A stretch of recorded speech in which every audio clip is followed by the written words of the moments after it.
Hello, everyone. Thanks for tuning in. Once again, you're listening to World Combat Sports. What is good? It's fight night. This is what we've been all wishing and hoping and dreaming and talking about all week. Tonight's the night. Tonight is tonight. Terence Crawford versus Kell Brook is on and popping. No ifs, ands, or buts about it.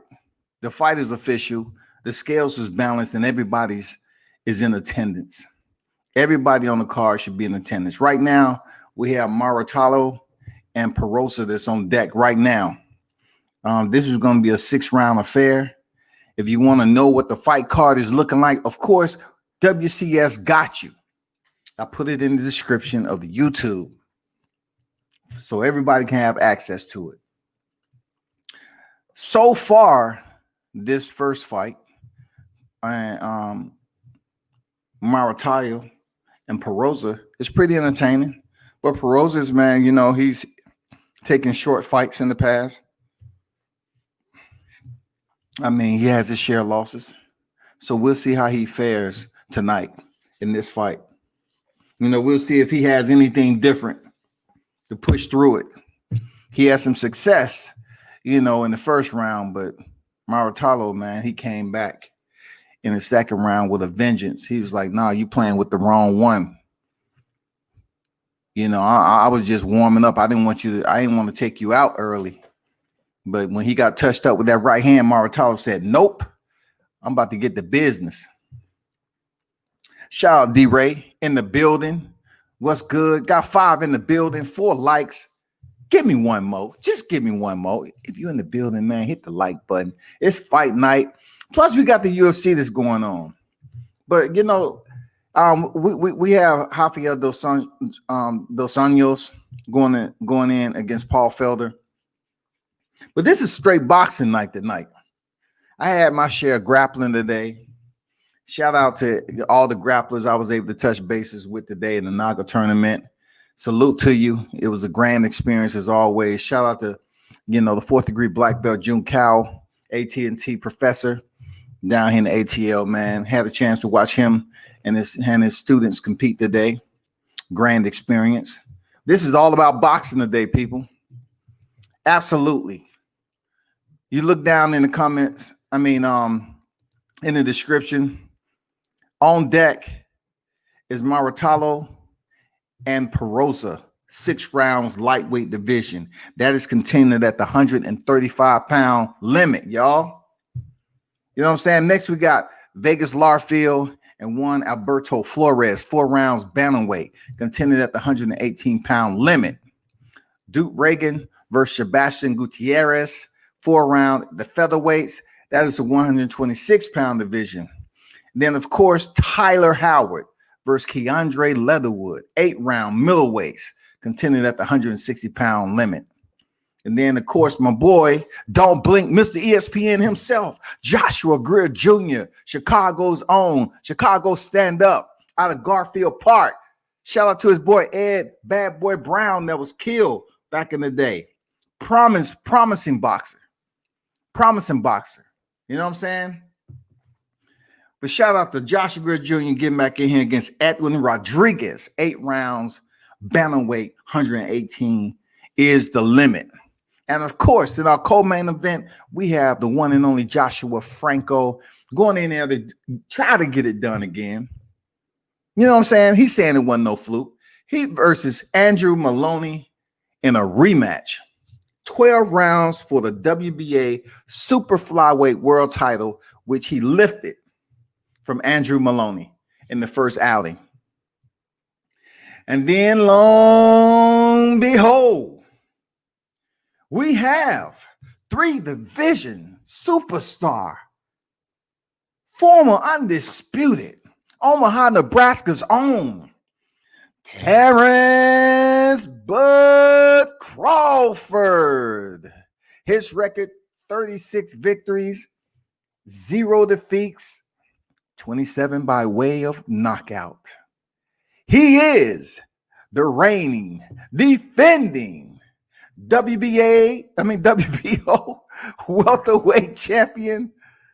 He's going to be defending his title against Kell Brook. Kell Brook don't get that introduction. Kell Brook don't get that in. No. Chocolate brownies and all that, no. Only Terence Crawford going to get that love tonight. Period. Show that U.S. love. That's where we at right now. 3-division champion, formerly undisputed. It's time to go in here and get it done. It's time to shut up all the naysayers and go in here and get it done. And just like Muratalla, Robert Garcia, he got the stoppage. He got the stoppage like he's supposed to. On to the next. On to the next, y'all. Major Key Boxing in the building. Y'all be sure to subscribe to Major Key Boxing in the building. Alexander, what's good?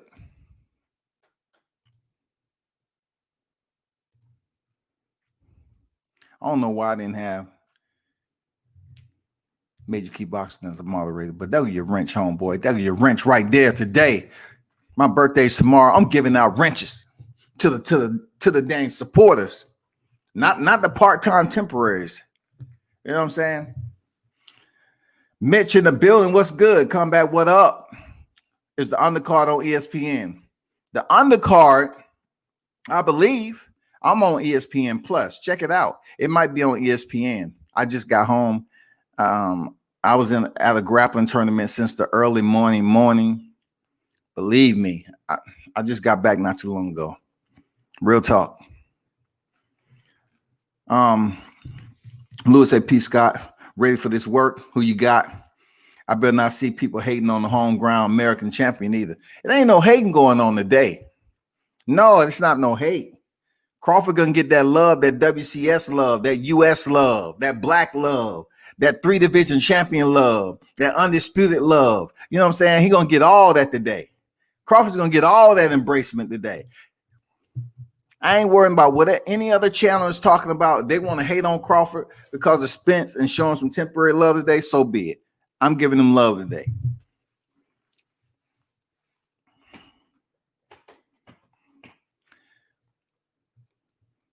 Happy birthday, homie. Get drunk and watch his ass whooping.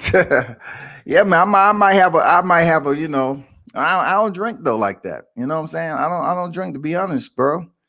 I don't. I drink water, and that's it. It had to be a special occasion, man.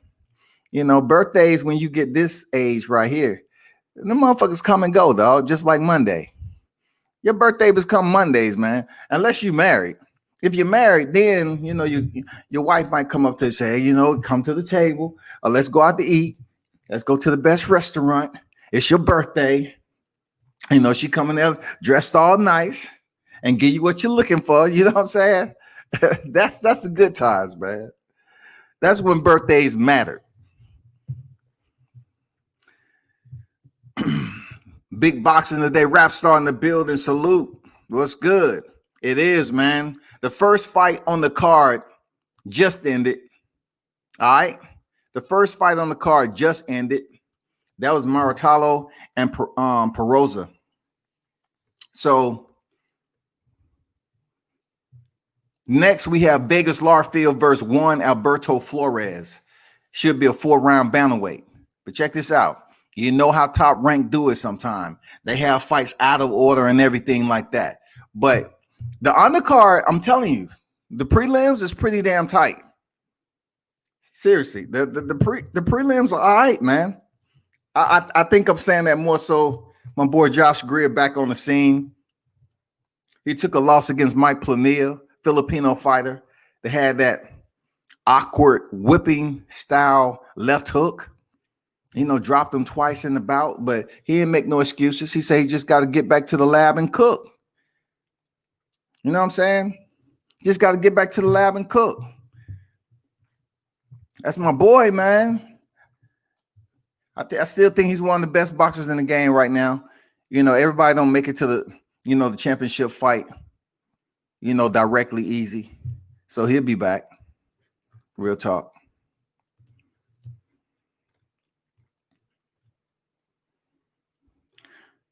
What's good with your rap star? I want Bud to make a statement tonight. A little liberation isn't going to hurt you. Hell no, it ain't going to hurt. Hell no, it ain't going to hurt. I feel I just did my 40th, so I feel you. 40th? Shoot, you better tack on a decade. Shit. You better tack on some life to that goddamn 40. You still good. You good, bro. You just on the 40, you good. You still wake up in the morning, you're like, shit, I don't need no coffee. I'm good. Man, move your shoulders around a little bit, shake your heads. All right, yeah. You get where I'm at, motherfucker, get out the bed, be like, shit, is there a nurse in the building? You know, is it a caregiver around? I need some help, please. That's all I need. I just need help getting from here to the kitchen so I can make me some super black coffee, you know, mixed with some mud. I need something to pep me up right now. Shit. Let's hope Bud answer that. Soldier Boy in the building. What's good? It's time to go to work, but let's go, champ. That's what I'm saying. That's what I'm saying. Let's go, champ. Let's give it to him. You know what I'm saying? Let's go, champ. Patting it. Work. Moloney might get stopped tonight. Hey, man. Franco ain't playing. Man. You know, he wanted to come back for a freaking rematch because he felt like, you know, he wasn't 150%. You know how they do. Man. Plus, for Franco, it's good for him to come back and get another nice paycheck. I'm pretty sure him jumping back in there for a rematch, he's getting paid pretty decent. Plus, it's next to Christmas, too. If these boxers have a second job, cool. But it's getting close to the holidays. You want to be in the ring. You want some Christmas money, man. Period. And then we have a new press, too. Having a new press gonna make people go out with a smile on their face and say, shit, I don't usually spend this type of money, but tonight, shit, I'm about to go spend a little bit, man. I'm feeling good. I'm feeling good for what 2020 has for me. You know what I'm saying? Crawford, the best in the business. Shout out to JT in the building.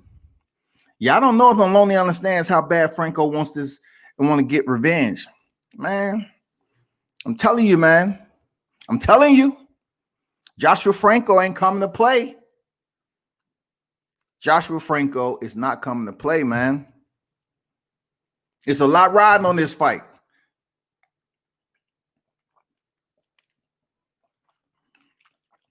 I think the co-main event could have been a lot heavier. Real talk. The co-main event could have been a lot heavier, but it's okay. You know, because you got the 3 sticks of dynamite with Greer Jr. and then Joshua Franco and then Terence Crawford versus Kell Brook. You know, that gives you three sticks of dynamite to make some type of noise. You know what I'm saying? And this is not a PPV card. You feel me? This ain't a PPV card. So it's okay. I'll give him that much. It's okay, y'all. I like Robert Garcia, but his fighters act like they don't care about defense sometimes. Hey, man, if Robert Garcia up there teaching them freaking damn that Mexican style 2.0 be you know, conceal it, you know, Mexican style 2.0 without showing it all the way in the first 2 or 3 rounds, you know, keep it hidden, you know, more cleaner Mexican style. If he'd been talking on the phone with Abel Sanchez, then shit. You know, the only way they're going to find out is the same way Triple G found out. You know what I'm saying? Triple G realized that style wasn't effective.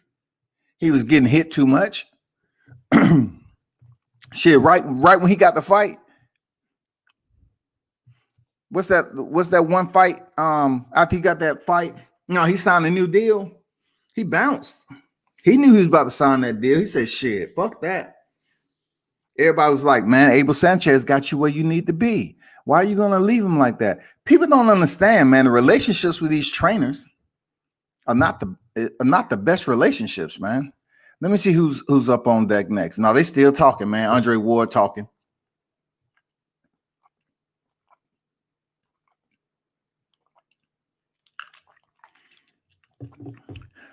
Hopefully y'all enjoyed the bare knuckle fighting yesterday. I actually showed the main event, which turned out to be a 1-round extermination by Luis Palomino, which I've actually touched bases with before. Dude is no joke. He's all about, he's not about the smoke. He's about the gas. He's about the motherfucking tear gas.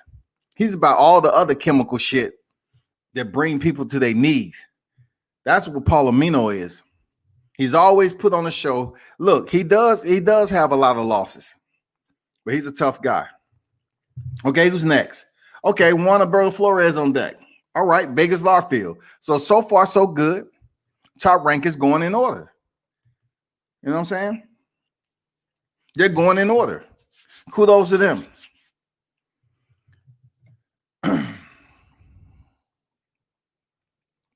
Joshua is about 26, I think, 25, 26.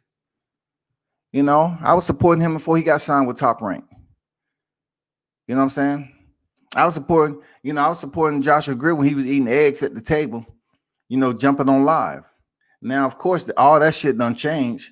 You know, he signed with Jay Prince, and the rest is what it is. You know, but I was supporting Josh Greer, man. He was one of the first boxers to give me a shout out. I was supporting him when he was eating a plate of eggs at the table on live, chilling. You know what I'm saying? Just chilling, dog. Gave me, I don't know how many interviews with Josh Greer Jr. I wish him nothing but the best today, man. Real talk.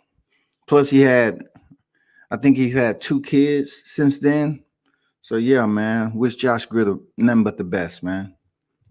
Abel Sanchez ruined Brockus.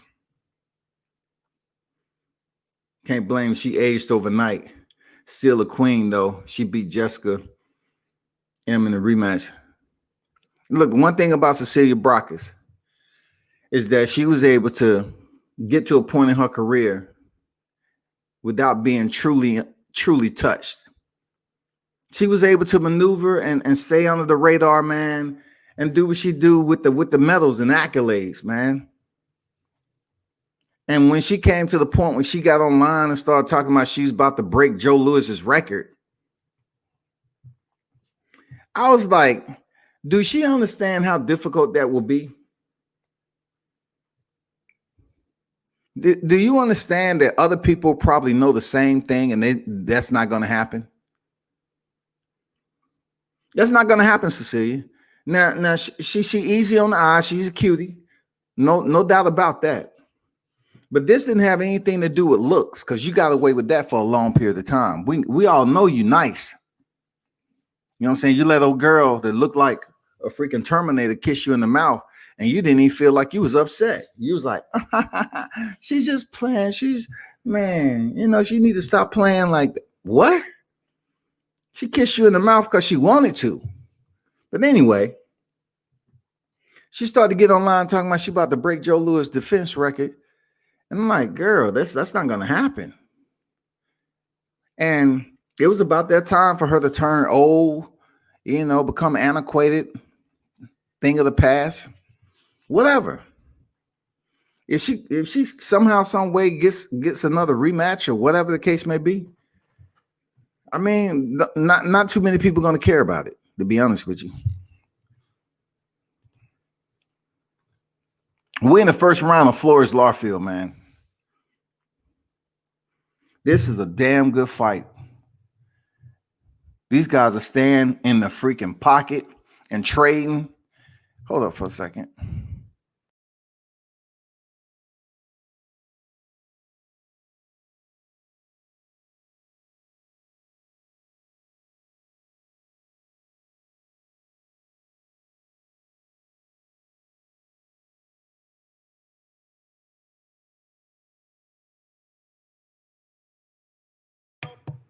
They are throwing down Flores and Larfield. They are throwing nothing, no defense. I don't know what this is. Hey, people, did you see a freaking flash come across the screen telling me it's a no defense night? I mean, because these two right here, they mano a mano in the pocket. I mean, I'm talking about hooks, 2 3s, 2 4s. They don't care, man. It's just, I know these boxers want to go in here and entertain, but you're going to shorten your career up doing this shit right here. It's entertaining, though. And they're going to the body. You know what I'm saying? They're going to the body, but good round, man. That was an intense round right there. That was fireworks, man. That was fireworks right there. Larfield came to fight. Larfield actually came to fight tonight. Larfield and Flores is on deck, and they letting it be known in the bubble. This is a different type of night. They come in there, guns are blazing, and that's all they worried about. Unloading all the clip. Every bit of the clip. I'm reloaded. Shit. Fully auto, goddammit.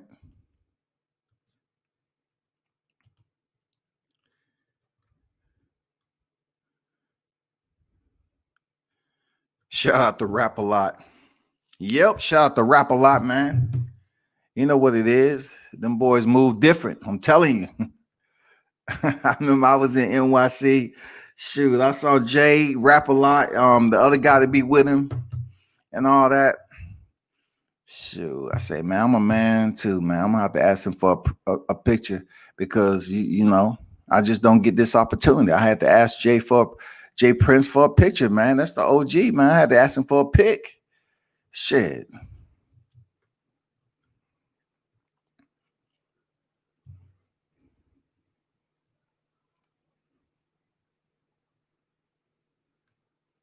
How long do you think they can keep this up? It all depends, man. It depends on the power that they actually got. You know, we all understand if a fighter's up here landing shots like this doesn't mean, you know, he has crazy amount of power. We saw that with Paulie Malignaggi. You know, he was hitting his fighters with all the punching, and the fighter put his hand down like, man, please, you're not hitting me with anything that hurt me. But these guys right here, Flores and Vegas, they boxing. They boxing on the inside. This is an absolute melee right here. Oh, 6-punch combination lands on freaking Larfield. He put his hand down and tried to roll with the punches. Now Larfield comes back with body work. He come with the hook. These guys are going to look different tomorrow. They're going to feel different. They are throwing some bombs. Flores is coming with the heat. Believe me, if Larfield doesn't make a change right now, and he keep getting caught with those punches that's coming from Flores, he's going to take an L tonight, period. Nice jab, nice solid jab by Larfield, popping it out, man, slingshot. You know what I'm saying? Nice stiff jab by Larfield. They lock up again in the clinch and go right back to work, y'all. What they need to do is start sending those uppercuts, 12 o'clock. They just throwing a lot of hooks up top and hooks to the body. They're not even really utilizing that uppercut, man, like we seen Tank. Send that uppercut, man. These guys are just headhunting and going to the body. Hook up top, hook to the body. Both of them doing the same thing. Nice combination by Larfield. Came back with like a 6-punch combination right there. I like what I'm seeing, man. I like what I'm seeing.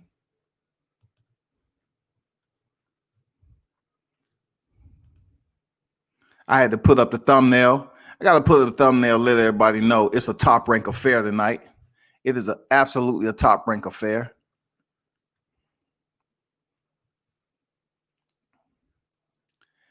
Pity Pat Paulie had no power. Yeah, you know what? Check this out. We all know Paulie didn't have power, right? But when I saw him fight it bare knuckle, right? Paulie can box, man. I watched him fight 5 rounds with a broken hand. Paulie ain't no pussy, man. I don't care what, I know he said some controversial comments. He ain't the first. I'm just saying, I seen him box like he's supposed to with a broken hand, and he literally popped that jab out there. I mean, he was boxing. That looked like the Paulie that I knew, the former world champion that could box, a guy who was a mixed martial artist, and Artem Lobov. Artem Lobov was extreme. He was he's one of those guys that was tough as hell. He still is. But his arms, you see all the memes out there. He has those Tyrannosaurus Rex arms and T-Rex arms. But he's tough as shit. You look at the fight him and Jason Knight had, that shit was unfucking believable. You want to talk about no defense? But he boxed 5 rounds with just a jab, man. He ain't a punk, dog.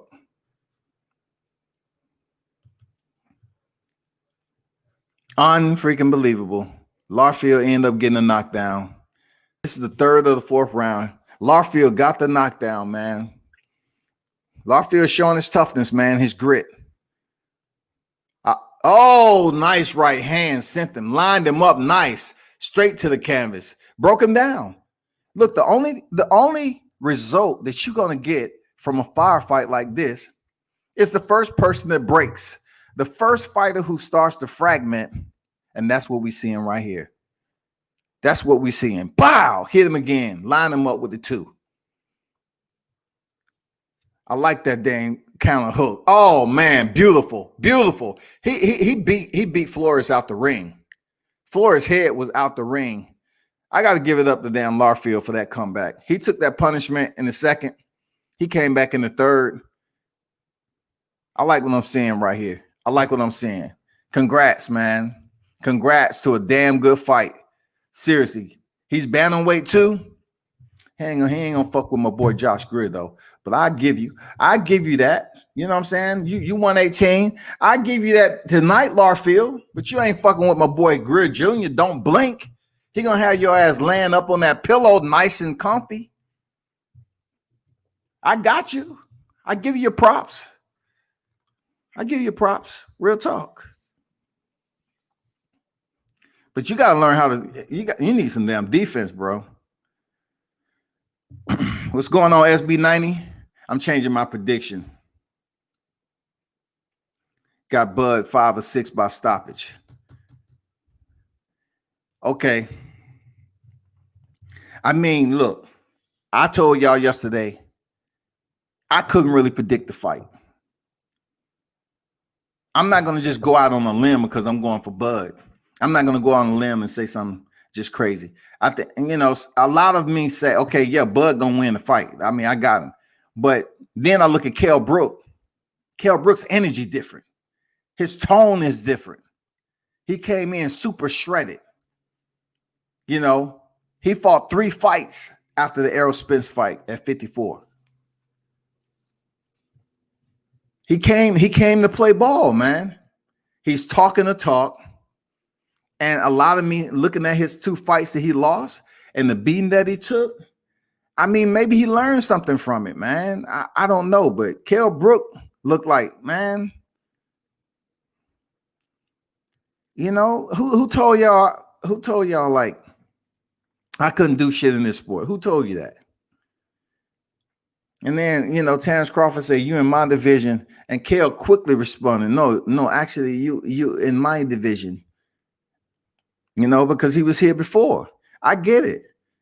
I like the energy, man. He said Crawford's either gonna get stopped or he gonna quit on the stool. Who says that shit?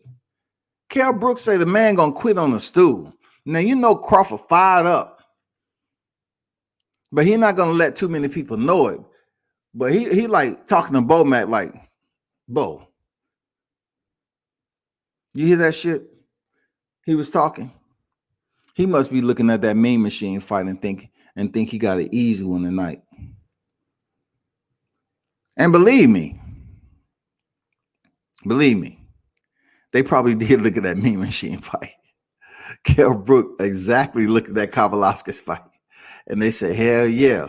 You see that right there? I can do that. I'm a way better fighter than Kavaliauskas. Hell yeah. I can do that same shit. But you gotta, you can't let the fight break you down like Errol Spence. You know, you got to change up the game plan, Kell Brook. You can't keep your foot on the gas, man, when you keep running over speed bumps, guardrails and shit. Motherfucking brick walls. You can't keep on pressing the gas and taking damage to your exterior frame, bro. You got to be smarter than that, intelligent. I'm still going for Crawford, though. Period. Never said he was a pussy, but I knew he would never sit among the elites for long. But he's still a champion. Yeah, man. I know you never say he's a pussy. I'm just saying a lot of people do. A lot of people do. The funniest thing, man, I'm in New York, man, for Deontay Wilder Brazil fight. I mean, it's packed that day. You know, I had on my fight week chain on, my link. And who I see coming up the street?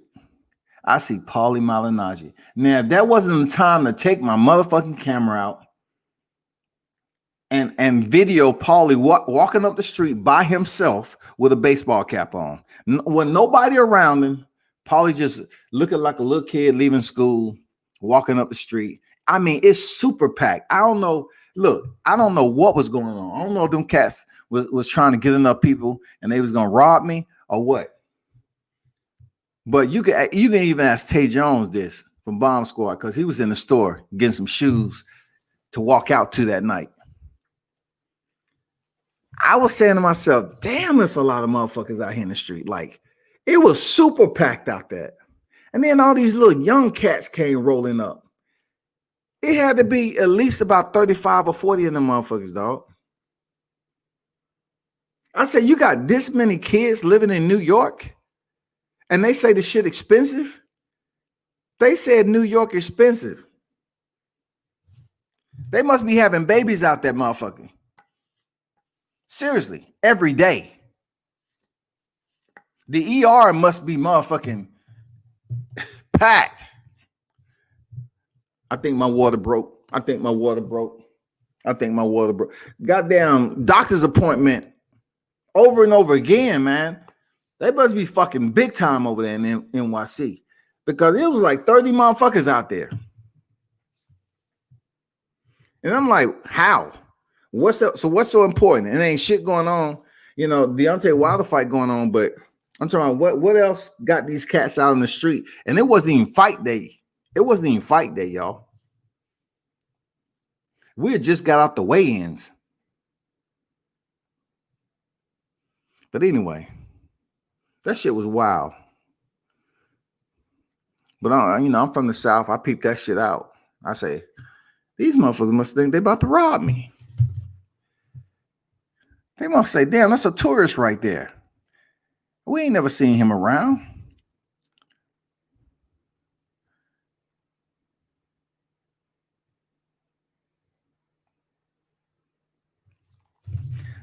Man, so they get an early stoppage, man. And they take for... So listen, unless Bud Crawford is signing to fight Pacquiao or Spence, everybody's going he's going to tear through whoever you put in there. And then with Kell Brook, they said, well, he's got the orbital bone damage and the... He right. He's speaking a little bit of fact. If Terence Crawford come off this fight and just say he does well against Kell Brook, because not only does Terence Crawford has to win tonight, he has to go in there and make it a little bit past, you know what I'm saying, good. It don't have to be great, but it has to be like in between good and great. It has to be somewhat like, he never was in trouble. He clearly dominated and put away the rounds early. He has to go in there and convince the fight fans exactly what we want to see. He has to convince us that he's ready and it's time for them to make the fight, either with Pacquiao or Errol Spence. We know he ain't gonna get the fight with Errol Spence after this. I don't see it happening, but I'm really hoping Terence Crawford get the fight. Let me see what Kell Brook. Man, I don't care if they say I'm. It's Kell Brook. What you effing talking about there? Because there's no, if I was cashing out, I'd wait till this pandemic had gone. I'm getting a lot more money for this fight than I'm getting. I took this fight because I believe that I'm gonna go out there and become pound for pound champion and world champion. You had a conversation with Terence Crawford. Can you tell us about that night that you two got together at the Stewart Hotel? We seen each other at lobby, and he kept going on about, "You gotta make weight, make the weight." Then he was saying what we were gonna do tonight. I just said we'll see. Listen, we'll see. Triple G busted up your right eye and spent. So I really don't want to hear them talk about what Triple G did. You know what I'm saying? Yeah, he fucked Kell Brook up, and but Errol Spence did the left. Like I said before, the man has recovered because he's fought and he's medically cleared, so people can't use that as an excuse. Y'all, those who attempt to do it just for story, talking points is old, man. That's pretty much something that you shouldn't even use. And if you do, you being selfish to the sport. You know what I'm saying? You've been very selfish to reporting on the sport because you still want to talk about shit that happened a while ago, and the man done fought 3 fights after Errol Spence. So therefore, what are you doing? Do you have integrity, or are you just out here talking just for people to tune in, just to throw a thumbnail up that motherfucker, dog? Like, the man has been cleared already. Know that shit. We already know what Gennady Golovkin did. That shit is over. Now it's time for some new. It's time for some new punishment. If Terence Crawford gonna be the one, well, tonight's the night. Tonight's the night. You know what I'm saying? Let's get it done.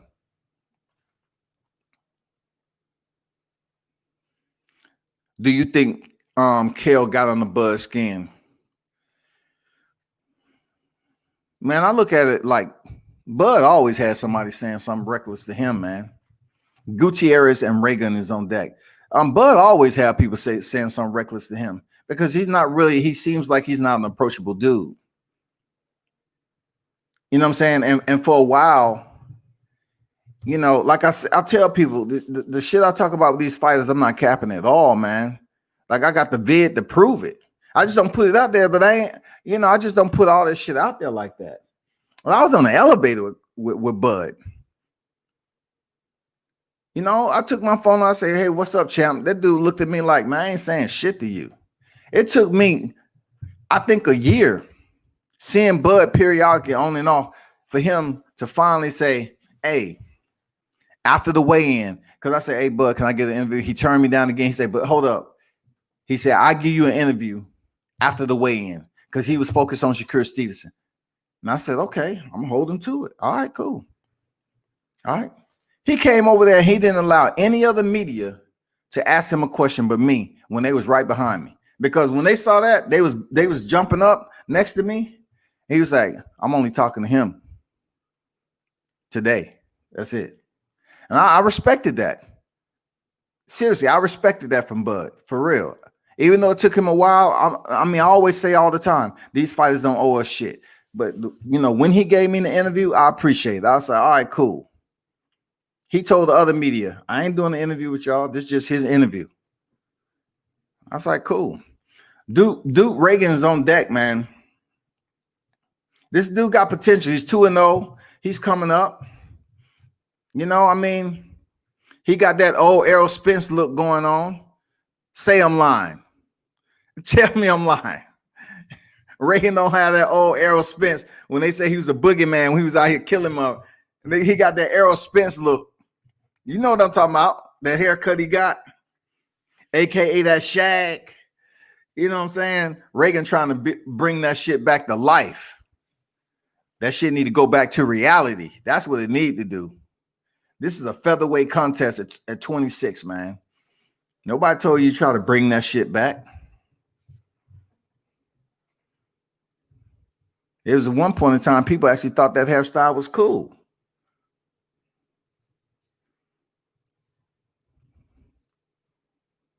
First round underway, man. Gutierrez, Ragan. Let's see how this plays out. Featherweight, 126 is the weight.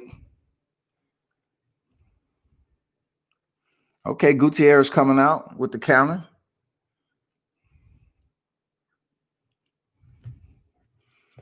Long right, centered by Gutierrez, just off the mark. Double jab by Ragan in return. Looking sharp. I like Ragan, man. He's quick and he's punctual with his shots, man. I like what I'm seeing already. You know, I seen him fight last time. He giving the foot feints. Okay, Gutierrez game came in with a 1-2. Somehow, you know, Duke Ragan remind me of Lamont Peterson, man. I'm not gonna lie, he just remind me of Lamont Peterson. Surely do. Gutierrez's game, man. Oh, nice exchange by both fighters just then. Nice exchange. Oh, hard right by Gutierrez. Pop the head back of Ragan. You can't go straight back on center like that, Ragan. This guy's sending down FedEx right hands down to you, bro. He's signing off on them motherfuckers. Ragan come back with a double jab. Right, left. Getting back to the fundamentals. This is a pretty even first round so far. Both fighters are exchanging. Ragan is boxing off the back foot. Oh, he pops his head back again. Gutierrez's game, man. You know, he's the aggressor. He's pressing. And Ragan is boxing off the back foot. Almost what we saw with Sergey Lipinets and Mikey Garcia. This is almost the same right here. You know, almost the same, man. I like Gutierrez, man. Gutierrez is digging to that body. He's game. He's like, shit. Let's go. It seemed like he's been fighting in TJ. Gutierrez looking solid right now. Ragan need to get on the ball game. If you're going to fight off the back foot, you need to keep your damn hands off and pivot out. I mean, your hands up and pivot out, man. Don't stay on center.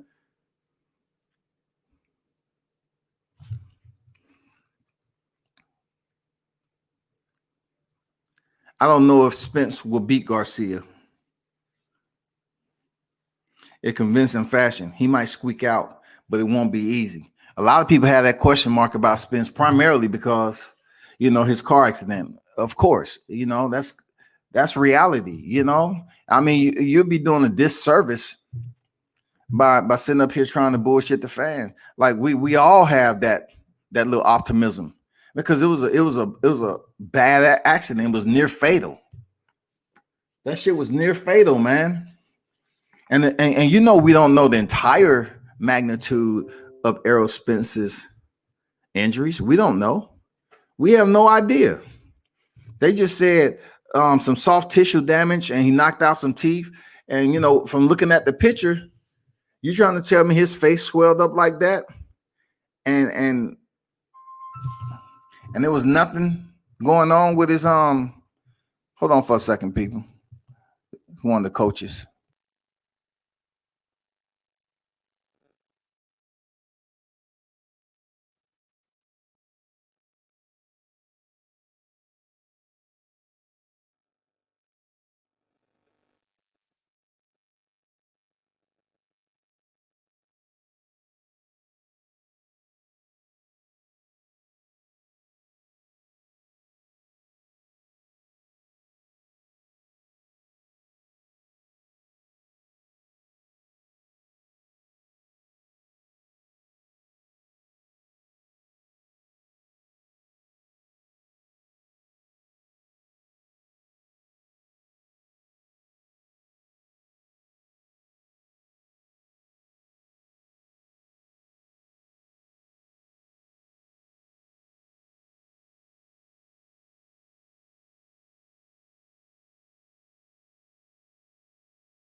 Hey, I'm still here.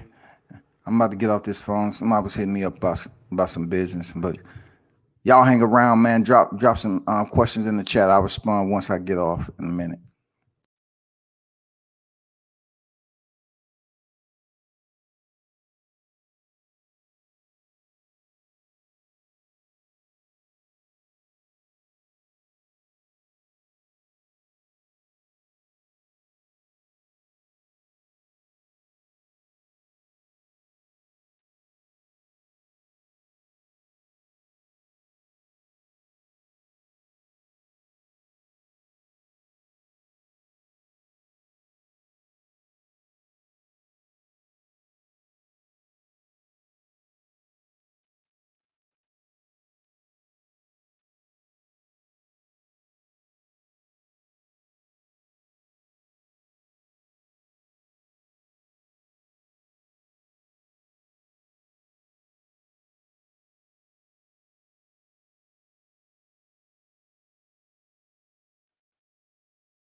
So you all saw what happened, man. They was trying to debate on whether it was knockdown with Gutierrez or not.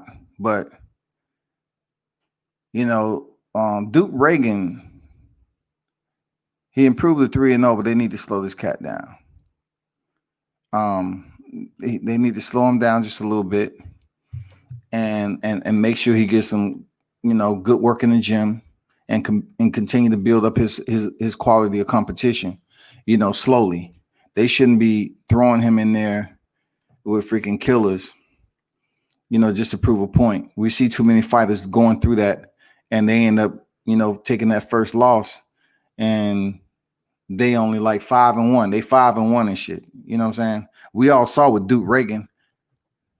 I mean, this is a close fight without that freaking knockdown. But you know how boxing goes, man. Boxing is different for everybody. But that was a distance fight right there. You know what I'm saying? I think that was the first one of tonight. That was the first fight to go the distance tonight.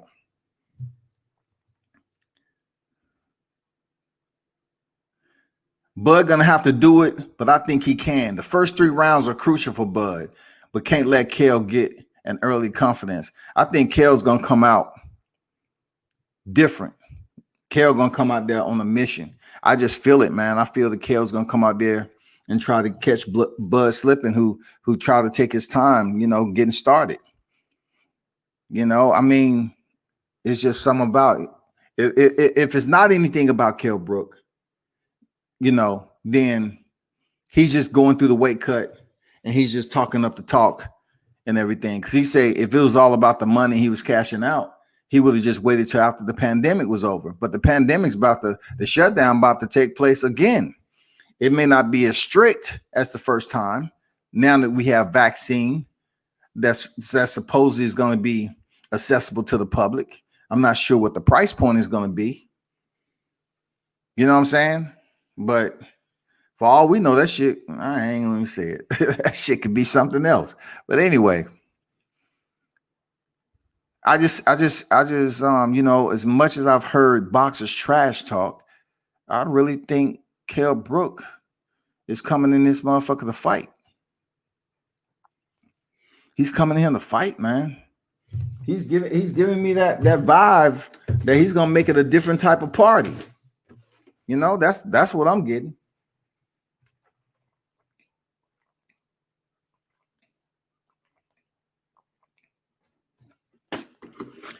Of course, everybody else, they're gonna have their own take on it because tonight, I guess, you know, you might get a couple of Kell Brook naysayers to be on his side because really, you know, people are trying to stick with, you know, Errol Spence and Bud Crawford, even though it's out.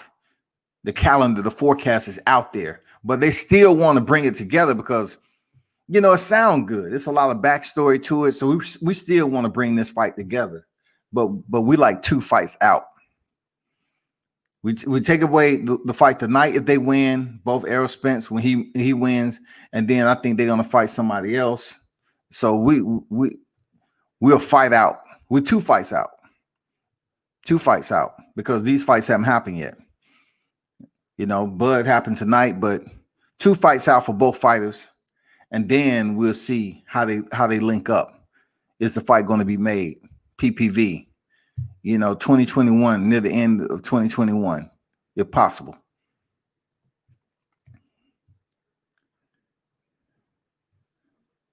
What's going on, Sir Ken? What's good?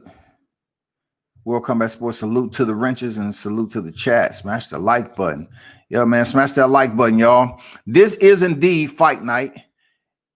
And they're showing Joshua Franco in the building. They're showing him in the building. And if you might be a little puzzled that Shakur Stevenson might be in the corner of Joshua Greer Jr., they tight. They tight. They good friends, man. Real talk. You know, Shakur Stevenson, Joshua Greer gave him a pillow. You know, gave Shakur Stevenson a pillow, you know, on that fight in Newark. They real good friends, bro. You know, I always say I hope the friendship lasts. I'm pretty sure they can learn from one another. Seriously. You know, so I hope he goes in here and perform. As a man, we're competitive, right? You know, I'm talking about the real ones, all right? Not the ones that didn't come out the womb, man. And those who did come out, they decided to be others, the op. But anyway, with boxing, it's always going to be a competition. And especially, you know, you might be older and you might be with a young cat that's a good friend. But then in boxing, they might be excelling through the ranks quicker than you. So you feel that you might have to, you know, fight killers just like they are. I mean, that goes on in boxing. Like, how do you sit there and say, okay, well, it can't be my age because so-and-so younger than me. And he doing it. You know what I'm saying? And he has less fights and he already got a championship. You know, people think different. My boy Leatherwood on deck. Let's go. Let's go, KeAndrae. I covered KeAndrae, man, in Alabama. There go Coach Cuz. Shout out Coach Cuz in the building. He you know, one of the coaches over there, Deontay Wilder, JD's bronze bomber, you know, R&R gym, Sky Gym. Let's go, KeAndrae. It's time for you to show out. I seen this cat fight, man. His opponent was on here. I forgot his opponent's name, but god damn, he was check hooking that motherfucker, dog. Like, it was a good fight too. KeAndrae can fight, man. He just have to fight a good fight, a smart fight. Tyler Howard, listen, he's 18-0 for a reason. This dude's tough. Seriously. Howard is tough, man. Howard is tough. This is going to be a tough fight for KeAndrae, man. I'm not even going to lie to you. I fuck with KeAndrae. This is going to be a tough fight for him tonight. Absolutely. He almost looked like the other fight out of South Carolina, Craig Parker. Damn, he almost looked just like him. Craig fight a heavier weight, though. Let's see how these first rounds go. Howard is tough, people. You can already tell he's the bigger fighter in the ring. Howard is absolutely this weight class. All of it. He's every bit of it. Look how he's walking forward. He's not even getting out the way because he don't feel any threat. You know what I'm saying? He don't feel like the punch is going to do him anything. This is a tough dude right here, Howard. You can tell in his body language he's confident. It's going to be up to KeAndrae to, you know, shut that down. Fight a smart fight. Not too much action early on, but it's only a matter of time. There you go. Keep him off of you there, KeAndrae. There you go. Be smart. Howard's getting antsy now. He says, shit, you ain't about to show me up. Howard's getting antsy to prove a point. They know who in the corner. They know who in the corner. They're going to try to show out. That's what they do. Taking his time. 1-2 to the top of the head. Overhand right misses. KeAndrae tripling up on the jab. Nice. Good foot movement. Stay moving. Keep the wheels moving. There you go. There you go. Keep the wheels moving there, KeAndrae. Be smart. Be smart.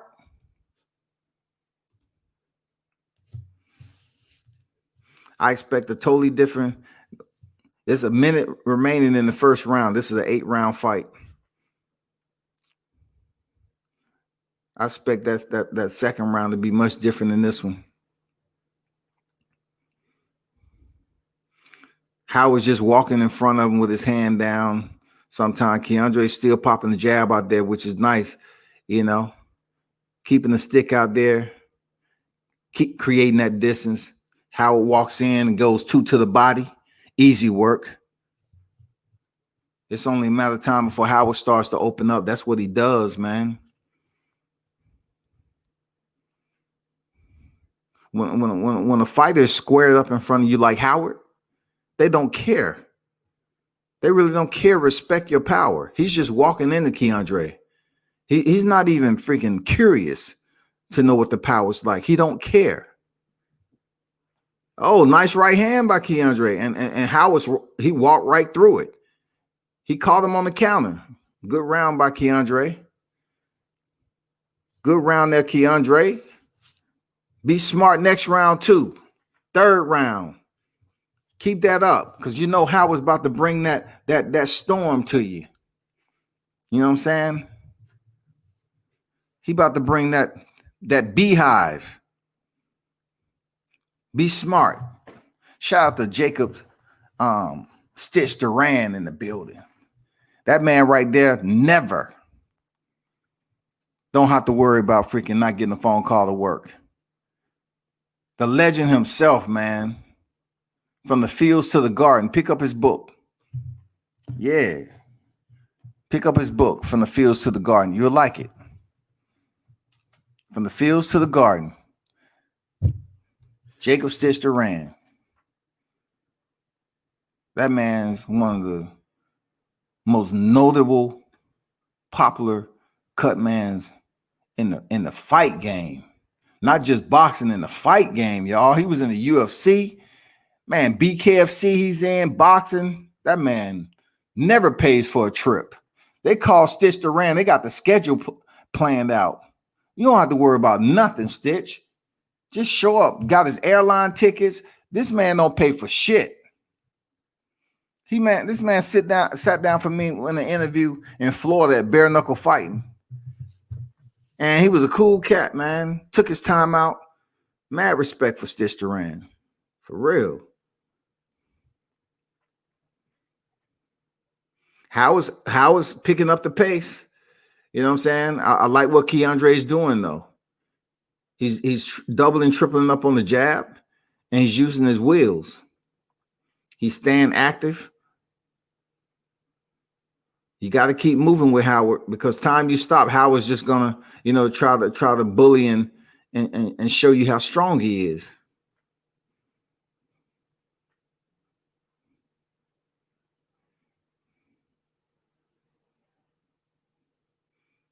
He landed some good shots. KeAndrae just landed another right hand, but Howard walked right through it.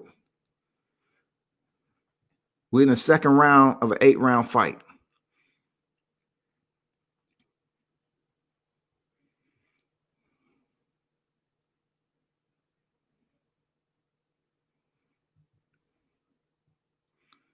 Howard comes in with a 1 and a blistering 2.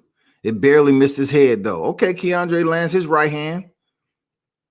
He's not. He's throwing the right hand, but he's getting out a little bit too early. He's not really sitting down and committing to it. He's basically trying to get out the way of the counter, because time he landed the right hand, Howard's going to come back immediately. Another right hand he sent. Howard's still right there in front of him. Good head movement and defense by KeAndrae.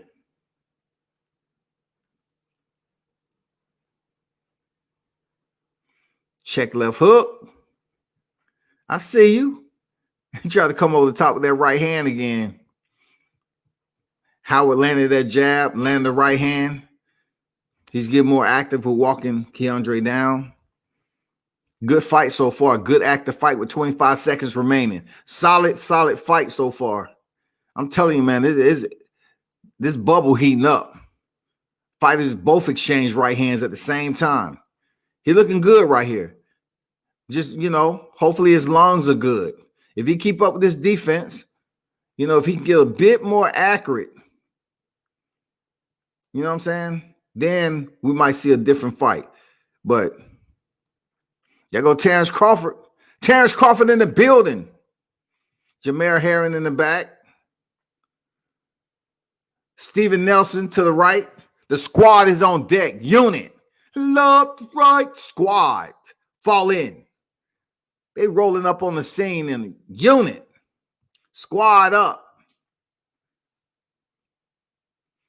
It's time.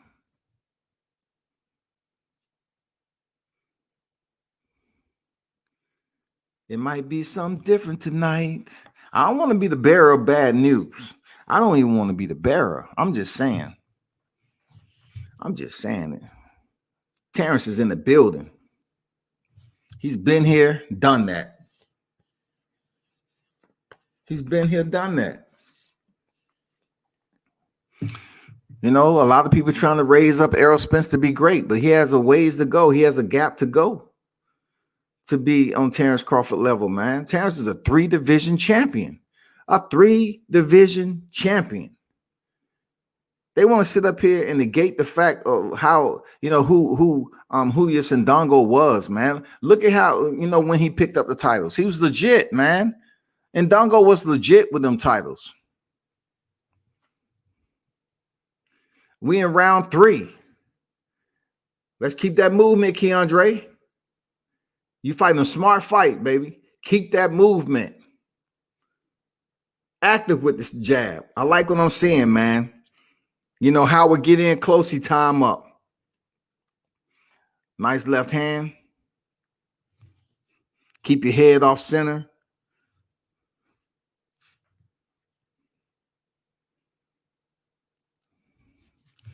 Good 1-1.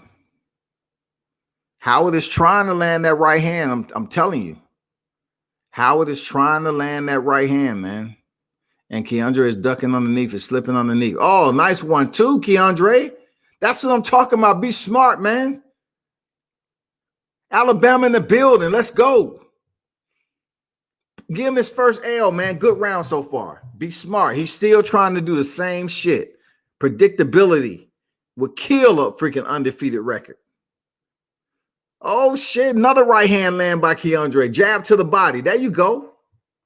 If he don't want to switch it up, KeAndrae, just land that overhand right. Keep on tagging him with it. Touch him up with it.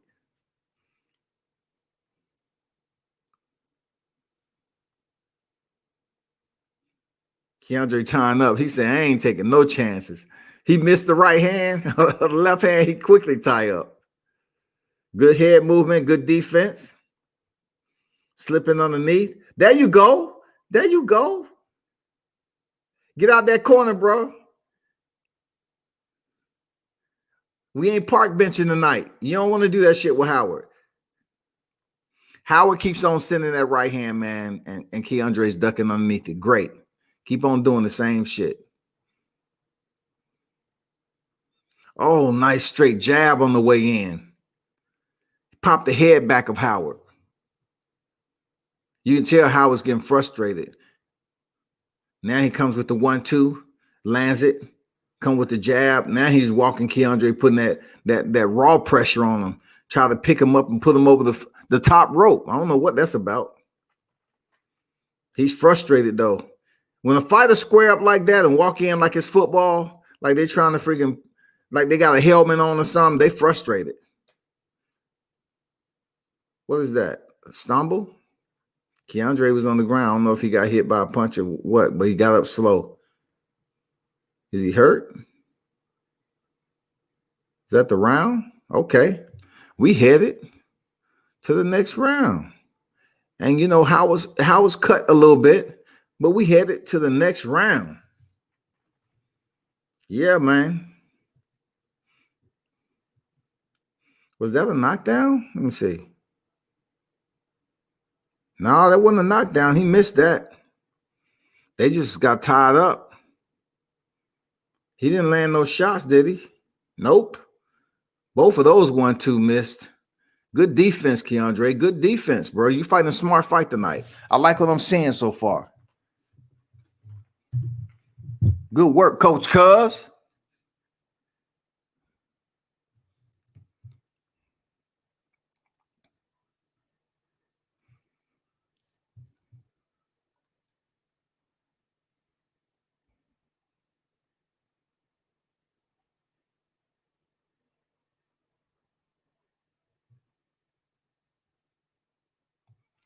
We in round 4. We halfway through. Let me see if KeAndrae can keep up this cardio, keep up this pace, because this is a fast-paced fight, man. So far, he's been keeping Howard off of him.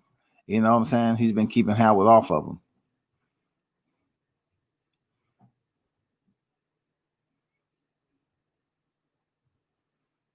Jab by Howard on the way in. KeAndrae catching with the right hand again. He just, hey, if he's giving you that shot, keep on landing it.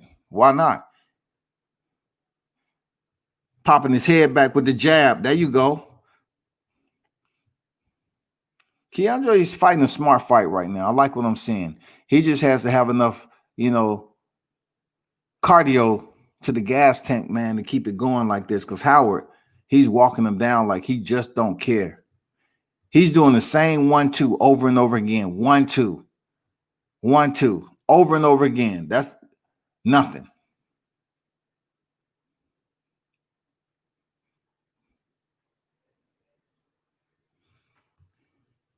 Keep tied his ass up, KeAndrae. Shit. 1:35 remaining in the fourth frame.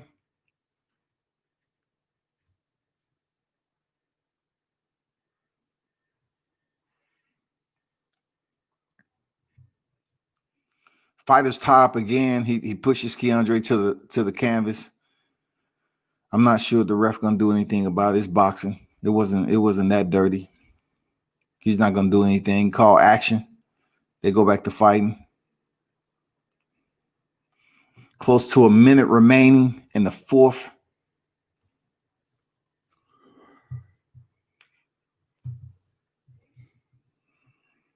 He's cross-facing KeAndrae right now, pushing him back. Nice left hook. I don't know what that is. KeAndrae goes down again. He pushed him down. I told y'all he was getting frustrated because KeAndrae is landing some nice, solid right hands on him.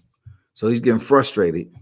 Dude is tough. Howard's tough, but KeAndrae, he has experience too. Another right hand.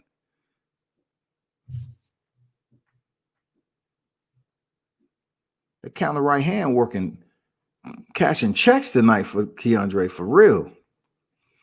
Howard still pressing forward though. Lands a left hand up top.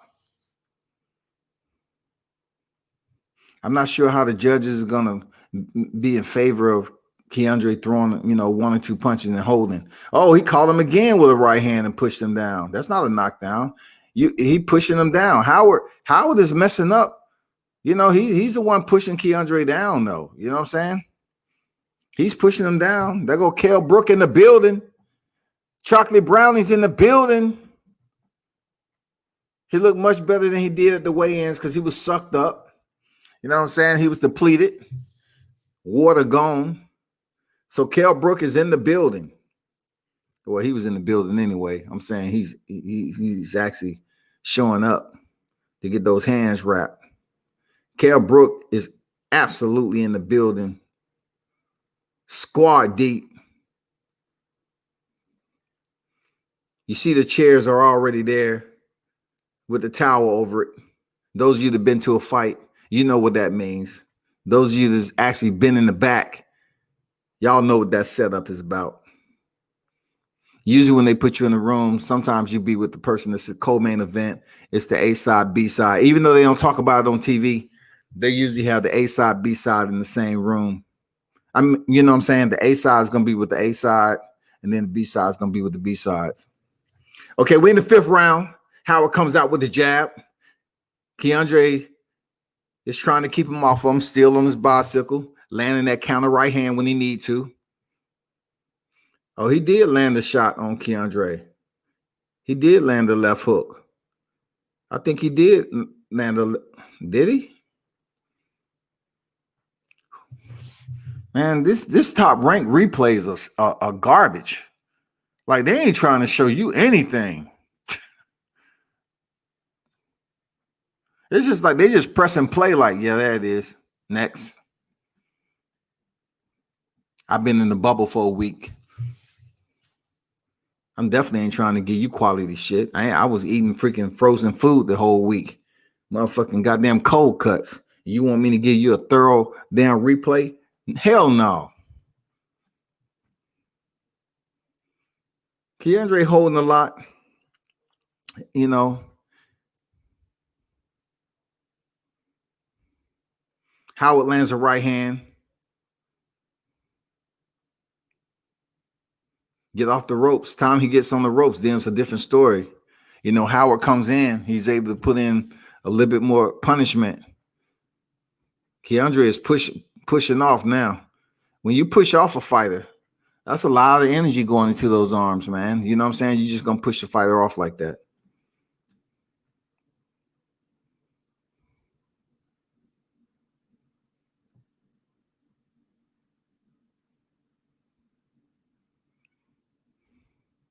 Another right hand lands, and Howard just walked through it. KeAndrae's giving him the smoke, but he's walking through it like nothing. You have 55 seconds remaining in the fifth.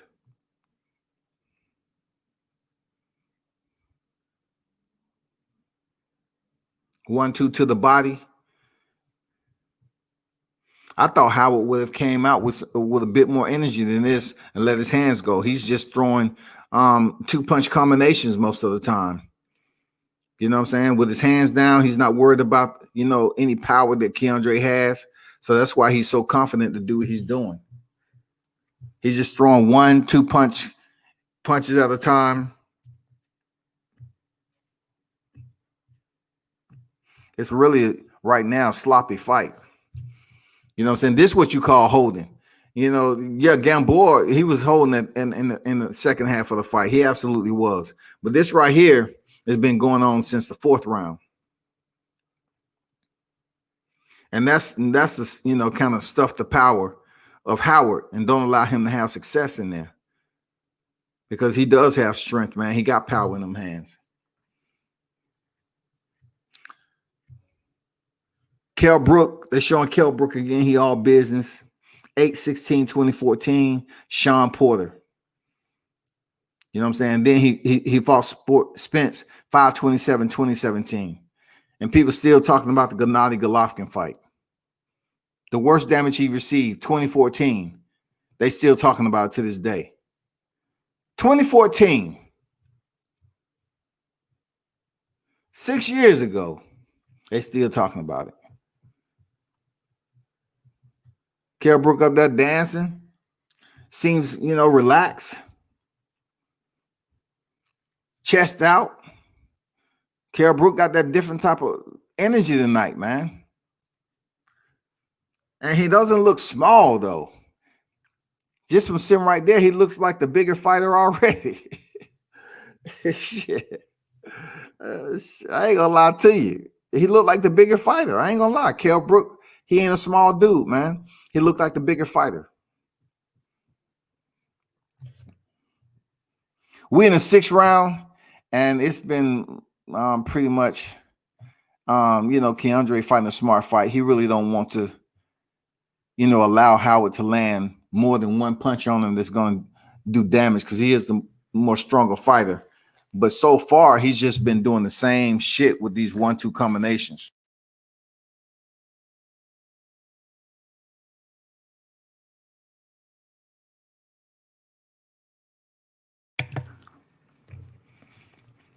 Sometimes boxing like this, man. I know he don't want to go in there and get stopped. Hell no.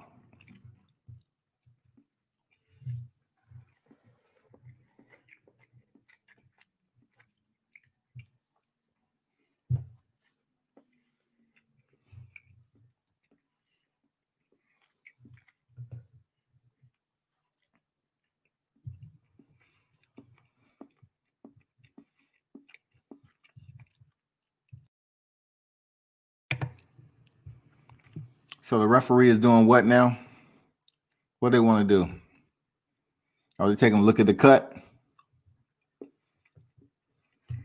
That's from that right hand, people. Him walking in with his hands down.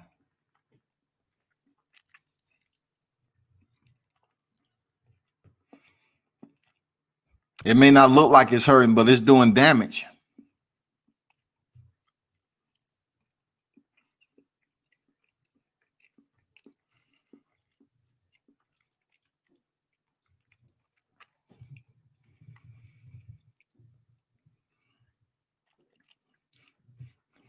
This is a whole fest. I'm not gonna lie. This is a check in your account in insufficient funds, or this is that check you deposit, and they say, hey, excuse me, it's a 5-day hold on this until we clear funds. This is one of those fights, man. God damn. I understand fighting smart and everything, I do, but damn, this shit is absolutely the last dance type of fight. This is Patrick Swayze ghost type of dance right here. Shit. We about to take a point? What are they doing? What are they doing?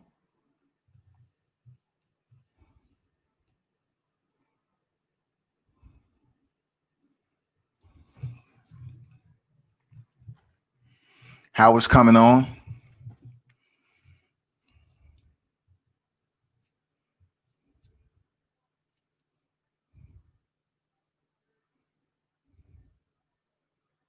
$11 seconds left.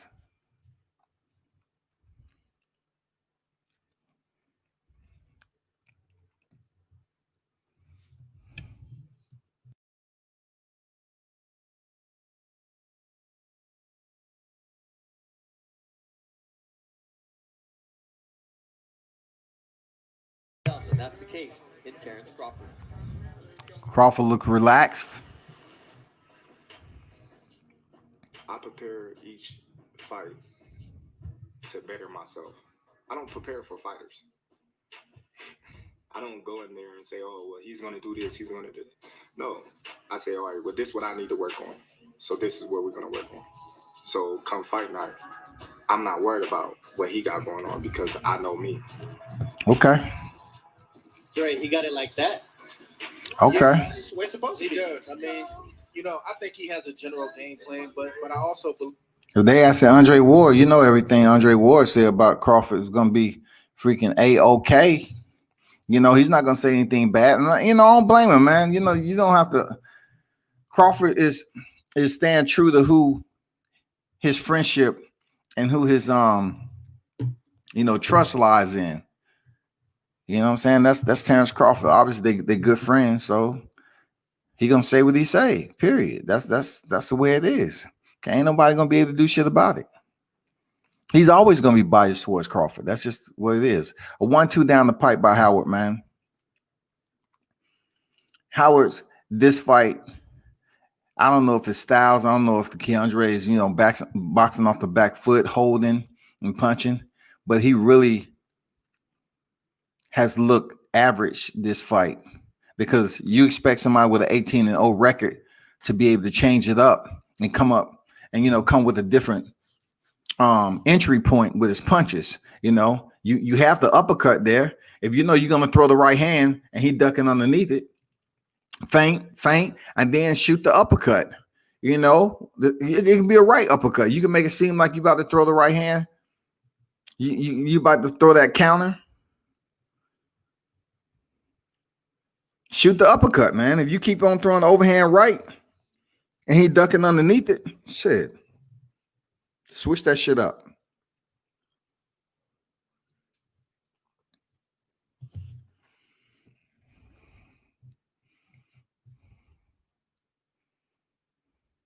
He lands another right hand. This fight is crazy. It seems like it's taking forever, though. I guess it's because it's an 8 round and the action keep on stopping every other 2 punches. I guess that's what it is. I mean, it's not the first fight I've seen like this, but oh my God, yo. It's like it's no way for anybody. And look, that's another thing with these two fighters. Time they clinch, it's no more punching. Every time Howard get held, he really isn't punching. He's just like looking for the ref to break him. The ref is gonna stop. Let me see. It's 1 more round, man. I know the ref getting tired of freaking KeAndrae holding. He's gonna take another point from him. Okay, nice left to the body. Nice left to the body. Get more of that. Pack the groceries. Let's go. Put some more out there. There go the uppercut. Wow. Howard just landed the uppercut. Amazing. And then he goes right back to a straight right. He finally shoots a right uppercut like it's prohibited or something. Man, you had the right uppercut since round 1.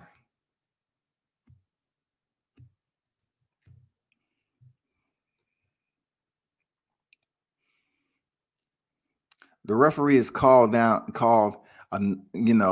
wave off another knockdown. Like it didn't, he needed to just stop pushing. He's winning the fight.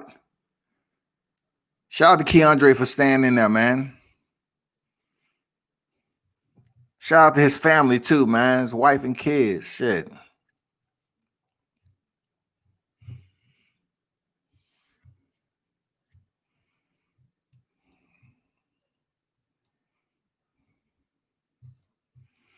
Dug that right hand. You need more of that. You need more of that, freak KeAndrae. More of that, shawty. You need more of that. Keep doing what you do. You losing this fight, but you need something different, big dog. I'm just telling you. You need something different.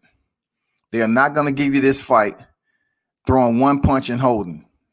There's no way. There's no way in hell they're going to give you this fight. This is one of the picks I took today for the people, I operate a camera too. I post the grappling pictures throughout the week, but I just did this because it's one of the picks. That's June Cal, man. He's a 4th degree black belt in BJJ. Really a legend in the sport. He has a school down here in the ATT Atlanta, American Top Team. And a lot of the fighters that you see on here, man, the grapplers, man, they know what they're doing. They some high-level practitioners, man. The guy that's directly behind him, Giovanni, he's a black belt too. He teaches. I just wanted to throw that out there, man. Shout out to freaking June Cow, man.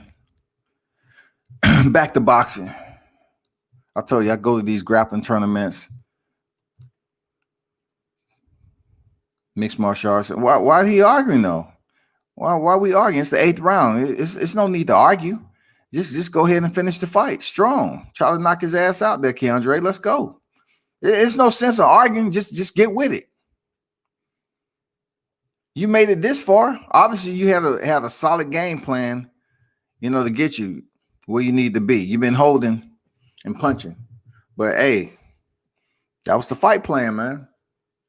They know that plan wasn't going to work unless he's able to knock him down a couple of times.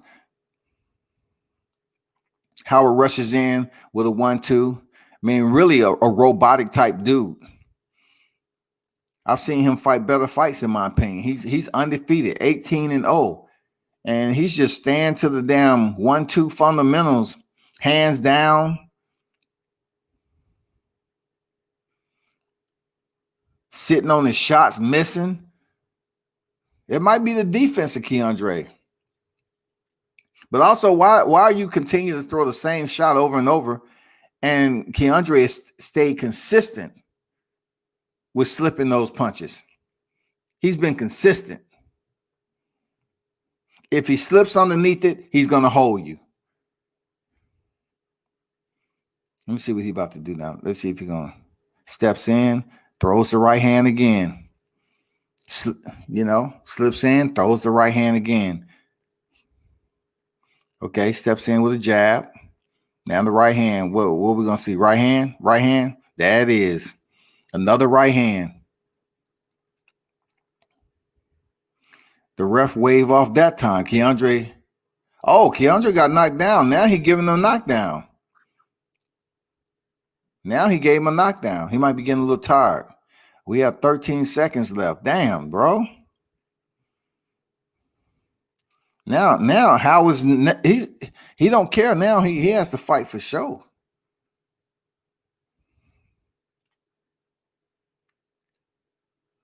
What? The fight is over. Why are they talking trash? The fight's over, KeAndrae. KeAndrae bringing that Alabama love out this motherfucker. He say shit. The fight ain't over till I say it's over. Shit. I went the distance. Oh, yeah, he did catch him with that straight left. He did catch him with that straight left. The referee has waved off at least about 5 or 6 times KeAndrae, went to the canvas, man. But that was the first knockdown.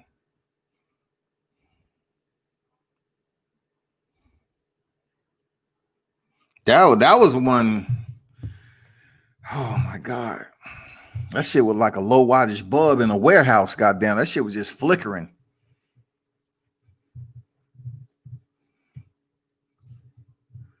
Damn. Who's next, for Christ's sake? Jesus Christ.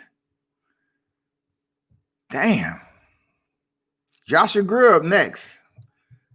They had to goddamn fizzle the place out. Turn on the AC. Shit, they couldn't keep the heat on till my man come out this motherfucking dog.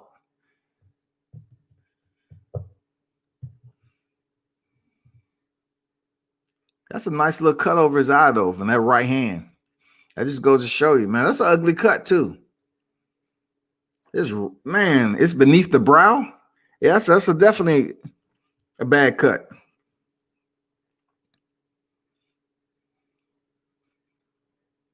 Body punch is 24 by Howard, 4 by KeAndrae. 30%, fights 25% Howard. I doubt this is going to be an upset or Howard's going to face his first loss, especially with that knockdown.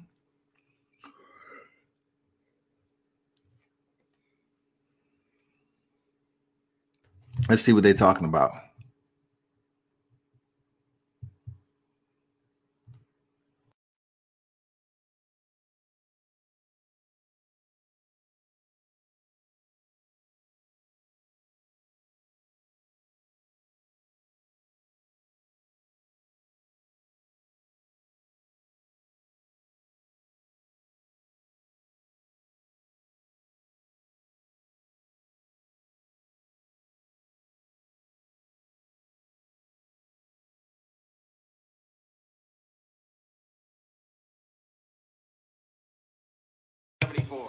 And Steve Weisfeld scores the bout 77-73. All in favor of your winner by unanimous decision, Tyler Hercules. Well, we know Hercules, Tyler Howard was going to win. We knew that. Howard, who takes away the unanimous decision. We knew that was going to be, it couldn't come any other way except that way. Let's go, Greer. Greer in the goddamn orange and black.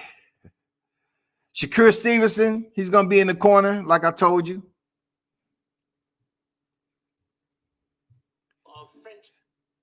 Josh Greer up next. Let's get it. Don't blink, Mr. ESPN again. Go ahead and put on good, solid performance there, Greer. Let them know what's up. Bring the pillow out. Man, don't abandon the pillow. Bring the pillow back out with you, bro. That's you the only one in the game with the pillow. You know what I'm saying? Bring the pillow out even though you don't get a knockout, man. Let them know. Shit, you still the same dude.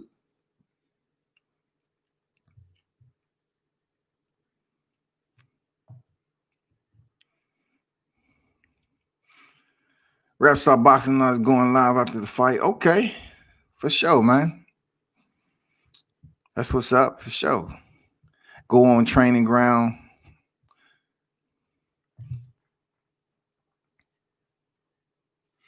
I don't know why people trying to come in here and pretend like they somebody else. I don't know why. I don't know why. Joshua Greer Jr. is up next, people. We are one fight closer. We are one fight closer to the co-main event and main event, y'all. We are almost there. After that snooze fest right there, god damn. We need to warm back up. I know the damn time changed. Daylight savings. It's getting chilly, about to head in the winter. You know what I'm saying? I mean, shit. Then everybody's, scared. We're about to go on another lockdown because of the cold weather and everything. And, COVID It's funny how before the election, you know, it wasn't a big deal. COVID wasn't a big deal. It was just that and the other, you know, because we got schools that's basically having kids on deck face to face. But now all of a sudden, Biden is the electee, right? They talking about going back on another shutdown because Biden believes in what Biden believes. He wants to shut it down again. He wants people to wear a mask. I had this lady tell me today. I'm like, man, people are crazy. Like, seriously, people are crazy with this mask shit, man. This motherfucker. Cause can you pull your mask up a little bit? I live with my mother. I say, but you're working here though. You're working with people. You're working around people. And you're gonna say you live with your mother? You look like you're 48 years old. What are you talking about? You live with your mom. Your mom must live with you. The fuck are you talking about?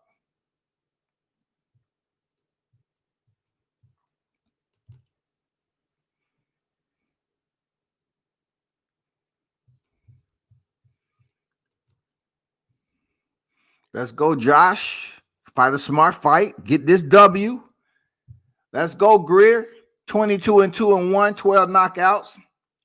Edwin Rodriguez, 11-5-1. Shakur Stevens is in the corner.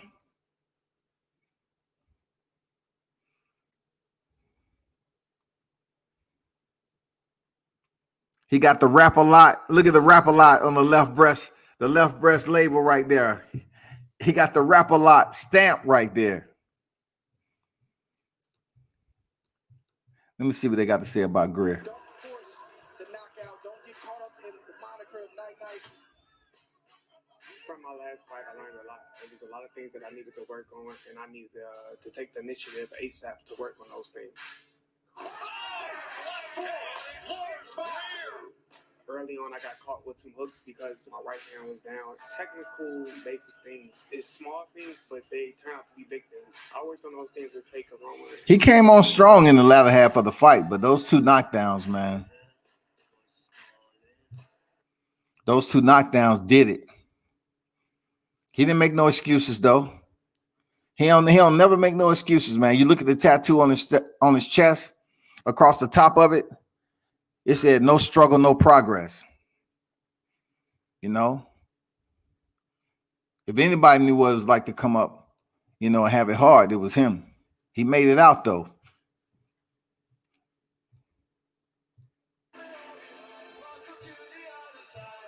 Can't play that music because they be shutting videos down with all that music, and the algorithms be motherfucking snitching and shit. Them motherfucking algorithms, they be going back to the damn headquarters, be snitching. World Combat Sports Channel played this music off Top Rank. It's a copyright strike. Shut them down. I mean, god damn, snitch ass motherfucker. Algorithms be snitching. Shout out to Shakur Stevenson, man. He trying to wait on that 130 title. Whether it's Frampton, Burchelt, it don't matter. It would be good if it was freaking Javante too. Let me see. Can I gauge something off Edwin Rodriguez? Let me see what he's looking like. Is he coming in here to lay down like a wet dollar bill? Let me see what I can get off this cat. Let me see what he's looking like. Is he here to fight tonight? Or is he here to goddamn go to the bank and cash his goddamn $250 check?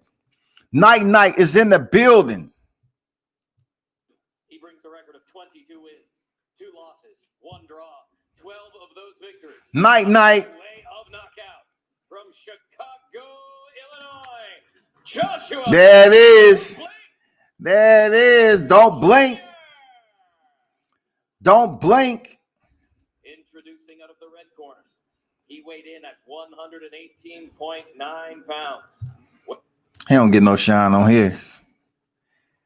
It's a Josh Greer freaking fight right now. He got respect. I respect him. But this is a Josh Greer Jr. moment right quick. You know what I'm saying?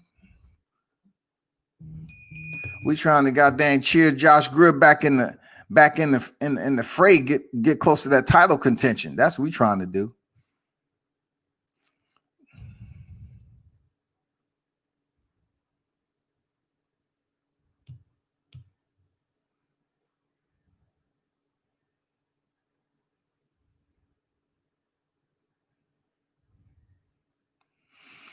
First round is about to pop off. My boy Josh Greer about to come back.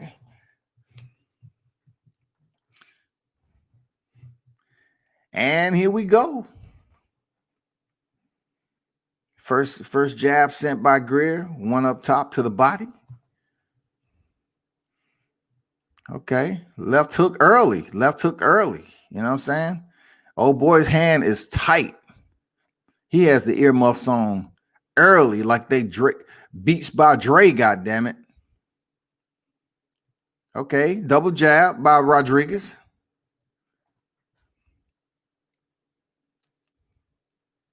There you go, Greer. Go to the body if the head is protected. There you go. He digging them hooks to the body. All right, Rodriguez coming back with his own hooks.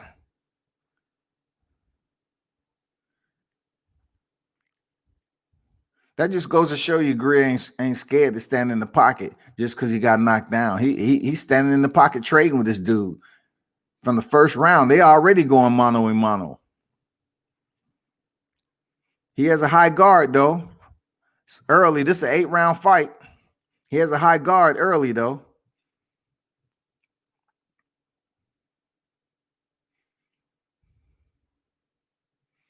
Doubling up on the jab, Rodriguez.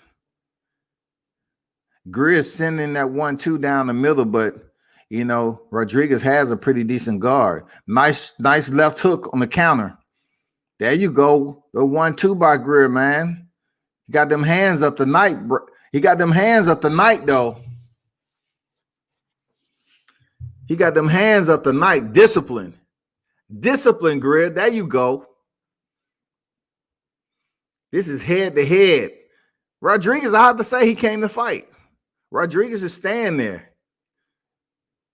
It's tit for tat. I didn't think Greer would come and fight this type of fight. But he is moving his body side to side. He is using lateral movement.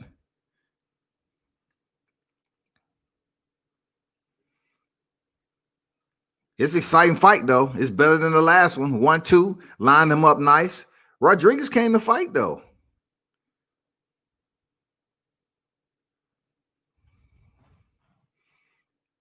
There you go, Greer. Use that space. Space him out. You don't have to stay in the pocket for a whole minute. Space him out. He's catching. Rodriguez is sending those left hooks.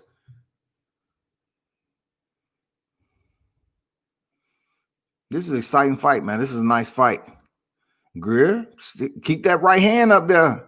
Keep that right hand, man, because Rodriguez is sending them damn hooks. That was a good first round. Wasn't too much moving. Wasn't too much dodging. Greer has a little bloody nose because he was standing in the pocket. So, you know, Shakur Stevenson's telling him, you know, to pretty much move, man. Like, why are you moving? I like to see that what I'm seeing right now. I like to see that. I ain't gonna lie. What Shakur is doing at his age, man, that's why a lot of people like Shakur, but they ain't talking about him right now. They want to act like the man don't exist. Do this mature shit. He's in here cornering another fighter. This is good friend, man. Like, come on, bro. I don't even think we've seen Floyd Mayweather do that shit.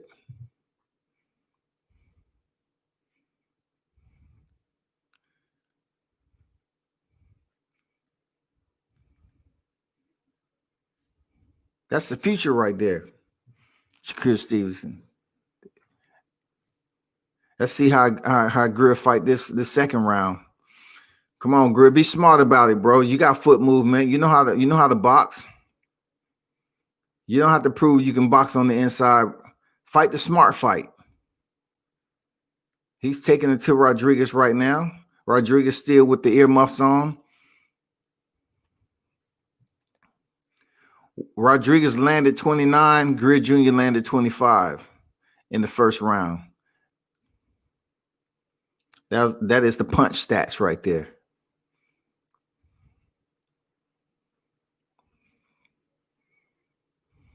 It's called boxing.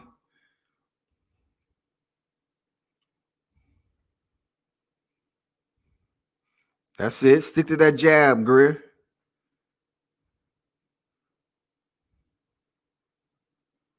There you go. Counter left hand. Rodriguez is using his own jab. He's staying active. When they get on the inside, both of them are landing hooks. Both of them hands are active. Real talk. Rodriguez didn't come to lay down, I'll tell you that. Jab to the body by Greer, switching it up. Don't stand there. You don't have to take those 1-2 like that, Greer. Just stand flat-footed. It's a good fight, though. It's a good fight. It's active as shit. Like, this is what you want to see leading up to the Terence Crawford main event. You want to see a fight like this. And we definitely going to get this from Franco and Moloney. Man, they exchanging some hard shots. It's almost like Greer, damn, my boy fight Mexican style. Shit. This cat is standing in the pocket like, I ain't moving no damn where.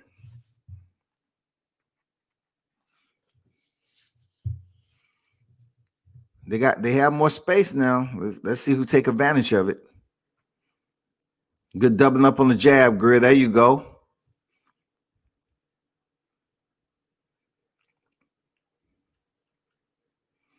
Nice counter. Rodriguez sent his own right hand.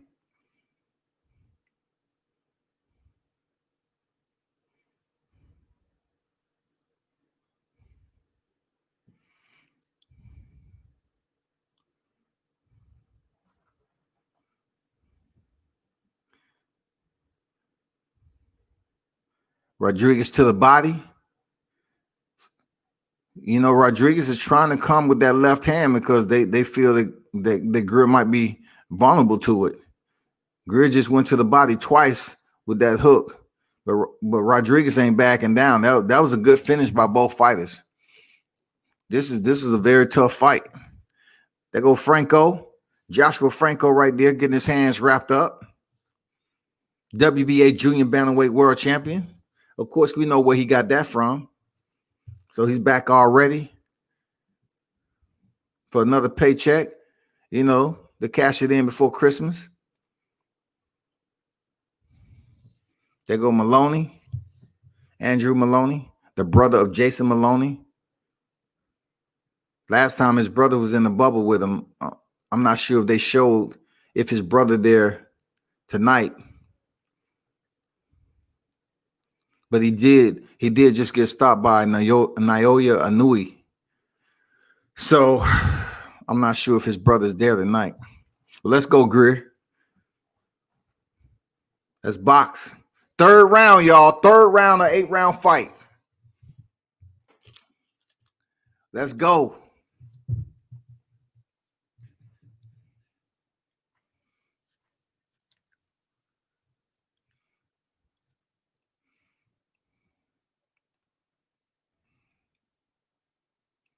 Both fighters have chosen the first 2 rounds. They have Rodriguez, you know, landing just slightly above Greer's output. He's just slightly above the punches landed. Stick to the game plan. Keep on sticking behind your jab and land those combinations when you need to. But Rodriguez, man, he's basically pressing like he's not worried about Greer's punching power. So he's really pressing the pace right now. His presence is known. Greer's landing some solid shots, though. He's boxing. Just don't park in the corner, though. Don't park in the corner. There you go. Nice exit. Comes back, double up on the jab. Get those points. There you go. Be smart about it, man. Nice defense there to avoid that left hand. See what happened when you're on the ropes. Get off the ropes, Greer. Get off the ropes. Stay off the ropes.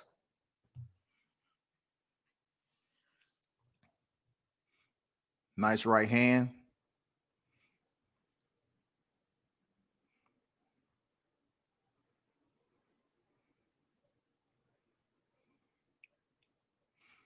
There you go.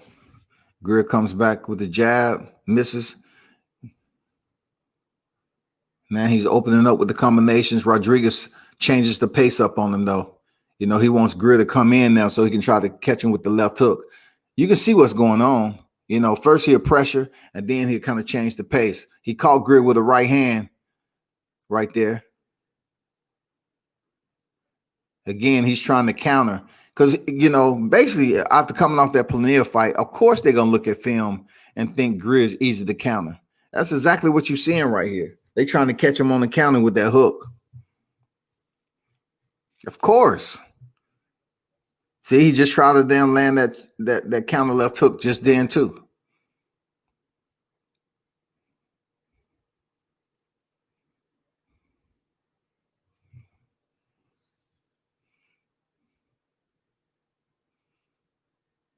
Fifteen seconds remaining in the third. Greer's up against the ropes, and that's where Rodriguez have his most success, up against the ropes. When Greer's up against the ropes, this is a pretty even fight right now. This is a pretty close fight. Rodriguez, Greer Jr. in the building. Edwin Rodriguez, Joshua Greer Jr. Whose will is going to break first? Because this is a high-paced fight, and who will is going to break first, man? That's the question.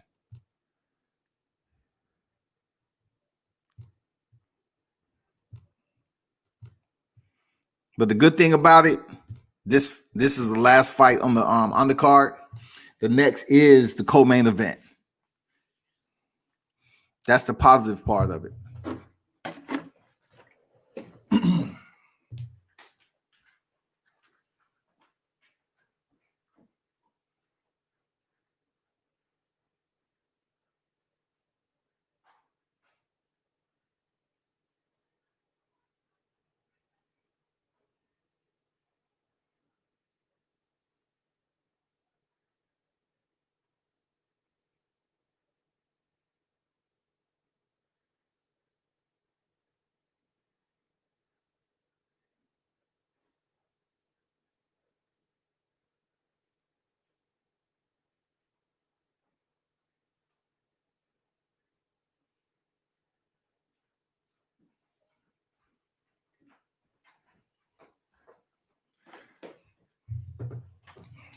We're in the fourth round. Let's see what's popping. Let's see who. Nice hard left hook by Greer, kind of backed up Rodriguez a little bit. That's the one thing. Greer hasn't been able to throw anything to get Rodriguez to respect him just yet. We halfway through the fight. We halfway through an 8-round fight. Nice jab by Rodriguez lands.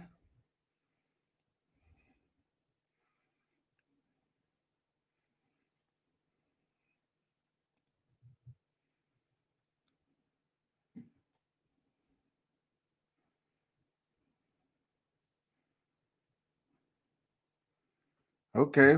Greer let his hands go. Rodriguez smiled at him. That was a good combination. That was a solid combination, though. You know, Rodriguez seemed to be doing exactly what Howard was doing. You know, just walking him down, trying to say, okay, the punches ain't hurting. Greer got to keep his hand up. He blocked that left. Jab down the middle by Rodriguez. He opened up a little bit of his combination. Fighters exchanging. Greer's talking to him right now. Greer's talking to him right now like, hey, that's Chicago coming out, Greer, right now. That's Chicago coming out. I'm not sure why he's parking now. Stay on your bicycle, Greer.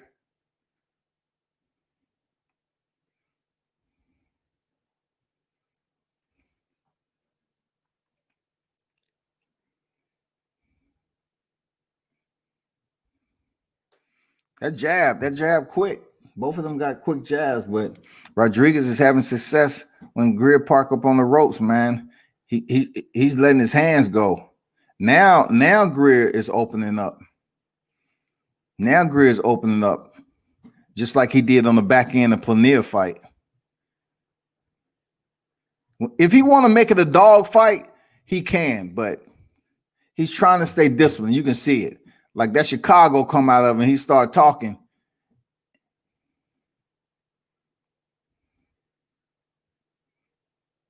It's going back and forth right now. They exchanging some heavy blows.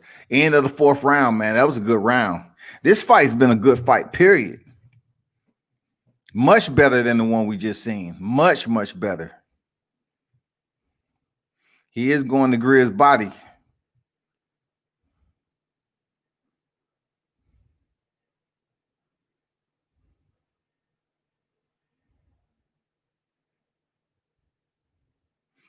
He went to the body with the right and then came up top with the left hook. It's a close fight. This is a very close fight. They have Rodriguez landing 72 to Greer 69. It's a close fight. I mean, it's cool what the refs are looking at.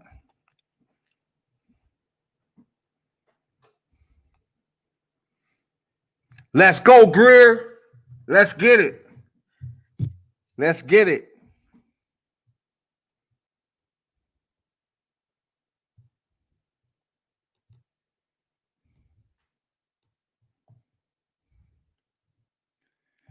If Josh is going to stay in the pocket, he has to increase his body work. I absolutely agree with that. I do. I truly believe that because that's exactly what Rodriguez does. When he stops moving, Rodriguez goes to the body. Body, body, body.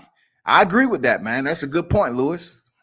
I wonder if Josh can feint and get him to try to counterpunch, then parry and land the overhand uppercut. Look, Rodriguez, he's throwing with some power.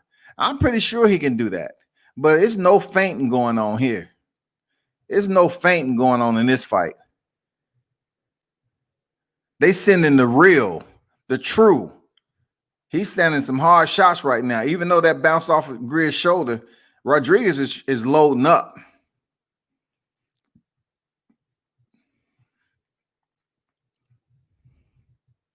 Rodriguez came to play tonight.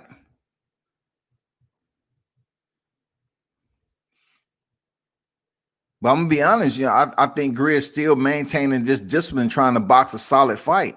Because once he throw it out the window and he goes Chicago, oh, man, a nice right uppercut. That right uppercut popped the head back of Greer. That was slick. Rodriguez can box, man. This is a good fight. This is a good fight, man.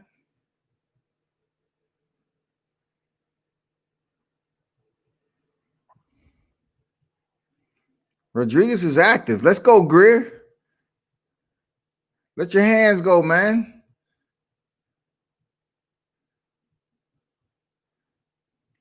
Good defense. Good defense. Man, we're looking at a minute. A minute remaining in the 5th. It's a close round. Close round. This is a close fight, period. Rodriguez is walking Greer down, like he don't care about anything. Like he's doing the peekaboo style, freaking Lamont Peterson type, winky right. And then when Greer stops moving, he goes to the body. So now he gonna say Greer hit him in the freaking low blow. Hopefully the ref don't take a point away. Hopefully he don't take a point away. Seriously. Because he don't need no point taking. Not how close this fight is. Let me see if this really was a low blow. Yeah, that was low. That was super low right there. That was nut bottom. That was nut bottom low right there.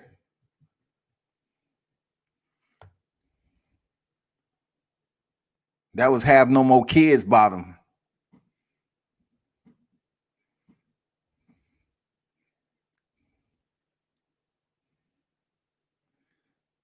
See, when you do that, Greer, you shine. When you do what you just did, you let that damn jab go like that, man, you shine. Rodriguez come back, man, with 4-punch combination.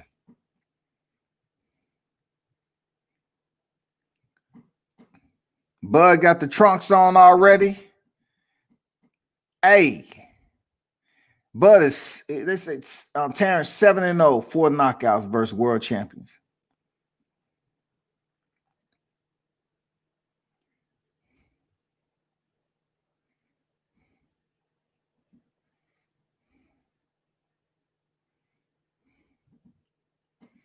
This is gonna be a barn burner. We can't say somebody's gotta go. Look at Kell Brook sitting there. It's my night.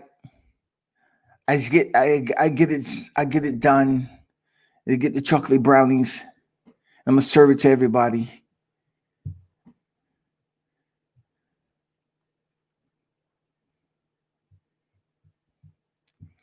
Shit, Crawford already has his trunks on. Kell Brook, like, he still got his freaking LA Fitness gear on. Like he about to go shake out the last couple of pounds. Let's go, Greer. Pick it up. 6th round, baby. Let's go.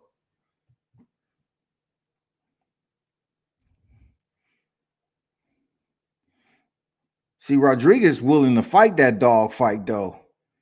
He's willing to fight that dog fight. This is a damn, we're talking about forehead to forehead. Greer go to the body, Rodriguez go to the body. You know what I'm saying? This is truly mano a mano. The referee is warning Greer about the elbow and the cross facing. I mean, come on, man. That shit happens.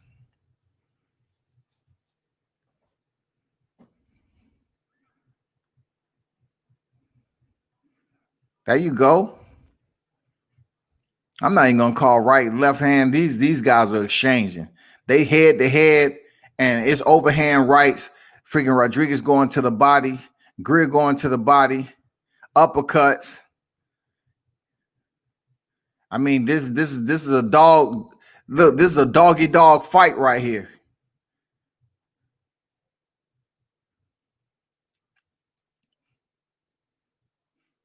This is grinding. This is the grind right here. This is like sparring. This type of fight right here, this type of style, they going back and forth. Greer was just caught with a left hook.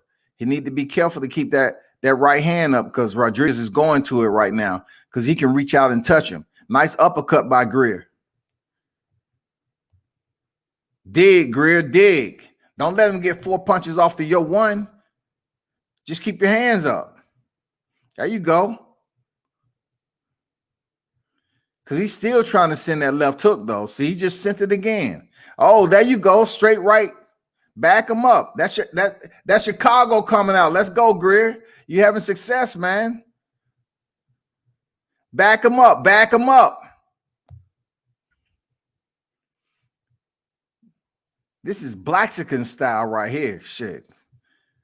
Them motherfuckers, them cats going toe to toe. It's look, who has the most? Who is gonna fold first? Who will break first? Who will land the shot to break the momentum? Period. This is elevator shit. This is motherfucking elevator shit right here. This is bathroom stall shit. When a motherfucker been talking shit, you catch him in the bathroom. You fighting in the stall, goddammit.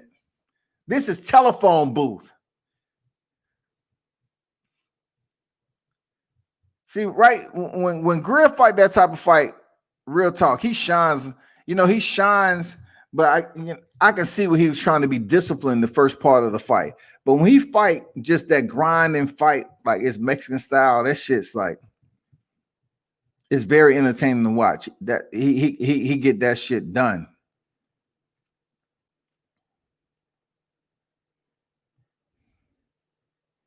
But, you know, not every fighter you're going to be able to stand head to head, toe to toe and do that.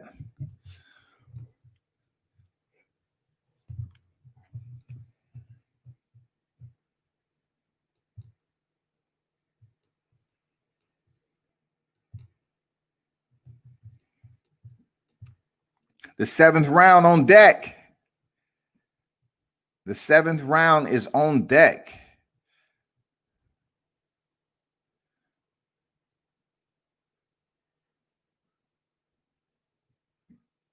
Yep, 7-0 versus world champions, man. 7-0. You can't get no clearer than that. This is an even fight. They have Andre's scorecard. We all know Andre is the same one that had that scorecard. You know the one. You know the scorecard where he had the shit a draw. Yeah. So I'm not really putting too much emphasis in that. But this is a damn good fight, though. 7th round. Somebody got to make a statement. And that Chicago is out in full color right now. This is patented Greer Jr. right here walking his opponent down. Come on, referee. Stop stopping the action, man. People throw elbows. Ask Mike Tyson.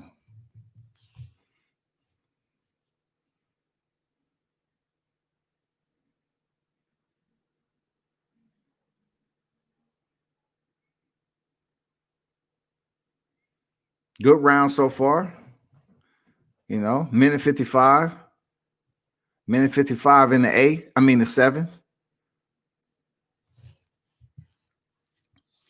Rodriguez fighting off the back foot. Cardio might be a little bit of the issue right here, or he's trying to get Greer to come in so he can catch him with the counter. You know what I'm saying? Greer is picking up the pace right now with Rodriguez. Rodriguez is complaining to the ref, you know, trying to get a stoppage in the fight. He may be gassing a little bit. Put that on him, Greer. There you go. Night. There we go, Greer. Let him know you got that endurance. That's that Ed Brown in him. Let's go.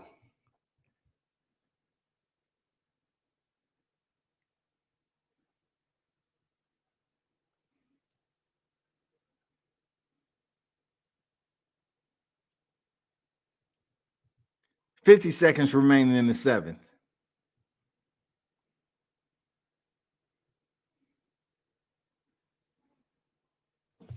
Let me see what Shakur's saying. Let me see if he's saying what he's saying. In his next fight. By the way, speaking of title fights, I just got a ping here on the cell phone of a trend now happening at the sports books that's going the other way. The late money is coming in on Kell Brook. Yeah. I ain't want to say it. The late money coming on Kell Brook, dog. People been sitting there. What you think? Come on, Johnny. Tell me what you think. We drop money on fights all the time. Charlie, come here, Charlie. Talk to me. You think Kell Brook got a chance? You know, more than a chance. You think we should just put our money on Kell Brook? He's convincing me that he can get it done. What do you think? Johnny, come here, Johnny. Tell me what you think, Johnny. Late money's coming in on Kell Brook. What do you think?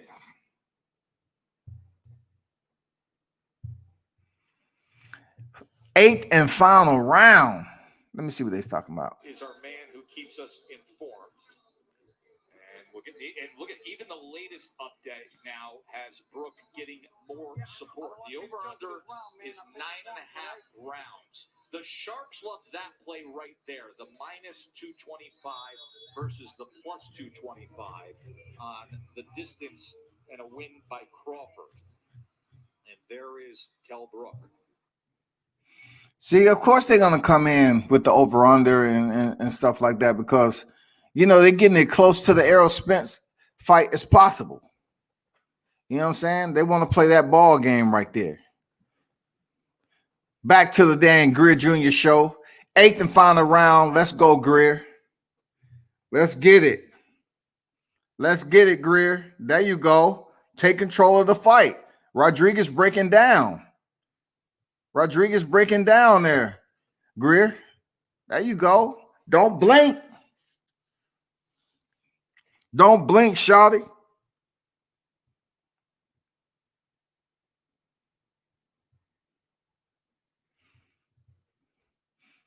Double up on the jab is Greer. It's not toe-to-toe right now. You know, good space, good healthy space with Greer. You know, boxing right now. 2 minutes remaining in the fight. He misses with that wild left hook. Rodriguez still going to the well about that left hook.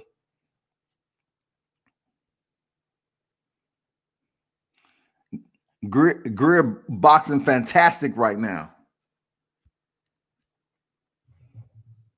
Now Rodriguez has to chase him down. You know what I'm saying? And the shots not landing as easy as they was early in the fight. Long as Greer doesn't park up against the ropes, man, and not let his hands go.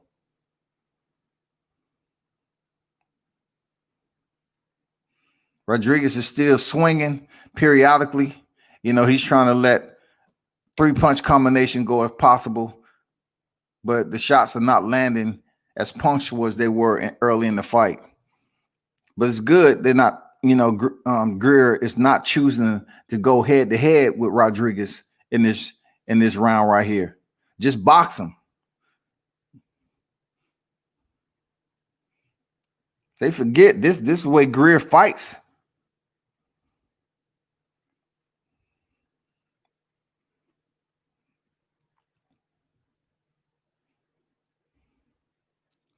$40 seconds remaining in the fight. This has been a clear round for Greer, in my opinion. This has been a clear round for Greer. I'm not even listening to the commentary because, you know, that it can be what it is. It can be what it is, man. I don't like that shit persuading, but Greer looks very freaking energized in the final round. Like he's pressing the pace. His energy is where it's supposed to be. Rodriguez is off the back foot. We have 10 seconds remaining in the fight, man. So we'll see what the judges were looking at in the 11th. I mean, not the 11th, the 7th. But, you know, that was a damn good finish. He finished strong. Greer finished strong, man. So we'll see what the judges are thinking from the 7th. I know he won the 8th. But let's see what the judge was thinking in the 7th. Crawford got it. People still sticking to Crawford.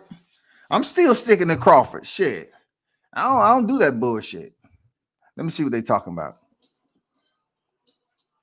They're not going to have the mics on anyway in the corner.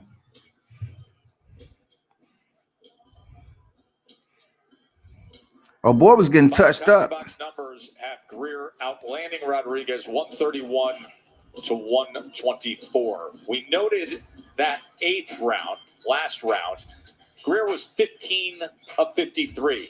Rodriguez was 9 of 47. 15 of 53 is better than 9, goddammit. 15 is better than 9. We'll take it. We'll take it. We'll take it. Period. We'll take it.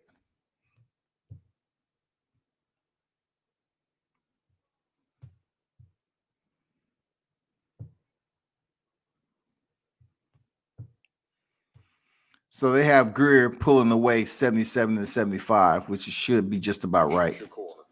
Just about right. Ray gives the last 3 rounds to Greer, and with that, Andre Ward says it should be 77-75. That's his clothing line. Foreign. Don't blink. Mr. ESPN, all that together.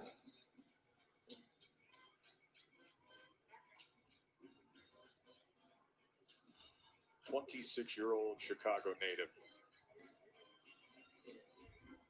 trying to get the 23rd win of his career and set a new path with a new team.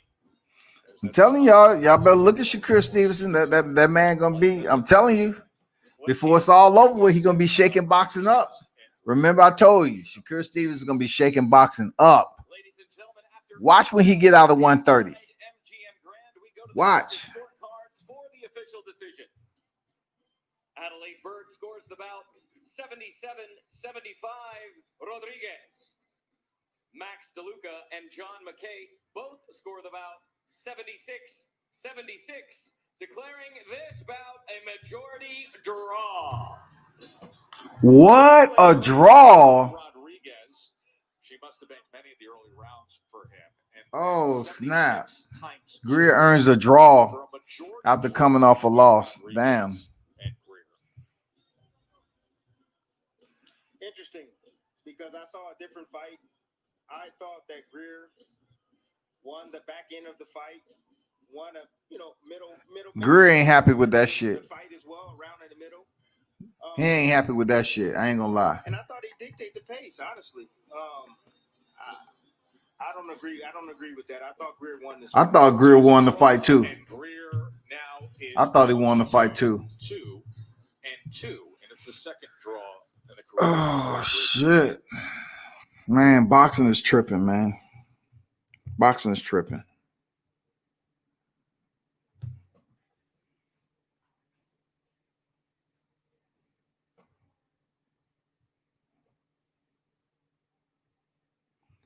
What y'all think about that? Was it a draw? Did y'all see it a draw or not? Let me know what you're thinking.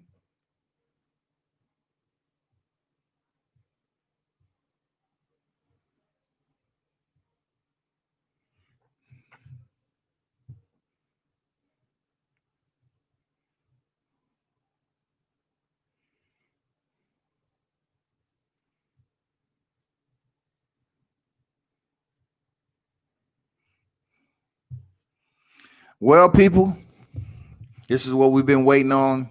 The co-main event gets us one step closer, one fight closer to the main event, which I think is going to be a phenomenal fight tonight. I think it's going to be different. You know, even the odds makers are coming in here, you know, acting goofy. You know what I'm saying? Because they afraid to bet against Brook. It's just something the way Brook came in for the weigh-in. Hey, let's see what freaking Andrew Moloney got to say. I knew that he was going to come forward and bring the fight like he always does. It's hard for me to talk about that fight without sounding like I'm making excuses. Correct. The facts are some things went wrong in that first fight, and for those reasons, I didn't perform anywhere near my best. Maloney's in trouble here. He's taking some big shots in this. Taking some big shots. My eardrum first. Joshua Franco was getting off. Affected my balance quite a lot. Stopped me from being able to have any sort of strength and sit down my punches. I actually felt sick during the fight. And while they're announcing the decision in the ring, if you look at the footage, you can see me sort of biting down on my tongue because I'm about to throw up. And new WBO Super Flyweight Champion. Well, if he's not sick tonight, then he should go in there and get the shit done. You know what I'm saying? He should be able to go in there and get the shit done this time. Hands down. No ifs, ands, or buts about it. He should be able to get it done. I'm not saying he lying. I ain't saying it's excuses. None of that shit.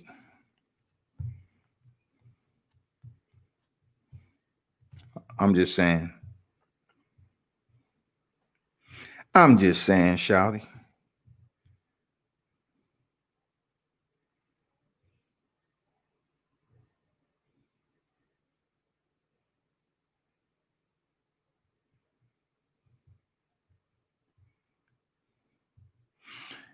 Hey, y'all let me know what you thought about that Greer fight, man. Y'all don't care? Why y'all doing my man Greer like that? Should have been a draw or not? Talk to me. Should it have been a draw or not?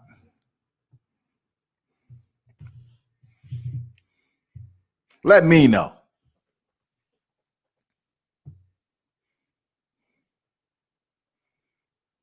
I need to know. Help me. Help me. I need some other input, man.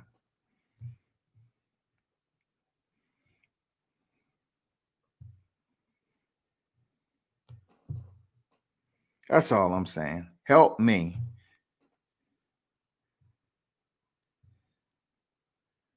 I just want to hear your feedback. Did you think Greer earned a draw? Just give me a little bit of input back, y'all. That's all I say. I just need some input.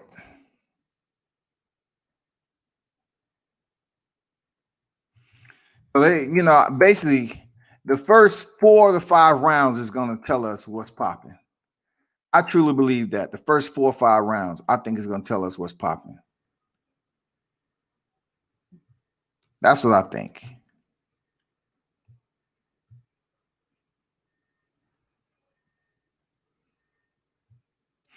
Let me see what they're talking about.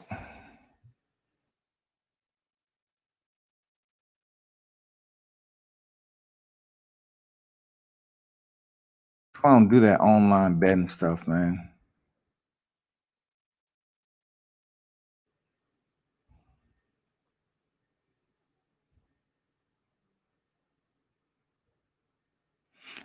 Kell Brook last 5 opponents, 134-5.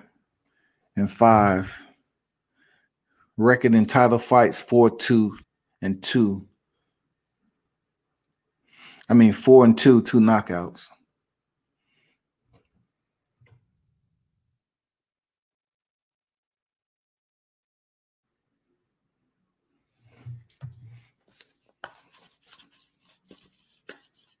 Errol Spence said he just feel like Terence Crawford is going to beat Kell Brook. That's what Errol Spence is saying.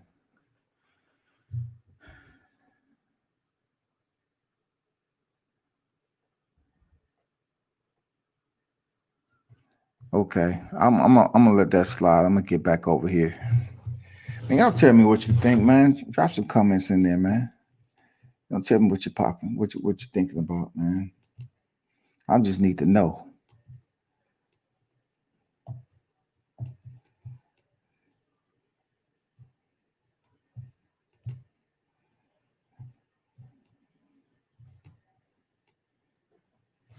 We're getting ready for the main event.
Man, let's get this. They ain't in the ring yet.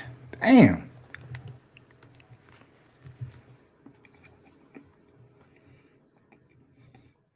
What's taking so long? We already know who's fighting next.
So I see Rafael dos Anjos defeated Paul Felder, which we knew that was going to happen. Rafael dos Anjos, congratulations, my friend. Incredible performance.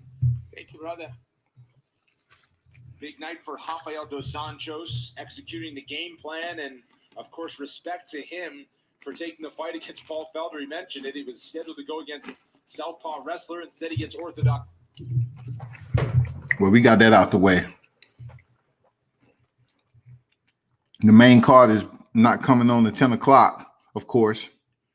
So 5 days notice to step in and do that is just an incredible thing. Talk to me about how you're feeling right now. I honestly feel, I got a little tired there in the fifth. And I really think the problem, Mike, was that I was in striking shape. I was in really good cardio shape for the triathlon, but I hadn't grappled. I'll be honest, now I can be completely upfront with you guys. I have not stepped foot in an MMA gym in almost 4 months. So that was completely based on pure endurance training and some pad work. And then coming here and cutting over 22 pounds in 4 days. damn. Thursday night was probably one of the darkest nights. He cut 22 pounds in 4 days. That's crazy. 24 pounds in 4 days. And he still went the distance, I believe. That's amazing.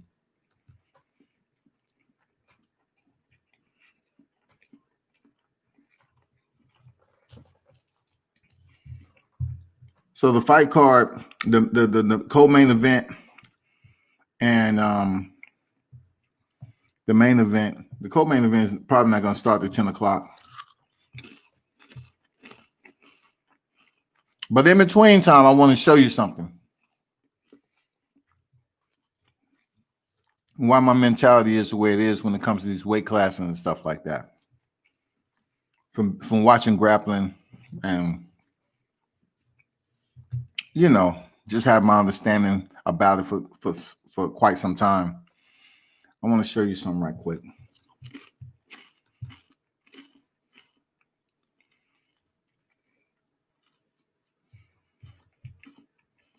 if I can find the picture, if it's okay.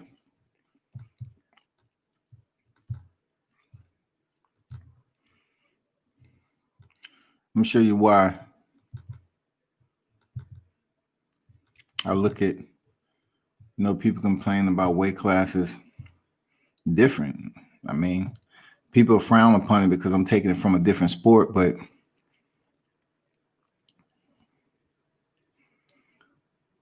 let me show you this picture if I can get it. Let me find the right one with this particular matchup. Let me see.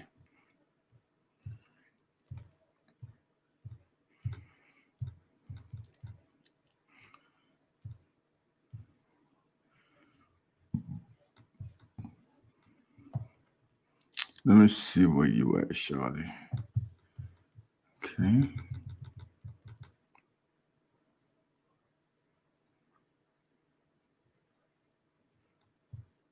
Let me check this out right here. Yeah.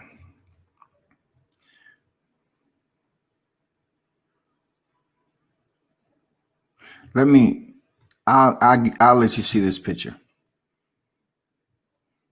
This is one of them. I'm not going too much because this is not a freaking grappling audience today, but of course I cover it, so I gotta speak on it periodically. So let me put it out here.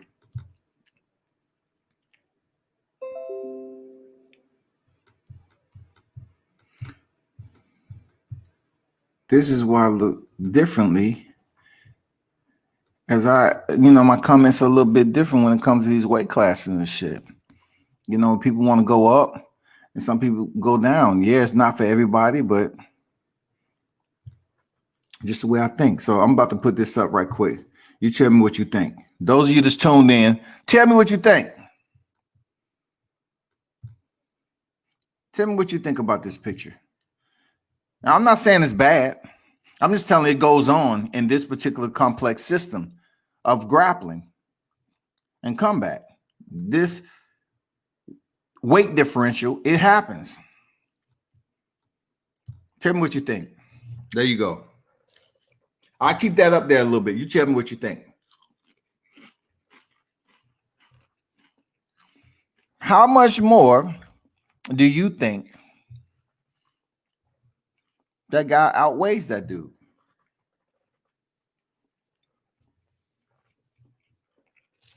Just let me know.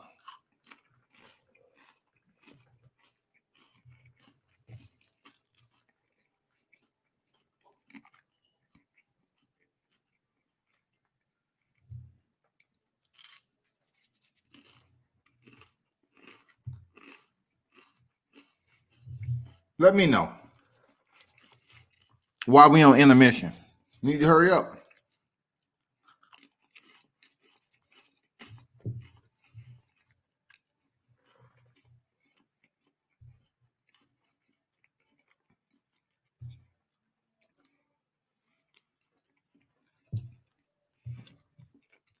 Anybody? That's not photoshopped either.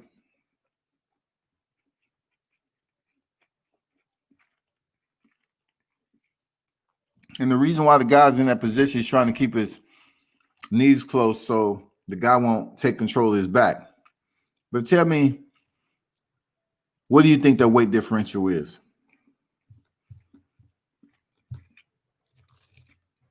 Could you imagine wrestling with somebody that big? I mean, the shit happens, bro. In grappling, the shit happens.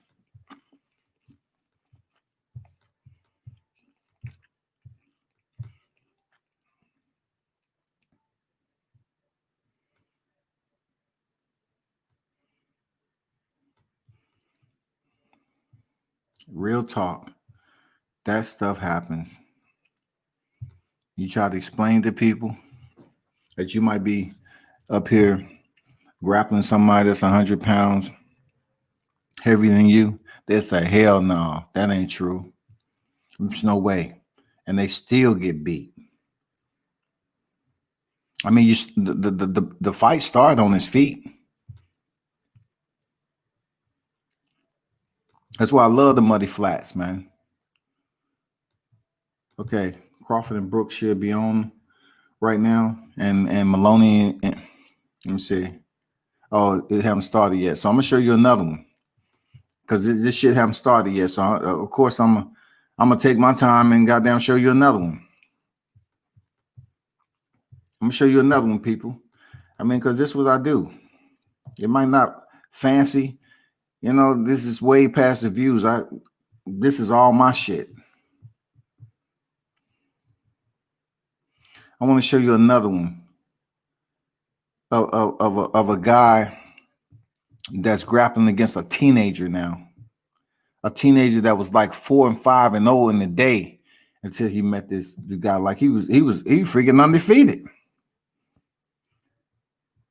Let me show you right quick. Let me filter through these mud. Wait, where you at? Wait, what a beast at? What a beast at? I might have went past it. This dude's a beast. He does mixed martial arts and grappling tournaments. This dude is huge. He was going against a teenager. That's another thing, how grappling is a different type of science, man. Where you at, dog? Where you at?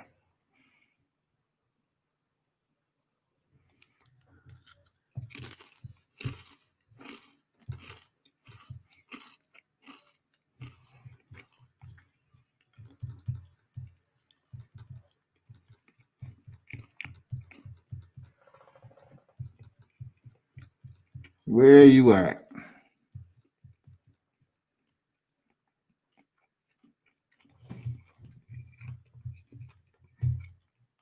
Did I even film that?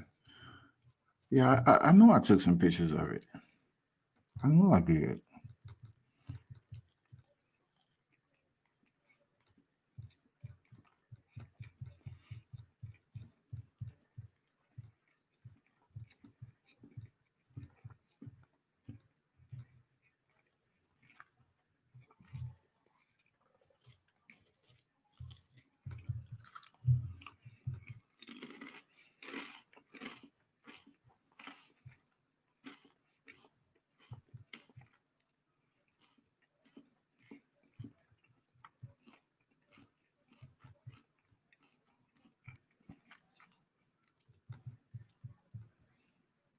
You know what? Let me go back down to where I was.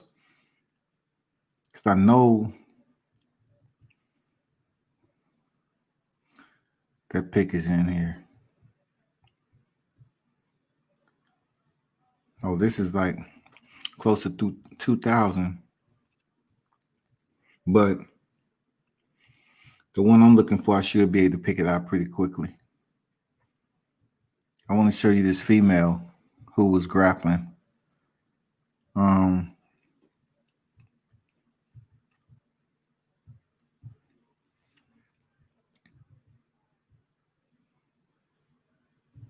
I may not be able to, might be just be too many other pictures. Okay, that's her picture right there. Where is her match though? Trying to find her match.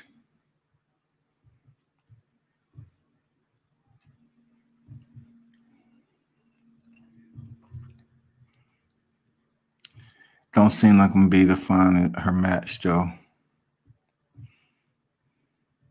This was a female that was face. She was a female who was competing against a female that she outweighed probably like 100 and probably 125 easy. But you go through that in jiu-jitsu, man. Like that shit happens. But unfortunately, people, I cannot retrieve it at the time. I'm gonna get up out of here. I'm just gonna wait till I post them as I get through it, because it's too much. But I wanted to just show you that pic of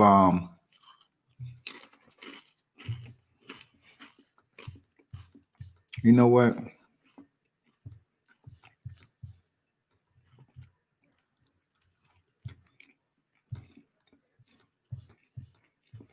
Let me see if I can.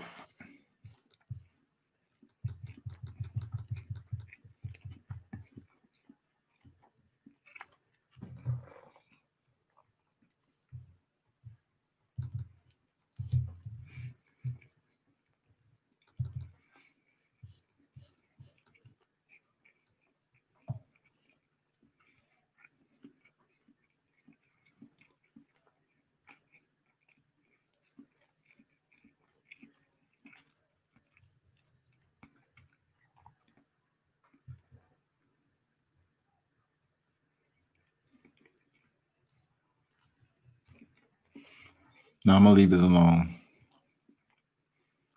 Let's see.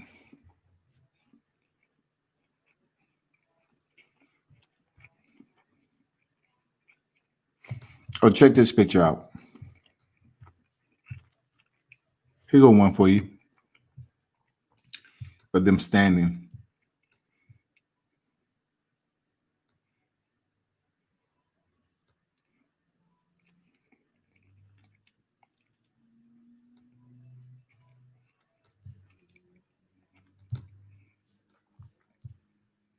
Okay.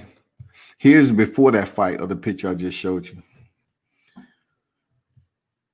Just to give you an idea of the size difference.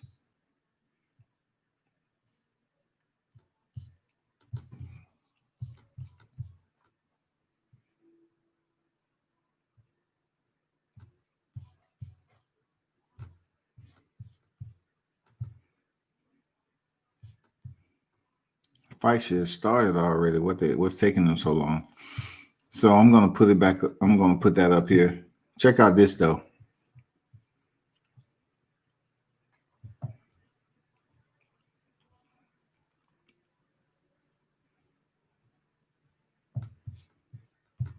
Could you imagine seeing this in a boxing ring?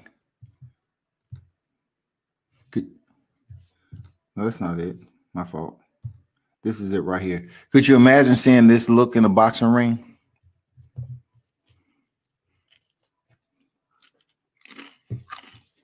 Could you imagine seeing this? What do you think the people's attitude is going to be? And that's the way I don't sit up here and hype on certain things with boxing when it comes to weight and all that, because at the end of the day, it just comes down to, yes, sometimes it's going to matter. All right, let's be realistic. Like you put a bantamweight in there with a heavyweight, it's going to matter. But seeing this right here, and the lighter guy won. The lighter guy won. But you imagine going to a boxing ring and seeing this weight disparity and people not crying foul. I'm just saying it's different. Real talk, it's different, man. It's really, really different to see something like that. And the game plan, that you have to implement in grappling. That's why I say I recommend people to put their kids in grappling, because it changes the whole mental scope of a kid going in there being scared of something of a bigger person, because in grappling you can force the the fight to the ground, or you can keep it on the feet. It's your choice on what you choose to do. That's the beauty of the system. Jiu-jitsu has a beautiful system to it, where back in the day when jiu-jitsu wasn't prevalent as much, when the fight went down to the ground, how did it go to the ground? You had somebody to get in on you. They lock their hands up. The person that's standing there, they standing straight up, both legs together. They're not even framed up. They get picked up and slammed on the ground. This day and time, even a kid that's not really practicing jiu-jitsu on a regular basis, they will try to create space. They would try to put you in a front side headlock. Back then, it was more like a bulldog choke. Person try to put you in a headlock, and they're right side by side. But you do that today, especially in the jiu-jitsu world, that's easy money. Somebody put you in a side headlock, you have so much, their body is close to you, and you have so much to hold on to. All you have to do is take it to the ground and then go to work from there. But back in the day, I was like, a headlock was a headlock. But this day and time is not. You got teenagers in there going against grown-ass adults. I'm talking about teenagers going in there with grown-ass freaking adults, man. And this and these adults might have been in jiu-jitsu for several years more than those kids. Obviously, they've been living longer, but it's a class that you can compete in that will allow you to compete with somebody that outweighs you. And this is a legitimate class. And only the people that pretty much train jiu-jitsu or go to the tournaments or been around the sport will understand what that class is about. And that's what I'm saying. Like, you can report on certain things, but when it comes to certain layers of mixed martial arts, certain layers of boxing, you really have to go there and get a bird's eye view of what's popping. Like, what exactly am I looking at? Especially when you're talking about mixed martial arts. You can ramble on all you want, but can you break down what you're looking at? Boxing is a two-fisted sport, but yet you have to include foot movement, head movement. That's when it gets a little fuzzy to a lot of people. With jiu-jitsu, you wouldn't just put it like this. You wouldn't have somebody competing against a grappler that's a different belt or maybe belts, and they've been in the sport. Just say that person's been in jiu-jitsu for 6 to 7 years, which is a long time. 6 to 7 years can be a long time. But then again, you find somebody that's been in jiu-jitsu a year and a half or two and a whole different belt, but they're still able to go in there and compete. You know what I'm saying? They're still able to go in there and compete with the person that's been in jiu-jitsu longer and probably did more tournaments or whatever the case may be. But sometimes you'll find a teenager, you'll find a youth that can go in there and hang with a grown-ass fucking man in jiu-jitsu. A grown man. I know there's levels when it get to the freaking brown belt, black belts. Of course, there are levels. But it's kids, it's youth that can go in there. I have it on video. You know what I'm saying? I mean, I seen it today. It's not the first time I've seen it, but this, just seeing these young stars go up, man, that's a future star, man. He went in there. Look, how can you be a teenager going in there with a guy who does mixed martial arts and grappling tournaments, and he holds secondary belts? I mean, when I say secondary belts, he holds belts in other organizations. This dude is bigger than me. He's probably 200. I would say he got to be a cool 275, 280. He's in there with a teenager that's probably weighing about 165, 70, if that. 165, I think. 155, 160. I might be giving him 15 pounds more than what he actually is. This dude did not get submitted. He almost submitted, old boy.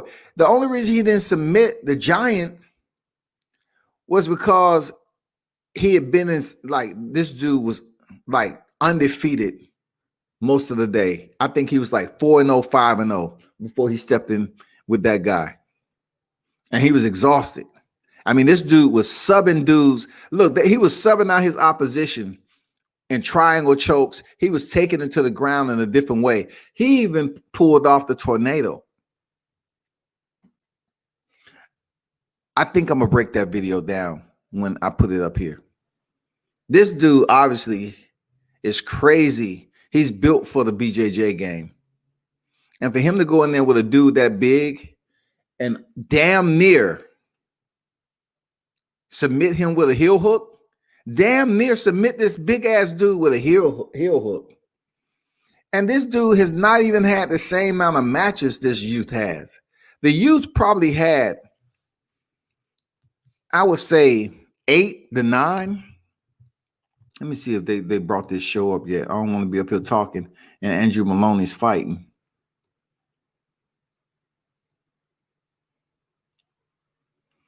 Okay, they haven't fought yet, but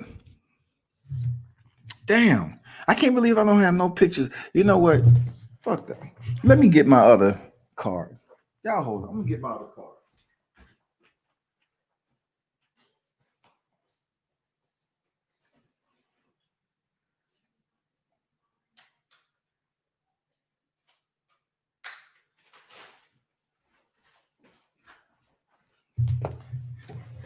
They can't copyright strike me on this because it's my shit. Check this out, man. I'm gonna pop this up here so y'all can see what the hell I'm talking about. This dude is gonna be a future BJJ world champion.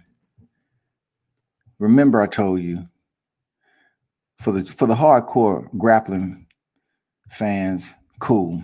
Boxing, you know, it takes them a minute to get with something like this. You know what I'm saying? To feel what I'm saying, how special it is. But I'm gonna show you the start of the video. Let me see. Is this it?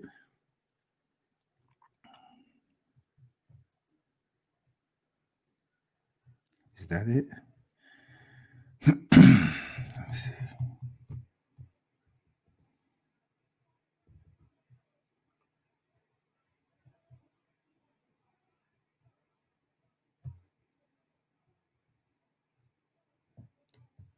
Let me check this video out.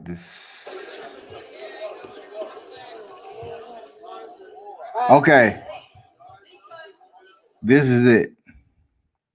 This is it.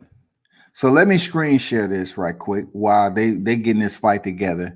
And maybe you can kind of get an understanding of why I think the way I have on what I've explored in my life with combat sports, right? You know, people call you casuals and all that, but when you see other people fighting other people that's much bigger in certain combat sports, it's just like, hey, you feel a little bit different about what you're looking at from what you experienced.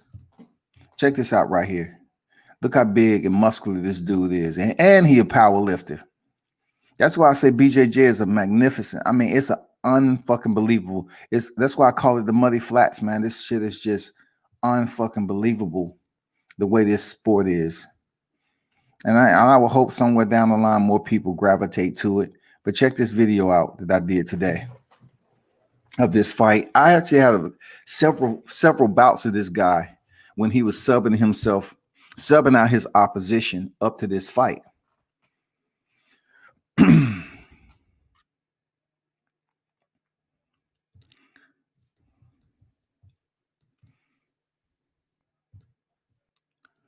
So peep this out.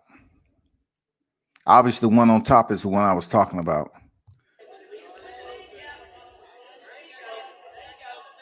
Look how little that kid is. This is a kid. This is a teenager. Look how muscular and how big that dude look like he played for the motherfucking Philadelphia Eagles. This dude has to be like 140, 145. Watch this shit now.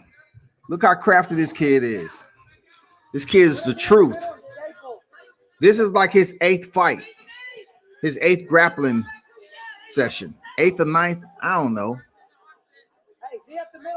Look how little he is compared to this dude.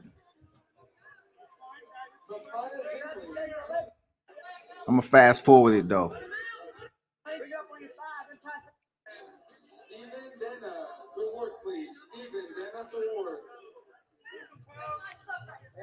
I was a grown-ass mixed martial artist, grappler. And that kid has been in several other matches. That's another thing about tournaments. You compete back to back. Look at that. He almost had it. He threw the legs up. Watch this shit now. Look how beautiful this shit is right here. Watch this shit right here.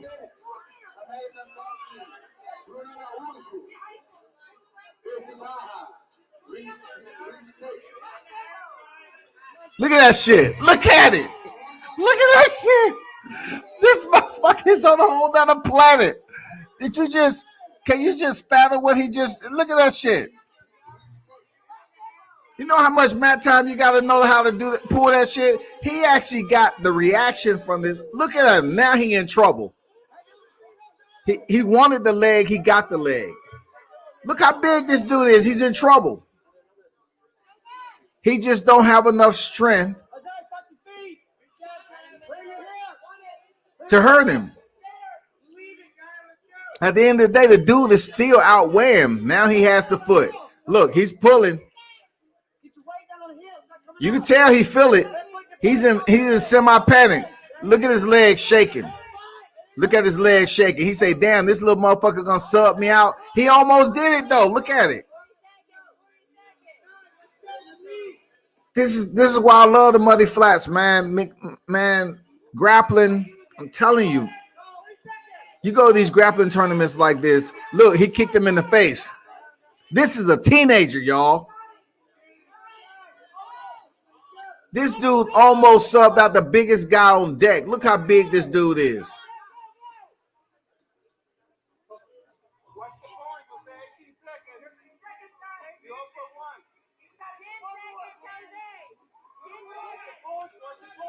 This dude gonna be, and he has a brother that's just as nasty.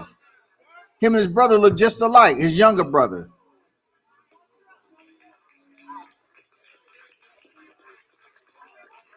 Look at this dude shaking his head. He's a nice dude though. Look how big. Look at the weight disparity. Man, I try to tell you that's my thought process. A lot of motherfuckers are frown on it, but go do a jiu-jitsu tournament, man, with a big motherfucker. I mean, you have to have some training and mental discipline to go in there and do what he did. Like, come on, man. That shit's amazing to watch. That shit's amazing. No, I didn't even get the first half of the fight. And I mean the grappling bout. Look at this shit now. Look at that.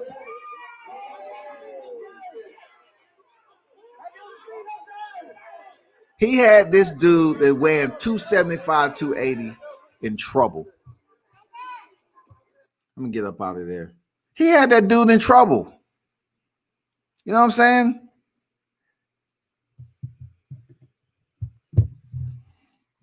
That's why I love going to grappling tournaments, man. Grappling is the art. Grappling is a motherfucking art. You go there to get educated. You always learn shit at grappling tournaments.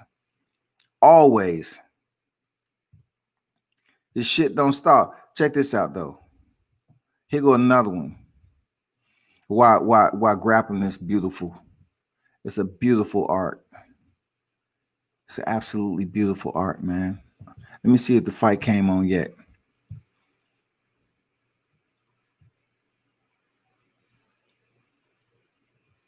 And is it just me? Let me double check this shit because I don't want to be up here going on and all this shit haven't came on yet. Let me go back out. It's okay.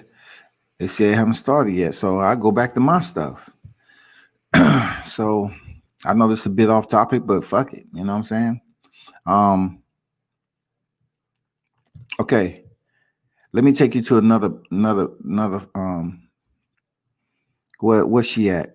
Very nice chick too. I forgot her name. I have to wait till it's in in the interview because they introduced themselves at the top of the interview. And when I'm going to these tournaments, all right, I don't know too many people in here. I may have familiar faces because I cover other grappling tournaments here locally, but a lot of these I don't know. I just walk up to them and you know, interview them because I'm at the tournament to do just that, you know, Combat Sports Media. But check this out with this is okay, I think this her right here. Yep, check this out. Here's another one. This is what I'm saying. Put your kids in freaking jiu-jitsu. It'll change their life. When my son initially went in jiu-jitsu and it was this chick choking him out, and I went home and practiced with him, he was frustrated. I said, if you're willing to listen, I'll help you get past that. She won't ever choke you out again. And when he started to go back to the jiu-jitsu class and she was doing the same shit over again, I was like, she was doing it because it was easy. Now it's not easy. And he choked out the first, he choked out the first experienced jiu-jitsu training partner. He felt more confidence, man. Check this out though. Look at this bout.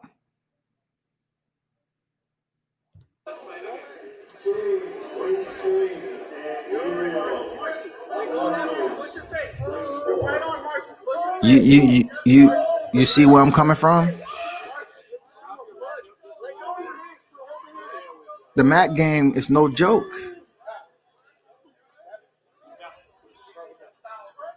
Verbal tap. And it's sportsmanship. You know what I'm saying? You can look at that for yourself. It's sportsmanship, man. I mean, that's just crazy, man. I just wish people understand and respect it just a little bit more than what they think it should be. Okay, so let me take you to an earlier match. Okay. Let me go back in here right quick and see if I need to share this again. Share this screen. And check this out. This is the same cat that I was telling you who faced the bigger guy. This guy he's in there with was hyping up, you know, everybody. And, you know, he's pretty much in shape to be his age now. He's in good shape. He's in very good shape. Check out what my boy did to him. He came in there with no shirt on, shredded, all that. So right now he's looking to pass, but that's what the guy on the bottom wanted him to do. He walked him into a triangle choke while he was holding his hand. He was steadily trying to get his hand out, and he walked him into a triangle choke. Once he got the triangle in there, it's pretty much a done deal. He's gonna grab he hasn't grabbed his leg yet because it's too far away. So now when he sat down, he did what is instinctively is to try to gain top position. But he found himself, look how shredded he is. He came in there thinking, okay, this is going to be about an aesthetic and physical physique. And he got triangle choked out. Look at that kid. That kid ain't built. That kid ain't freaking in the gym like that. The motherfucking mat game is serious. The worst thing they want you to do when you're in a triangle choke is sit down. It's the worst thing. So they say, you know, stack or load up, you know, make it heavy on top and try your best, you know, to try to stall out the choke long enough for the person that's on the bottom for this start to fatigue and everything. But some people not. Every triangle choke is different. You know what I'm saying? Everybody's triangle choke is different.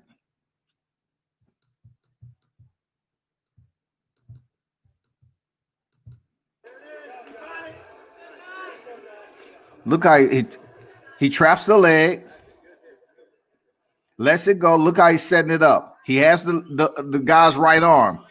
He wanted the guy to go to the opposite side and to set him up for the triangle. And that's where he at. Boom, done.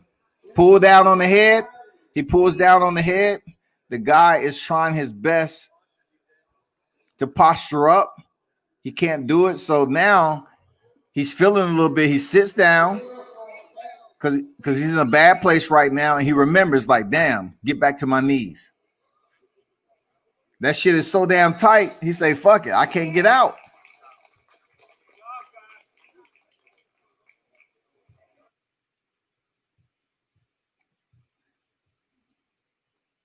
See, they can't copyright strike you when it's your own shit. That's about all I'm gonna put out there today until I watermark my shit. Motherfuckers be goddamn willing to take my shit, dog. I'm just gonna wait. Let me see. Is there one other video I can put out there? What's enough? It's plenty of good videos.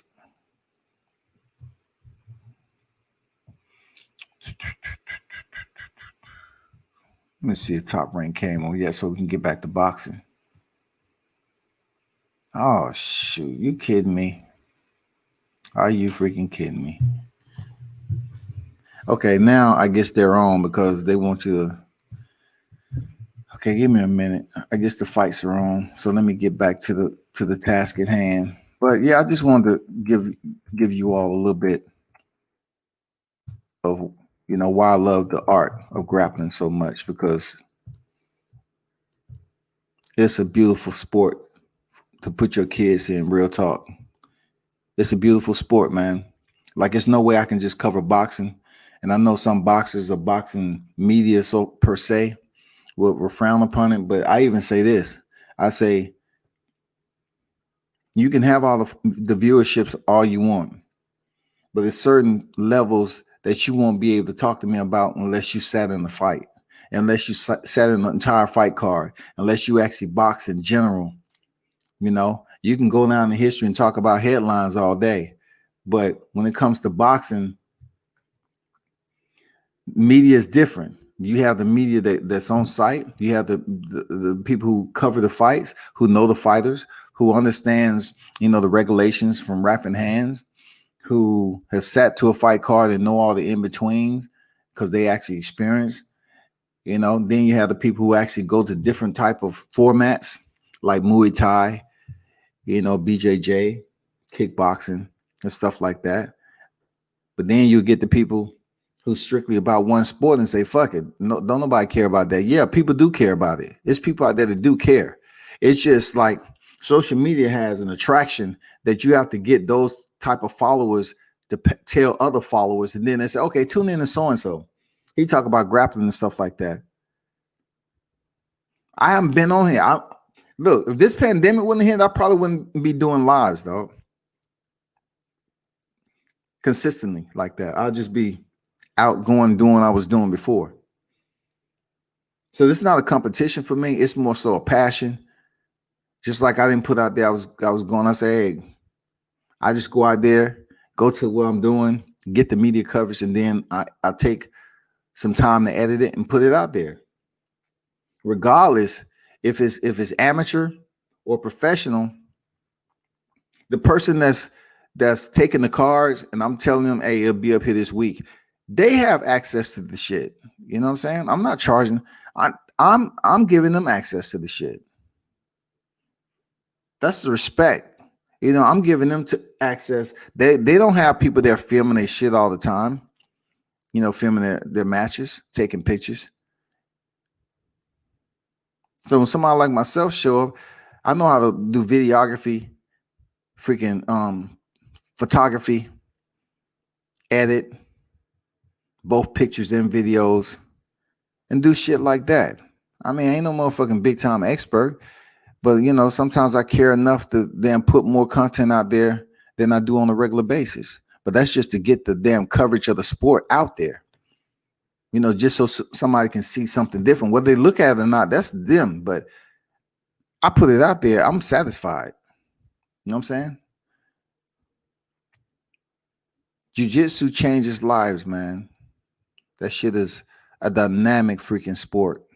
Even a jiu-jitsu artist is going up against a boxer per se. It depends on who it is. If they're able to get in close, and they may take some punches, they even get in close, the control factor is all that matters when it's all said and done. The control factor. because the hands are none and void once you're restricted and isolated and restrained. The hands are done. Like I said, it's not for everybody, but hey, it has proven to be a huge factor in a fight. You know what I'm saying? You take the average person that's throwing punches like that don't have any reserve, and they want to sit down. Before they know it, somebody's changed levels, got in close, locked up, where it's single, double, you're on the ground still throwing punches. That's okay, because once they restrain your arms, you're going to feel so restricted, you're going to go into panic mode. When you go into panic mode, it's pretty much over. It's been over. It's been over. You just understand it's over and there's nothing you can do about it. But the person that's, basically restraining you and may have done jiu-jitsu back in the day or wrestled or whatever the case may be, they have you right where they wanted you to be to begin with. They just wanted you to overly commit on throwing a punch or whatever the case may be and get in close on you. Not every boxer can wrestle. And it's not guaranteed that a boxer will land the punch, but some boxers will. They keep enough space. Let's be honest. Reality, a boxer can land a punch on people. Come on now. That's period. But I'm saying in certain scenarios where you got two individuals that's decently trained, the scenario could be different. They still up here giving promos. Let me go back and see. Can I show y'all something else? Let me see. Can I show y'all something else? I don't want to put too much of my stuff out there before I actually edit it. Because you got people that'll put shit out there. No, I put it this way, unless they follow grappling, they ain't gonna care too much about this. That's the beauty of it. They're not gonna care too much about it. That's the beauty part about going to a grappling tournament.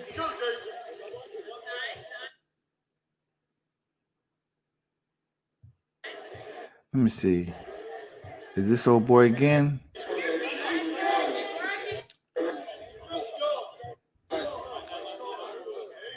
Yep.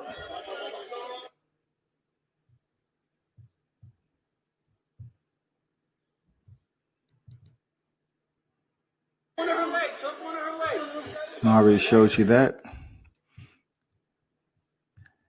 Okay, they're walking out. They're in the ring, y'all. I'm gonna abort mission on this. I'm gonna abort mission. They're in the ring now. Yes, sir. It's time. What the hell we doing?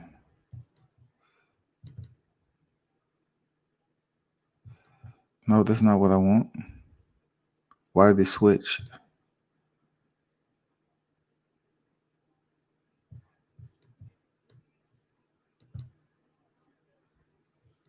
There we go.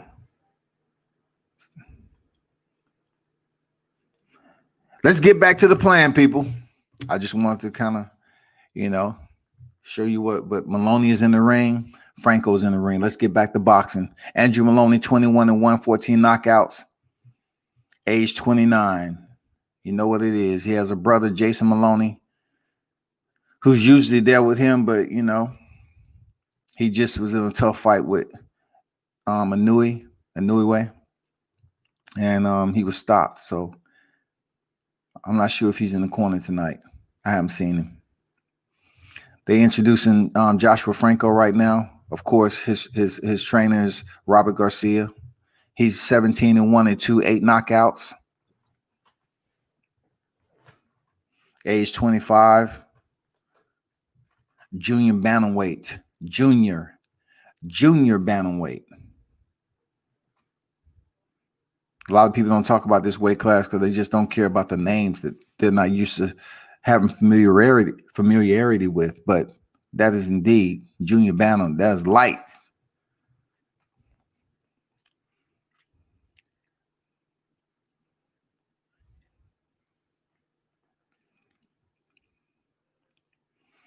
This should be interesting. Real talk. This is 12 rounds. Yeah, the rematch is on deck.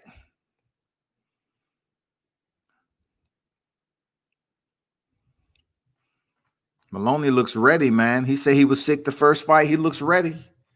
Franco looked ready. There's definitely nothing to it but to do it.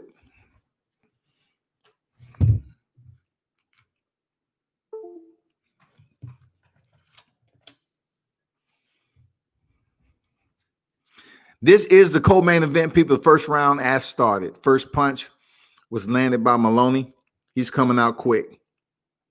Franco answers. Both fighters are sticking to the jab early. Moloney with the 2. He sent the 1-2 down. You know, Franco automatically responds, man. This is a good matchup stylistically. I like it. I like seeing these two fight.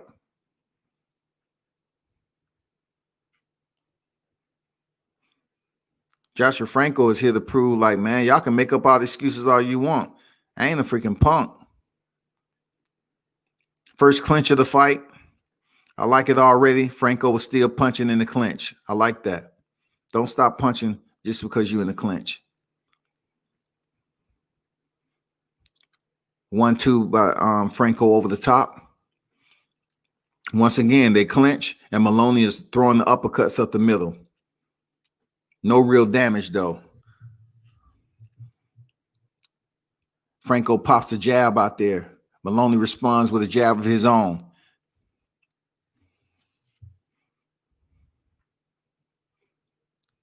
Good first round so far. Very competitive first round. Neither fighter is taking the momentum away from the other. It's basically equal exchanges. They are active on the jab. 1-2 by Moloney.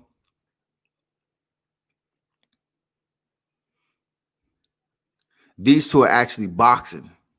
You know what I'm saying? Oh, very, very, very quick combination by Moloney. Landed. Moloney's going up top to the body. He's throwing 2 punches at a time. I like his energy already. He's throwing 2 punches at a time, minimal. Boom, 1-2 to the body. Come up top with the hook. There you go. He's on the 1-3. He's on the 1-3 early. Moloney is giving it to Franco this round. He's turning it up. 45 seconds remaining in the first round. Moloney is turning up the damn volume on Franco. He got Franco thinking about, damn, when can I throw a shot? When can I return? When can I counter? Moloney's fighting like a freaking champion shit. But it's only the first round. But I like the 1-2, the 1-3. Look at that 1-1-2. That shit landing.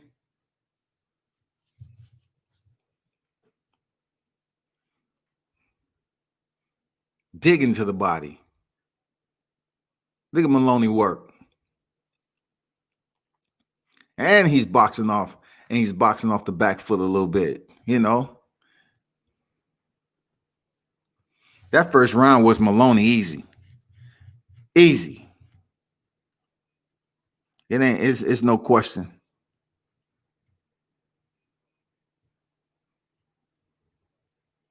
But it's only the first round, so people shouldn't go into a panic and think Joshua Franco is not in the fight, man. Hey, this is only the first round, people.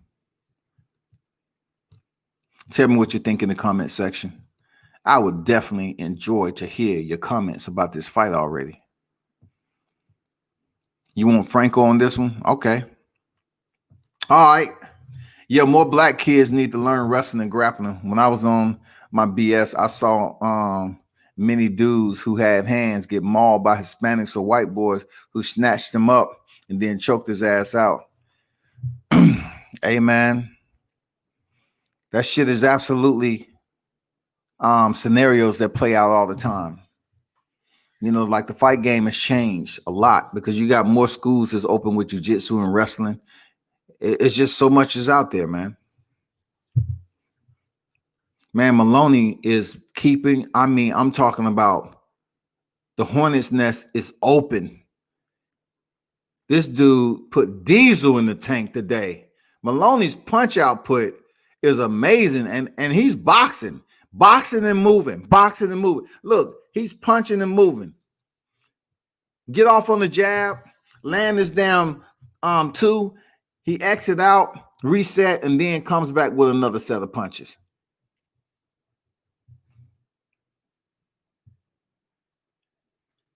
He has Franco at the high guard. Like Franco is defensive right now. He's defensively shelled right now in the second round. Moloney's giving him the business like they're not even on the same level right now. Bam, look at that damn combination. Then goes right back to the jab. This is a whole different fight. What, the mouthpiece? The mouthpiece. Oh, shit. Franco's eye is goddamn swollen already. It's shut. That shit is damn near shut already. This is going to be over soon. Believe it. This fight is going to be over. Crawford and Kell Brook better start warming up. They better start warming up. And that was from a punch. It's done. It's a done deal. This is going to be a trilogy, potentially. There's no way he goes the rest of the fight with his eyes swelled up like that. His eyes look like Berto when he fought Robert Guerrero. But both of his eyes was looking like that. Damn. Who else? Who's that fighter? Who's that fighter? Who's that? Who I was swelled up like that? Eric Morales. His eye damn near look like Eric Morales.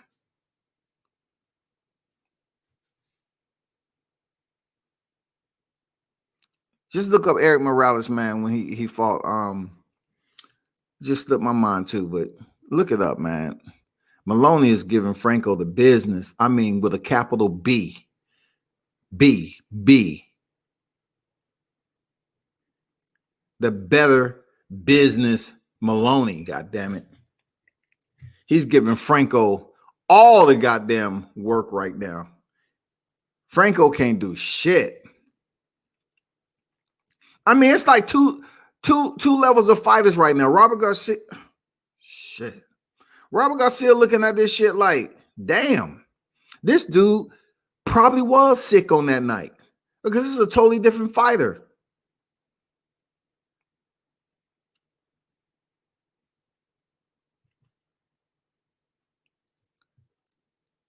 This fight might get stopped, man. Unless, unless they would put some inswell on there, stop the swelling, whatever the case may be, man. Because Moloney's going to punish that motherfucker. They talking about Kell Brook. Shit, we got Franco right now that's going through eye problems.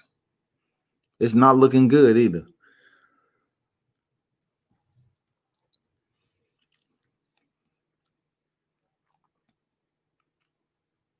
No, stick with the same pick, man. He might come back. You know what I'm saying? But that eye, this has been a weekend that's been catching our eye, goddammit, because all these eye conversations, Kell Brook eye situation, now Franco Moloney's eyes swole the fuck up. Damn John Howard, who fought earlier, had a damn cut over his freaking eye. Look at the doctor. Look at the doctor already checking it out.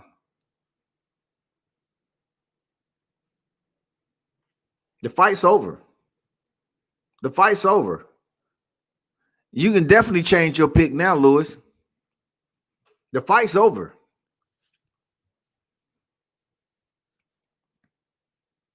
Done. The fight didn't even go into the third round. Over.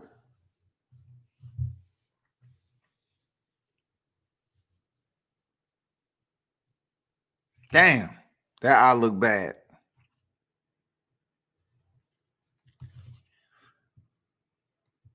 Let me see what Moloney's talking about. Two punches that landed on the right eye.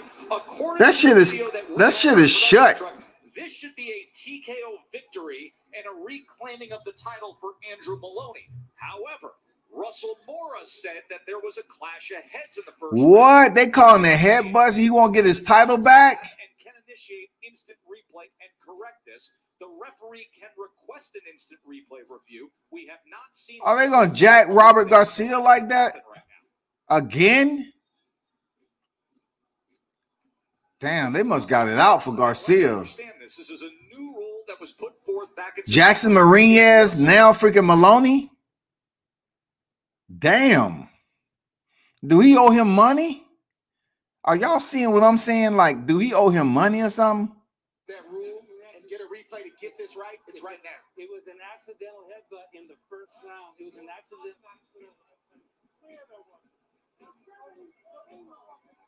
Well, They need to put that. They need to put the light up.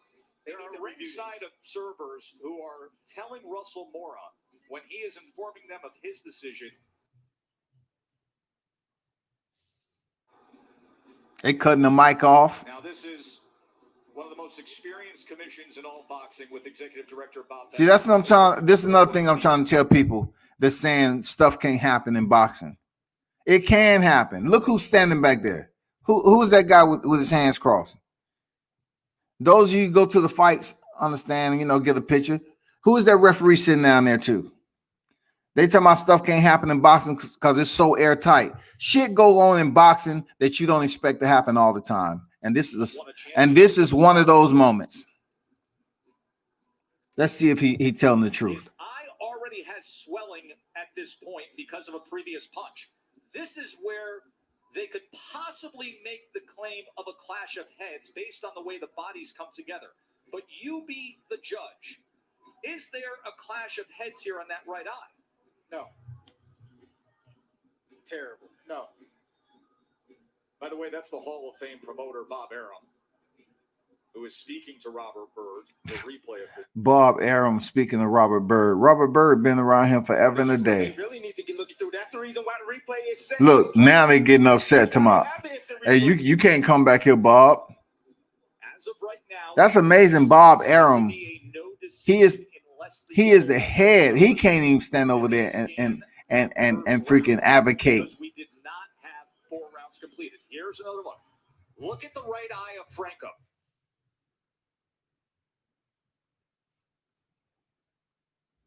Of Andrew Moloney. Watch the Australian challenger. That's straight up in the right eye. That's a punch. That's a punch. Immediate swelling right there.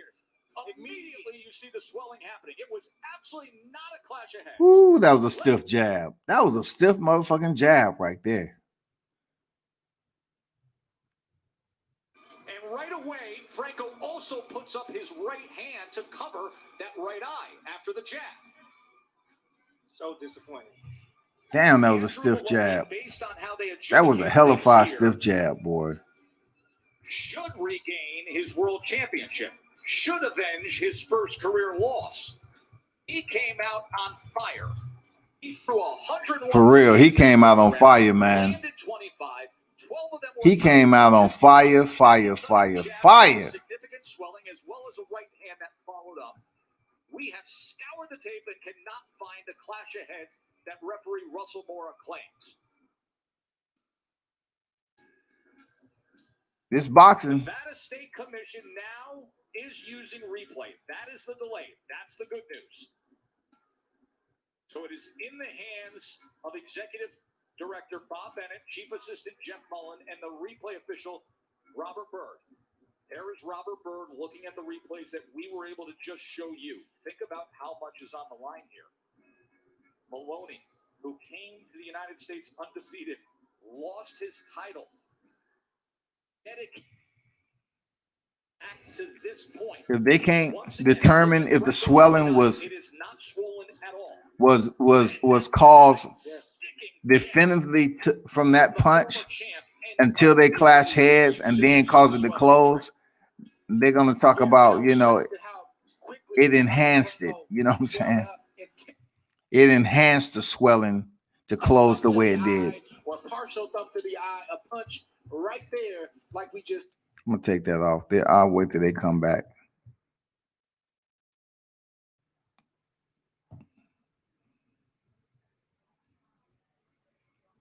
but I hope they get it right. If it is indeed strictly from a punch, and they won't try to include that the swelling happened, excessively. It was enhanced by the clash of heads. That's where it's going to go all bad for Moloney. If they say the swelling was enhanced to impairment because of the clash of heads. Once the heads clash, it basically sped up the process of the swelling. So being that they can't predict how many other punches Andrew Moloney would have landed. Okay, let's see what we're talking about.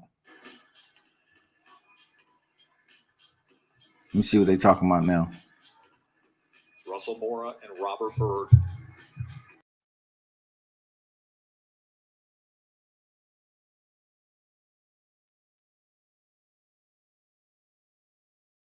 If they bring that belt up in here, it's a wrap. On the phone is the executive director, Bob Bennett.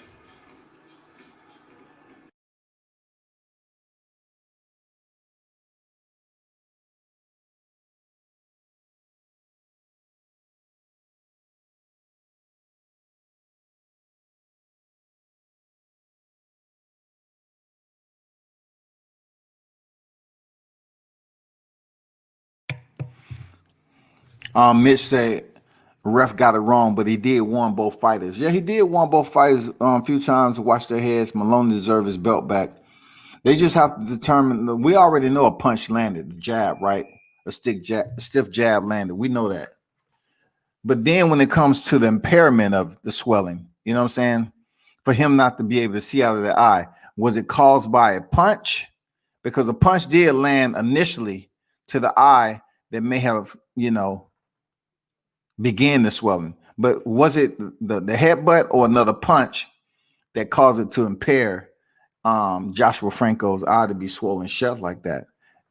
That is a legitimate, variable that you can put in there as an indication that if a head clashed with the eye that was already slightly, swole from the jab early on, then somebody can make the case that, yeah, the headbutt was what did it. They always can come up with that shit. But they're showing the first round right now. I mean, Moloney came out and made Joshua Franco look like they was on whole two different freaking professional levels, man. Champion versus student. Real talk. Joshua Franco was being outboxed tonight. I didn't see him coming out this fight as a winner. The good thing is the fight ended early and we get to see Kell Brook and Terence Crawford soon. Does I look like Mitch Green in the 80s? I think Mitch Green, I look worse. Mitch Green, I look worse. Real talk. Because, man, comedians was freaking making fun of that shit, all that. Mitch Green was a dog, though. You got to give it up. Mitch Green, he went in there and fought Tyson. He was a dog. He thought what he was saying, he believed, He believed that shit.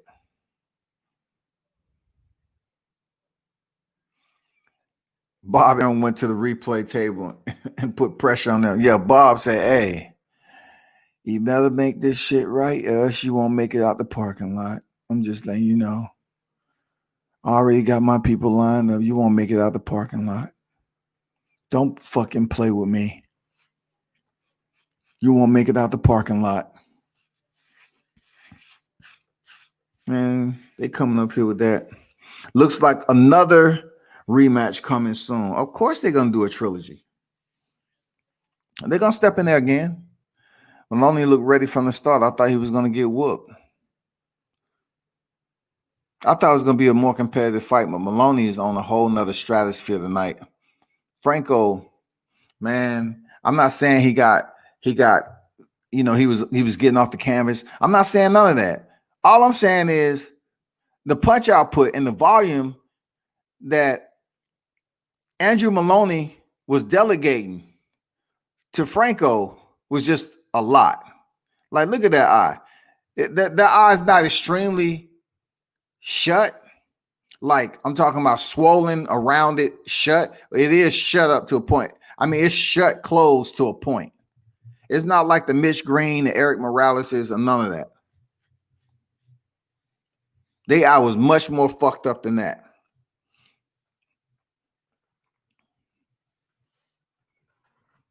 Let's see what these referees going to do because they got to get this right.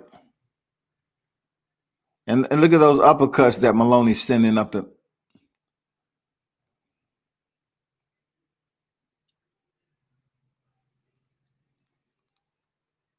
Let me see if he's going to send that jab. Yeah, he send that jab straight through.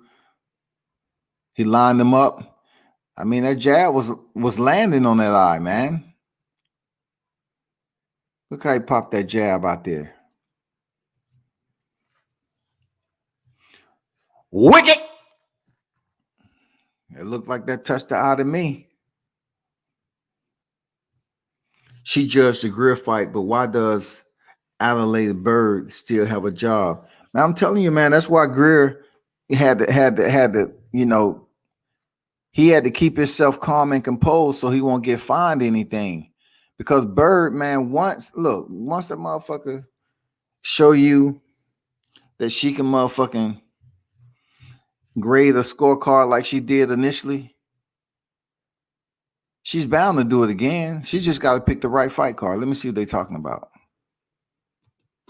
You know, train his butt off. You know, they still making phone calls, seeing who got the check, who willing to get fired, who family is kidnapped already. I mean, shit. This is turning into a fiasco. Real. This fight night is turning into a motherfucking fiasco, dog. It started with the last fight on the undercard with Greer coming up with a draw. Nan's coming up with this shit.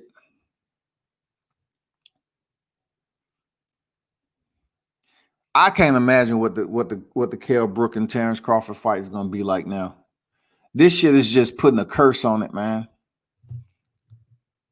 This is the calm before the storm, man. This is motherfucking the house that's about to come down on the Wicked Witch in the Wizard of Oz. Where the fuck is Toto? Toto, where are you? Where's the motherfucking Tin Man? Where's the scared ass fucking line? It's time for them to motherfucking unite. Where the scarecrow at, goddammit? Y'all need to come in here and damn browbeat some motherfuckers. Because they fucking up tonight.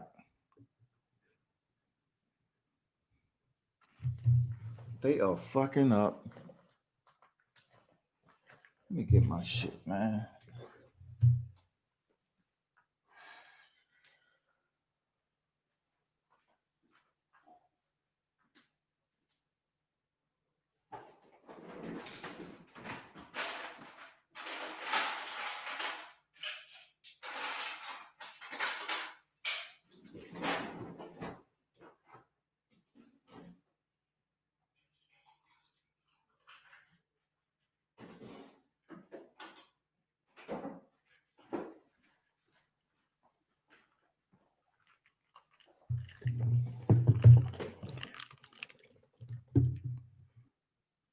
And take every single look. This is with a minute 40 left in the first round, meaning that we should see a significant clash of heads within the next 10 to 15 seconds here based on what the commission is communicating.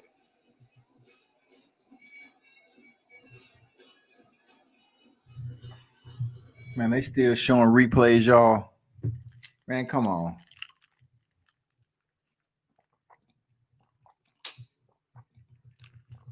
Thumb to the eye.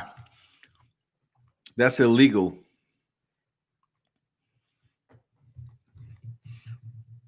If they can determine there's a thumb to the eye, it can cause a fight to be stopped. But, you know, that's not really a common point where a thumb to the eye is stopping a fight. How can they determine that? Unless the placement of the glove and all that. I mean, they really can't. Inside the glove, your thumb has a loop that keeps it in place. You know what I'm saying? It's just not, your thumb is not protruding out like Tyson Fury was trying to do. You know what I'm saying? Before the Christian Hammer. You have a loop your thumb is in, man. It's just not on his own program.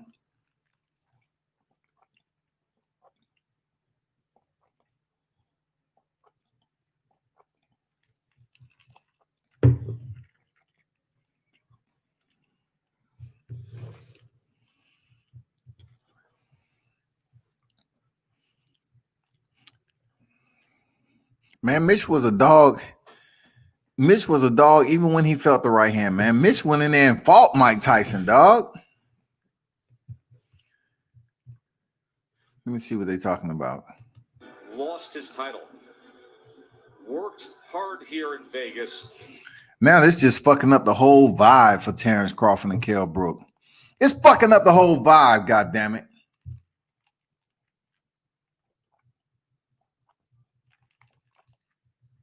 It's fucked up the whole vibe. Shit. Now we might have some funky shit. Is Bird goddamn great in the Crawford Brook fight?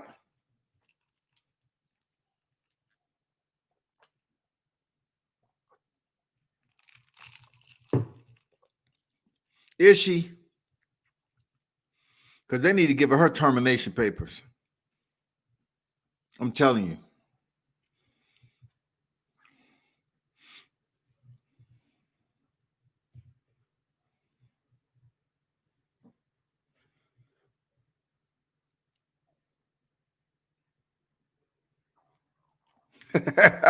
Miss say Bradley telling the truth. He was a headbutt. Man, Bradley head look even.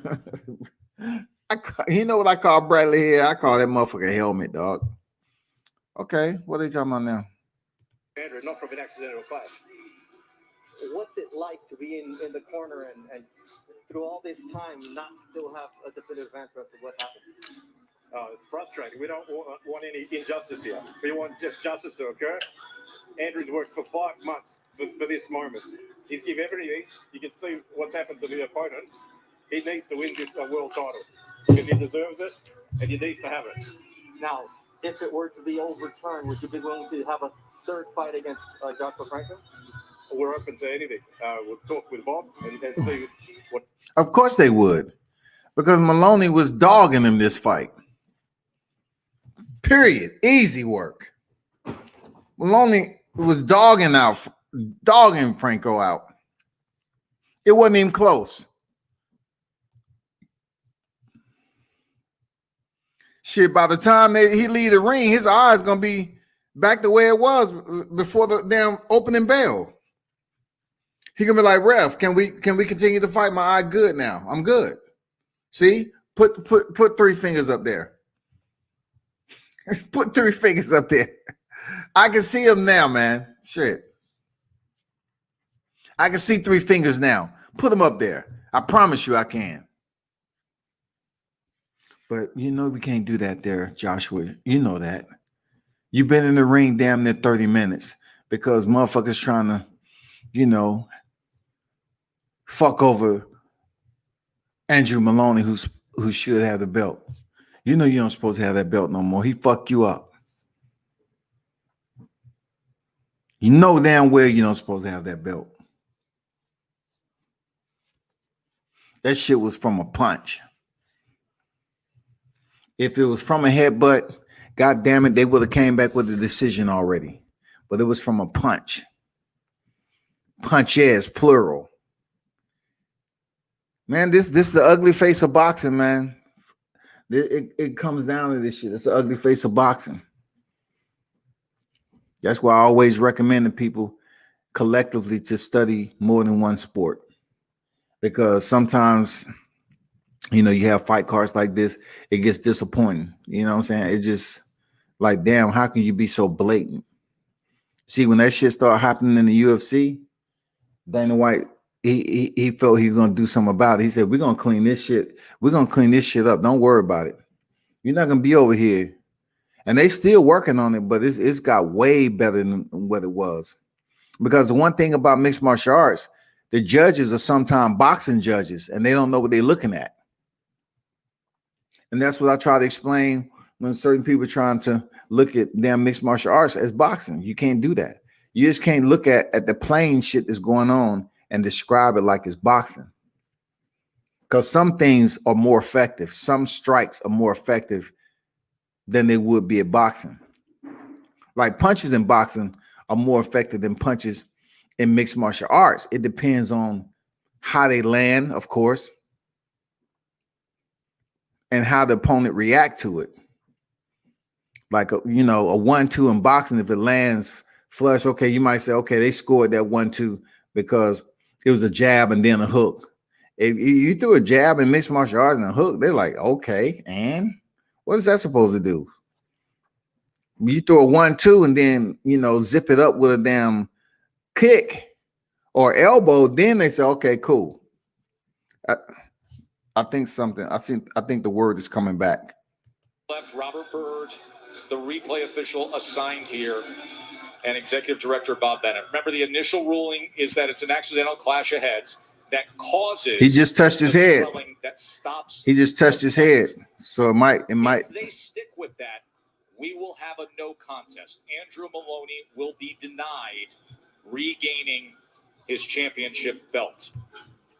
Listen, we live with this all day long on Saturdays with college football. Do you have the video evidence to confirm, to overturn the ruling on the field? In this case, the ruling on the ring was an accidental clash of heads that will deliver a no contest because of that nasty looking right eye. But yes, Tess, that takes about a minute or so to get it right. Well, like I said, you know, by the time they come back with a decision, Joshua Franco eye be all the way back, you know, the swelling went down, and he'd be able to damn count to 10 again.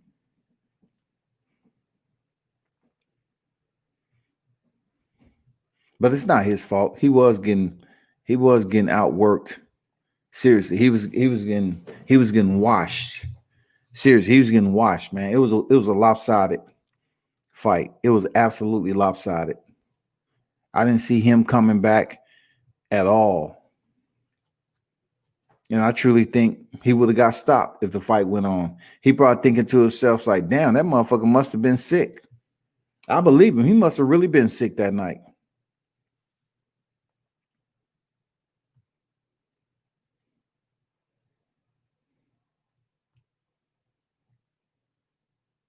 Shit, Andrew saying like, damn, Jason, now me?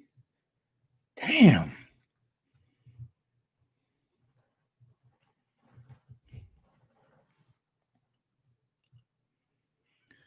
Man, you can only imagine what's about to happen for Kell Brook and Crawford. God damn it. I told you. And you know, I said, I think it's going to be a 1 or 2. 1 out of 2, man. I'm telling you. I just didn't say who it's going to be.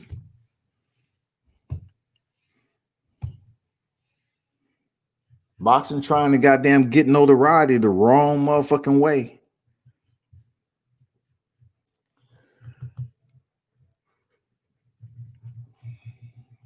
Jesus, man.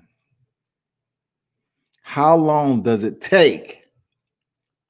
Listen, those of you that still here that didn't abort the mission, how long does it take to replay 2 rounds? Isn't it 3 minutes per round? How long does it take, people? Just ask me that question. Like, how long does it take to review 6 minutes of footage? Now they're coming back. According to the original referee's decision, defending the belt. What's your perspective on what's happening right now? Well, look, it's obvious, you know, they're pretty much trying to screw us because taking, you know, so they screwed him with Jackson Marinez. I tell him that. They screwed Robert Garcia big time. Well, it should be ruled. If not, then why do they even have a ref if somebody else is going to make the decision? Now, did you see a significant headbutt in the fight, or was it the jabs that Moloney was landing that caused the damage? It wasn't like any punch really solid landed, but there was a few headbutts in the first round. The kid told us, you know, he headbutted me a couple times. So, you know, all that could have been the case. You know, the bottom line is, you know, they never did the replay, the light for the replay, because they clearly tell us if you see a light, that means we're going to go into replay. They never did. So why would they even go replay after the decision was made? And in terms of the well-being of Joshua, how's his eye? How's he feeling? Oh, it's completely shot. You know, he can't see anything. It's completely shot. So I thought they was going to give a decision, but man, ain't shit happening except the same. Now we're going to get like Canelo when he was like Canelo and man when he was waiting for the UFC to finish and shit. They back there with their gloves and they all, you know, have on their attire. They sleeping on the couch. You know what I'm saying? Like, somebody explain how long does it take for them to review Find the headbutt. 2 rounds? Damn, Bob Arum going off. So I'll knock your motherfucking ass out. Keep fucking with me. So that doesn't You think I'm old? I still got a right hook. I'm cut from the Don King era. Combined with maybe a thumb, we never know. I haven't seen the fight. I have to go back and see the fight. He was the one inside the ring. He's the one that knows what he's seen in there. And he said there was. But I was like, God damn it, you're gonna find out a way to make this shit right. All right, after 26 and a half minutes, we have a decision from the Nevada State Athletic Commission. Do they stick with the initial ruling of a no contest here? I was close. It's been 26 minutes. I was close. I was saying Joshua Franco, by the time he's in there 30 minutes, his eye gonna be looking good. He gonna say, hey, Ralph, we can go now.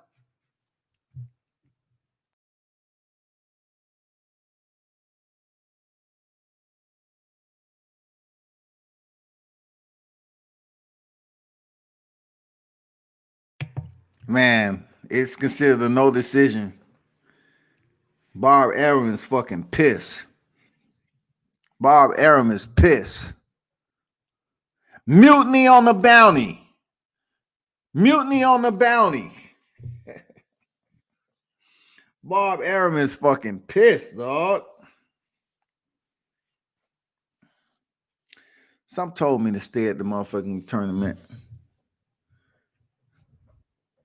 Shit, Terence still warming up. He said this ain't gonna deter what I got going on. But hey, man, I don't know, man.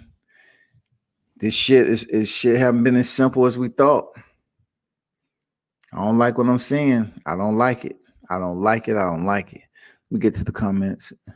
And Mitch was a dog, the featherweight judge better not pull fucker. He did bring the fight. I stand corrected. Thumb to the eye is considered legal. It's part of the glove. I mean, the thumb is basically not in the glove as if you would wear a regular winter glove or something like that. It has a loop that your thumb is in. It's not just out so you can do what you want with it. Basically extend it if you want to, and then throw a punch and so the thumb hit the eye. You can't do that. That's exactly why the boxing glove is made like that from the inside out. So you cannot do that. You can't extend your thumb out with a fingernail that you didn't cut and shit. Motherfucker got a damn cocaine nail and shit. Brook is ready. There go Kell Brook. Kell Brook look ready.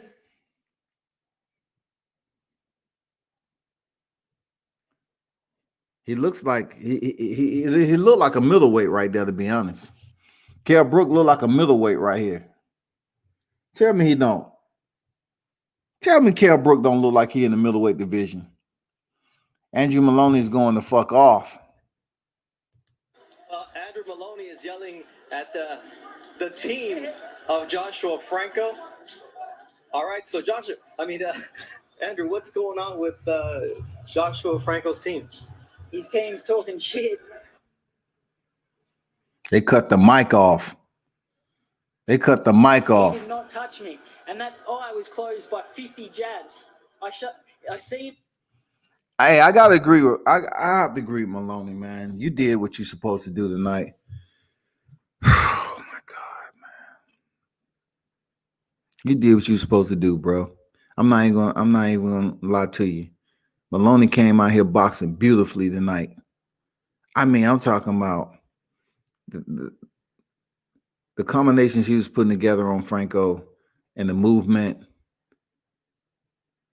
That shit was a perfect boxing display that he put in for 2 rounds. 2 rounds, 6 minutes total.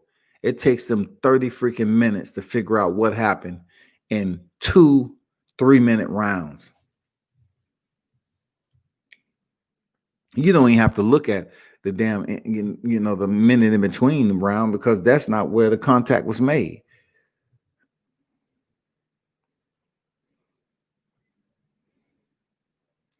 He was lighting Franco ass up. He was lighting his ass up. He was lighting his ass up.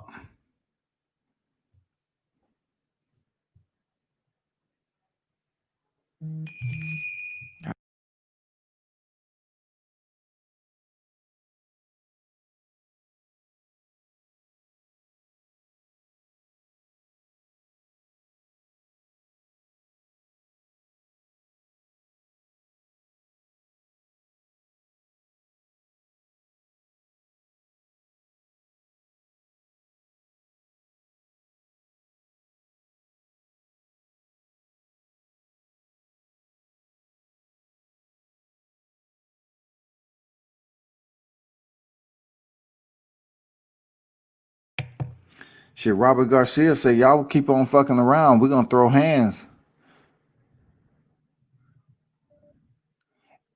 That shit is getting bad. This fight card is turning into a carnival, man. Seriously, it's turning into a sideshow tonight. It's turned into a sideshow, all from freaking Bird making the call that she did again on the fight being a draw. Man, somebody should, man, go goddamn take her motherfucking license, man. Take her motherfucking license.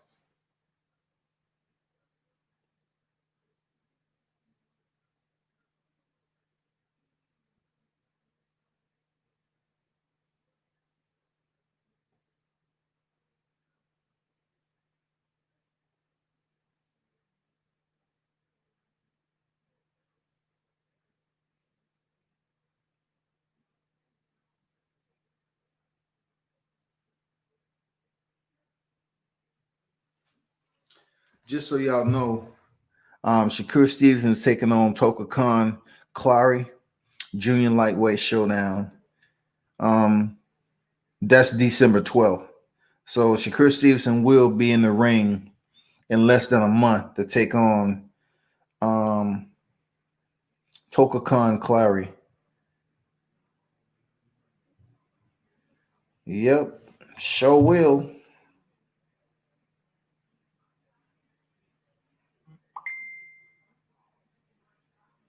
Everybody hit me up about this motherfucking decision. I don't blame them, man. There's people pissed as shit, man. And I was rushing home to get to this fight card, and someone was telling me. Someone was telling me shit was gonna be fucked up. And once again, let's see if they do anything to Bird. They probably not gonna do too much to Bird because it wasn't a big name fight. It wasn't a featured freaking main event. It was on the undercard.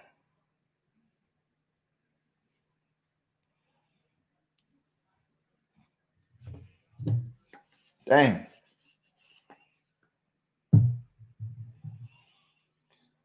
Oh boy, I'll tell you, man.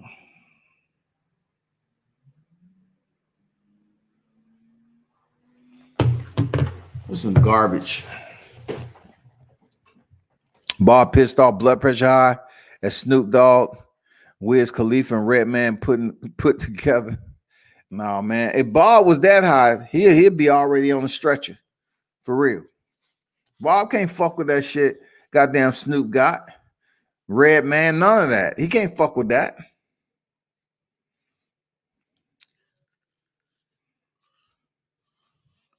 Franco was talking about he want Estrada or Chocolito next. What's wrong with that matchup? What are you talking about? You think he can't fuck with Chocolito?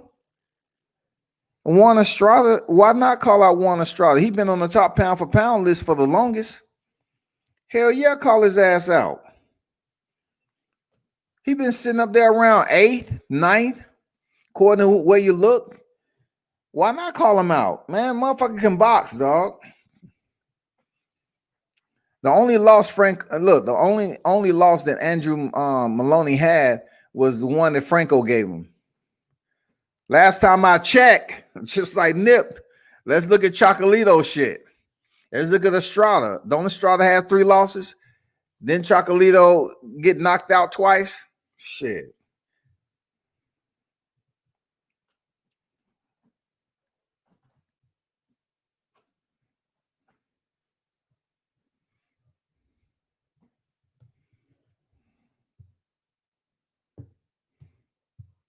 Why not, man? Shit.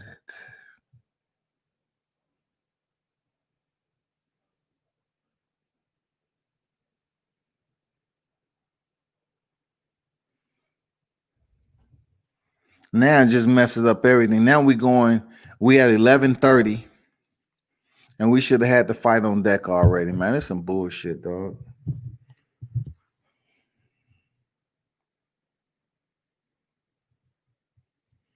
It's some bullshit. I ain't gonna lie to you. It's some bullshit, dog. It's fucked up a lot of stuff. It's fucked up a damn good fight card.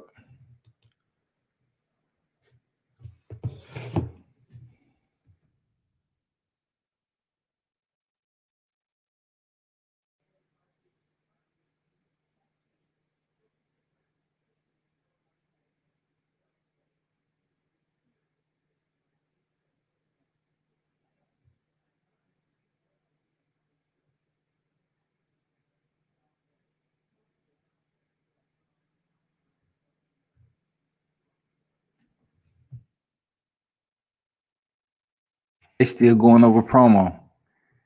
They're not even thinking about bringing the fighters out. They still going over promo. I mean, why don't they just bring Brook and Crawford out and get it over with, man?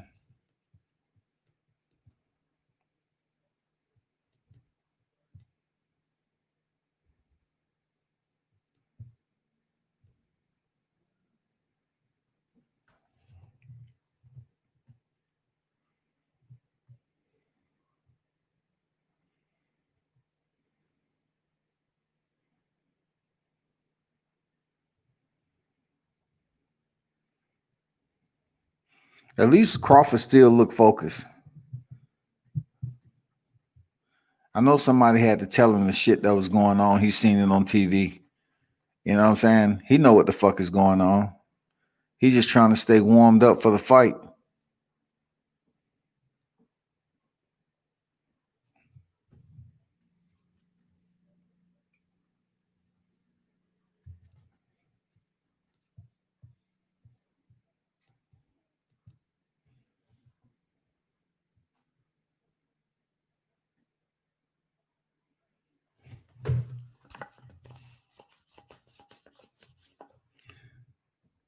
As much as I want to say I can't believe this shit happened, I can believe it happened because it's boxing. I can believe this shit happened, bro. For real.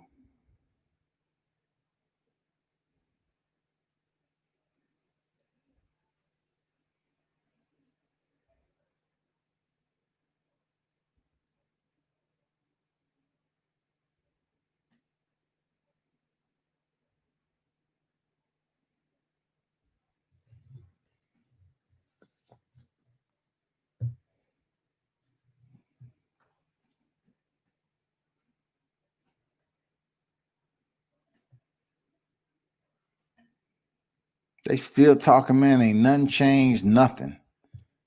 Nothing changed, man. Franco was talking about he want Estrada Chocolito is a good freaking call out. But he can't do that, you know, unless they're gonna go back and get that belt, man. He just need to focus on getting his belt back. You know, I mean, what better two names to call out?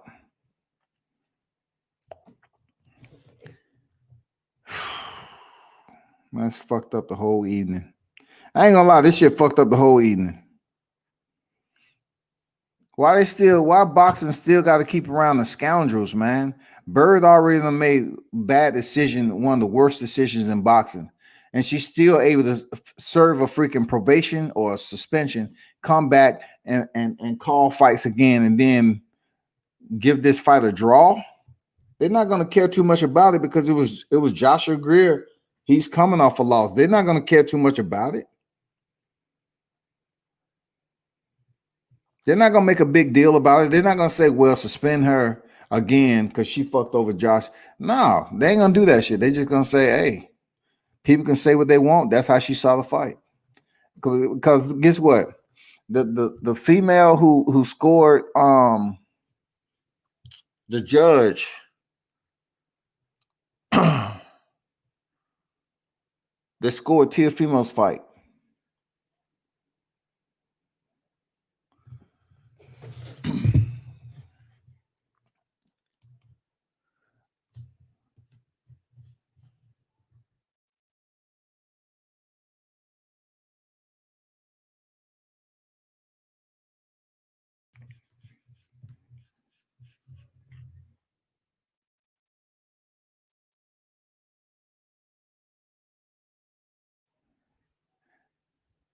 The judge Julie Leatherman, who they was damn all up in arms about, 119 to 109.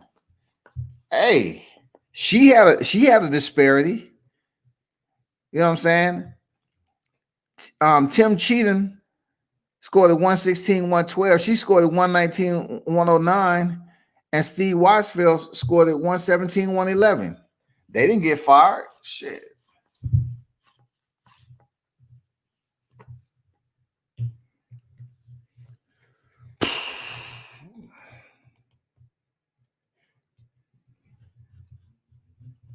It's unfortunate, man. I ain't gonna lie. It's unfortunate. It's unfortunate a fight of this magnitude, which a lot of people are betting on and everything now, is being stalled out by just a single eye. You know, first of all, it's not even Adelina Bird that stalled it out. It's the next from if this damn swollen eye of Franco was called from a freaking headbutt or not, or from punches. You know, that was the whole deal. What was it caused? What was the initial cause of the eye swelling? And that's and damn 6 minutes took 30. 6 minutes took 30. Took 30 minutes for them to come back and call the no contest. Franco keeps his belt.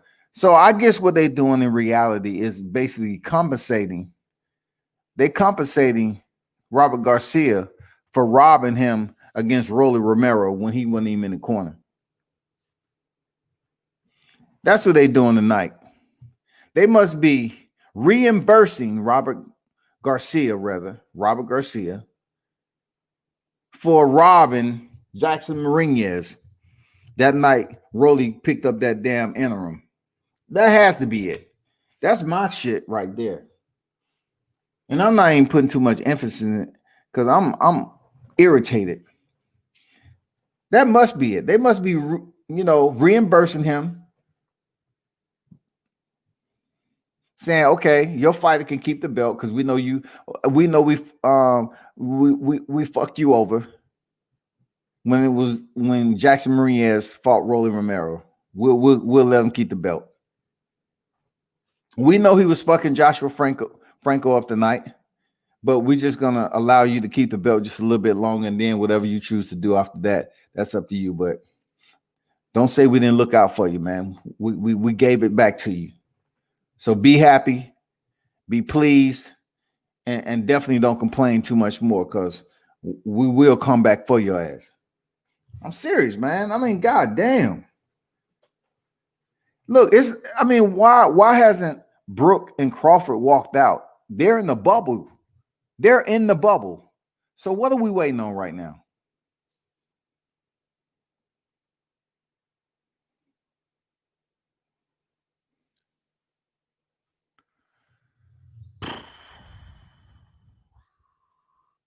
The other two judges had it a draw, so it doesn't look too crazy for Bird. She should be an unemployment line from previous egregious scorecards. Man, they still keep her. She got some pull for something. You know what I'm saying? That bitch, oh my God, dog.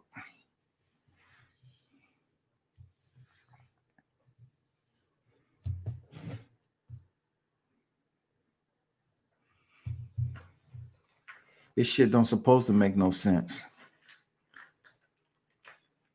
Because it's clear. We see what the fuck is going on. It's clear.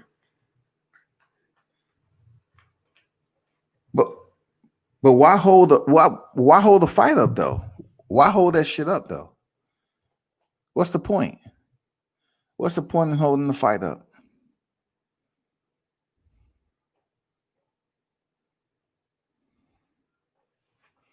What's the freaking point, dog?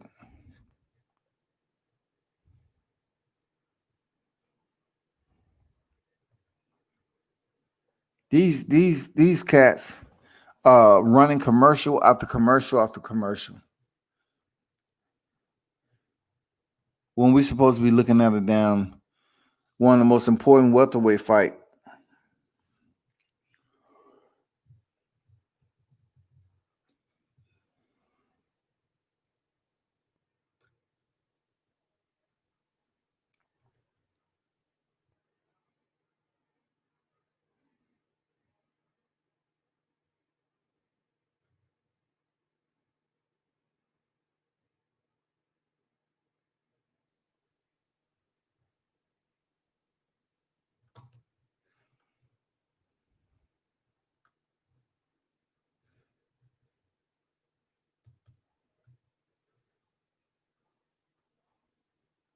This makes absolutely no sense why they haven't brought the fight out yet. It makes absolutely no sense to me at all why they haven't brought the fight out.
Okay, thank God for the ring girls. This will take my mind off this buffoonery, this asinine corruption that's going on.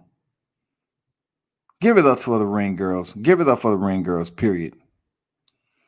If you're still in the building, give it up for the ring girls. Give it up for the ring girl. ESPN losing viewers for this crap. All those football viewers are gone.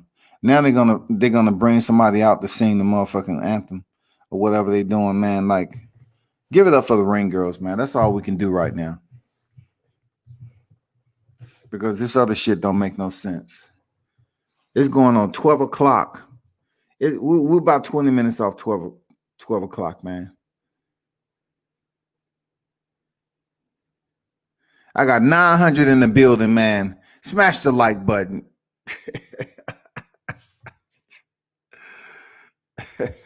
I got 951 in the building, man. Smash the like button. Is that the one about to sing the anthem? Okay. All right, right. She give me that Maya type vibe. You know what I'm saying? Maya.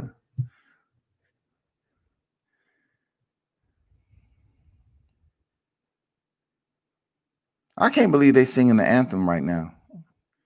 Somebody tell me they not singing the anthem. Like, Just because it was Veterans Day, that's a couple of days ago, you want to sing the anthem? Man, that's just unbelievable. They want to sing the anthem before this shit. Okay, I got you. Hell yeah, shouts out to the ring girl, for real. Shouts out to the ring girl. We got the anthem. We got the anthem on deck, so that only means one thing. After the anthem happens, the fight might happen. It all depends.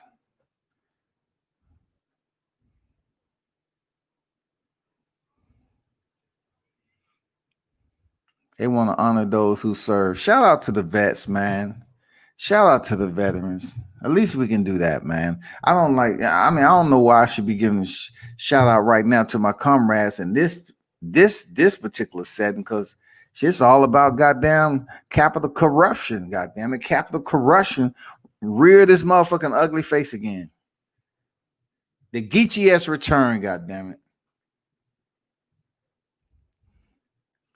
Capital corruption ruin the freaking night of a good fight. Now it's gonna be what it's kind of like what I'm saying. The 1 or 2 shit. I feel it's gonna be 1 or 2. One of the 2 champions might face upset.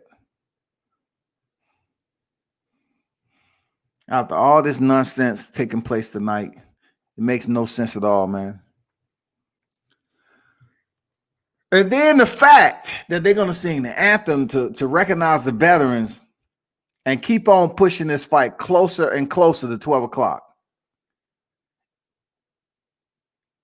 What old boy say? This is beyond me, bucko. This is beyond me.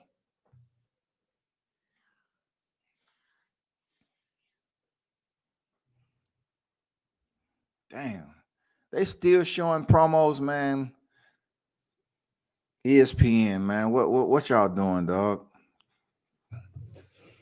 Shout out to the ring girls again. I got to give a shout out to something. Shout out to the ring girls, man. Shout out to the ring girls for just keeping a little bit of smile on my face for this night right here. So I won't goddamn shut down the live and call up some people at Top Rank.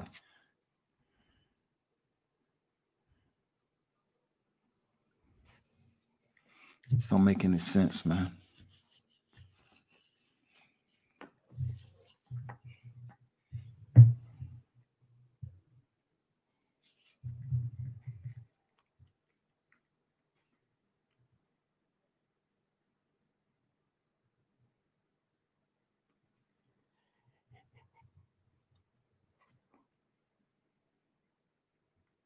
Yo, Maya was bad, King Mitch. Finally, all the damn light shows and shit coming.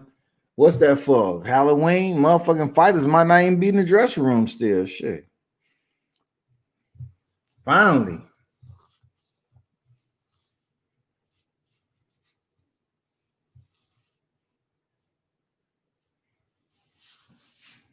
Crawford walks out first. Let's go. Let's go, Crawford. Let's walk through, let's push through this smoke that was put up there. Let's push through the smoke, get it in, give the people what they want to see. But Brook, something about Brook's mannerism, his behavior, his whole goddamn language is telling me that he about to bring this shit. Middleweight versus welterweight tonight. Shit. Middleweight versus welterweight tonight.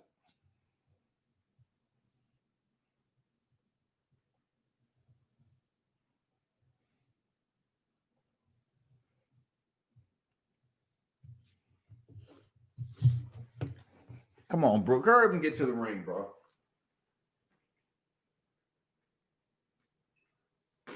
Hurry up and get to the ring, man.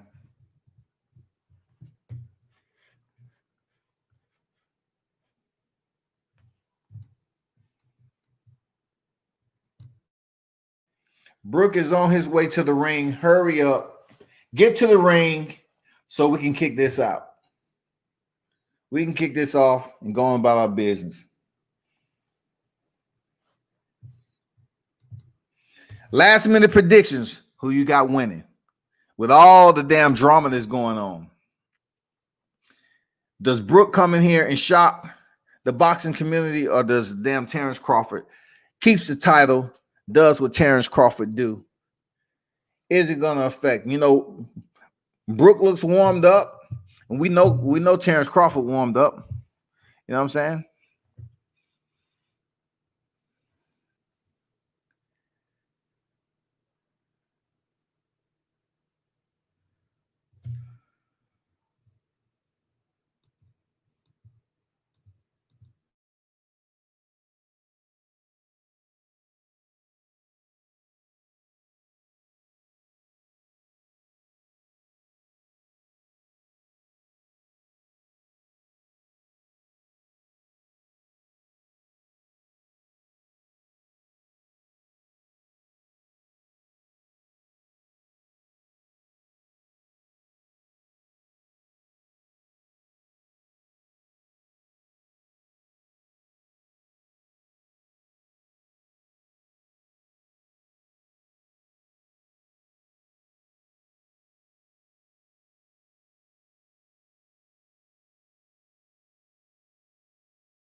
Terence Crawford walking to the ring with a sense of urgency.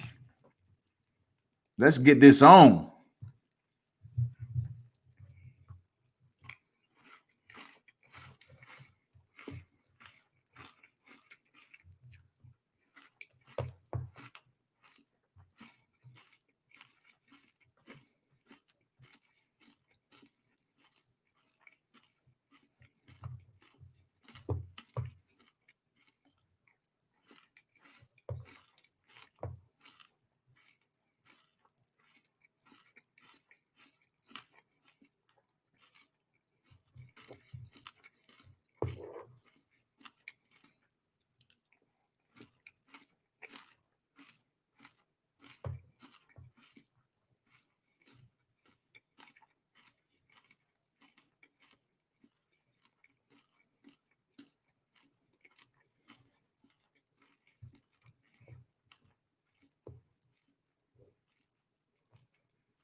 He said Crawford with the waterproof robe. Damn.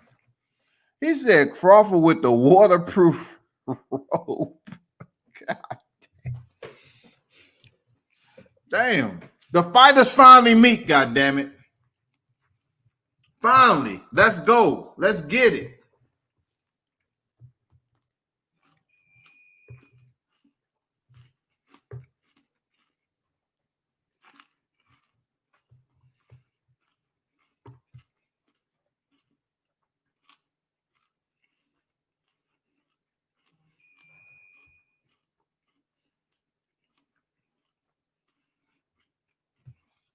Both fighters look ready, period.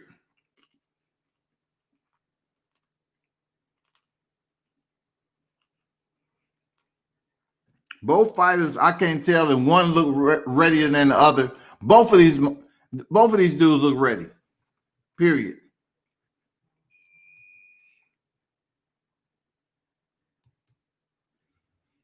What's taking you so long to start the damn fight, Tony?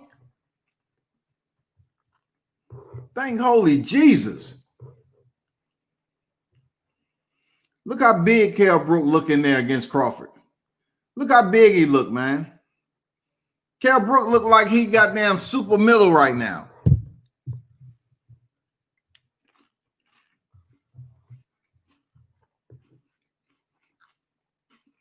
Terence Crawford look at Kell Brook like, damn.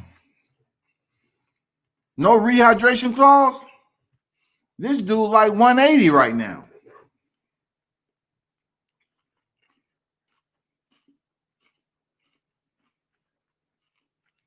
Hmm.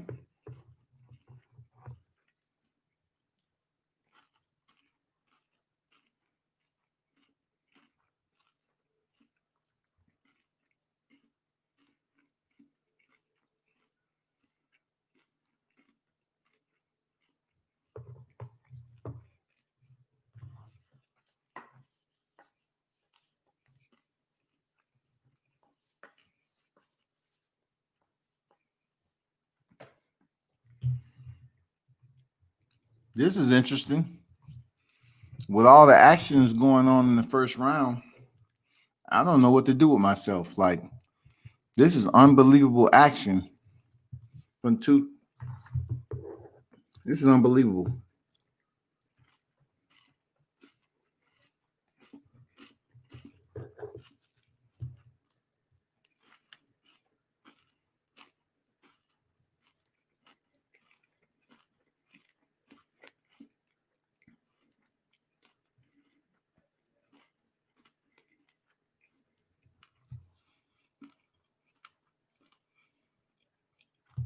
Kell Brook going in that body.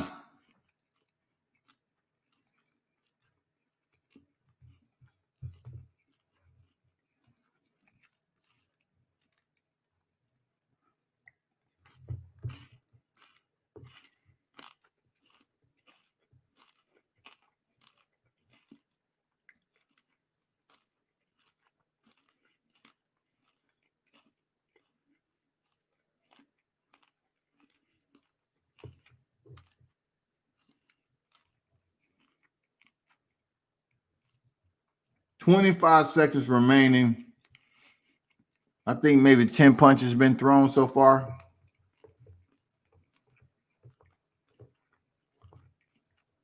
Crawford pressing the issue. Damn, Kell Brook landing a hard left. It's heating up.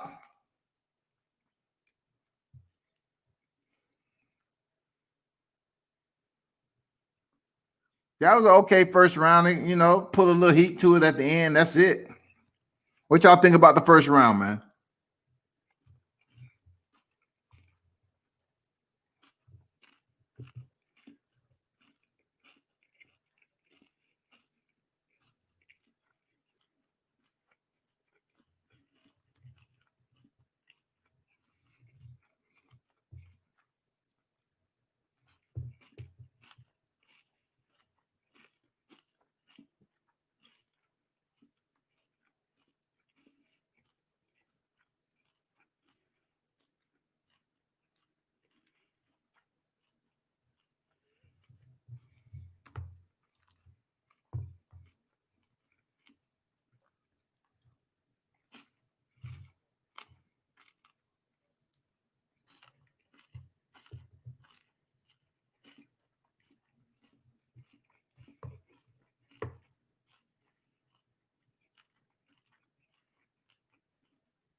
Damn.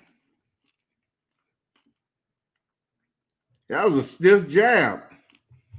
All right, I see you, Kell. Super middleweight.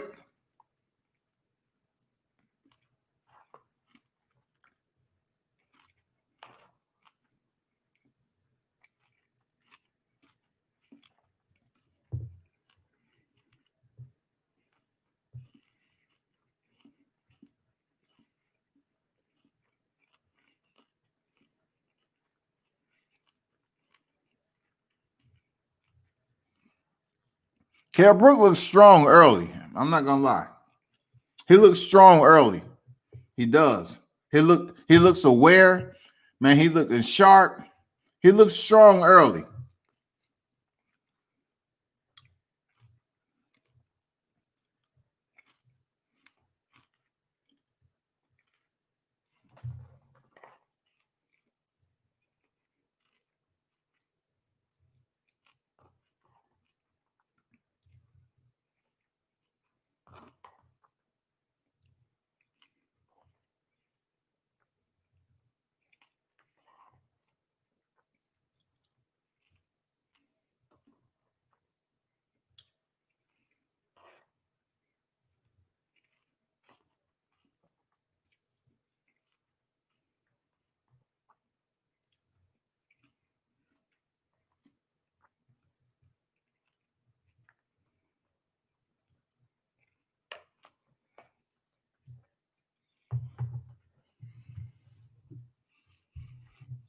Okay, Crawford comes in with the right hand.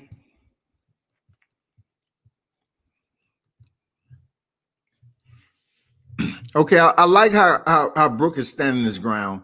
I do, but they definitely, both of them need to kind of open up just a little bit more. Brook just did it. He tried to shoot the uppercut, tried to shoot the 4. But Crawford is, warming up much quicker than we used to seeing him. It's a decent fight so far, but it's not an impact just yet. Like, we seeing a difference between the way Errol Spence attacked, and came out and just basically put his authority out there and how he boxes as a fighter. Oh, damn, Crawford trying to pick him up and slam him? What was that about? I guess to show him how strong he is. I mean, we already know Crawford athletic, but damn, don't get yourself DQ'd. I mean, it's decent, man. The first 2 rounds was decent. That's all I can say. It was decent. Errol Spence came out and was damn authoritative early. You know what I'm saying? He was going to set and dictate the pace. These two, they're doing a lot of feinting, filling out. Might be a little bit of cautiousness in there. But both of them landed, they had their moments already. They had a pocket or 2. Not anything truly special. You know what I'm saying? We haven't seen anything truly special yet. It's a filling out process. I'm pretty sure I'm guessing the 3rd round on up, we should start to see them exchange just a little bit more, with a little bit more regularity than what we've seen in the first 2 rounds. It wasn't all that.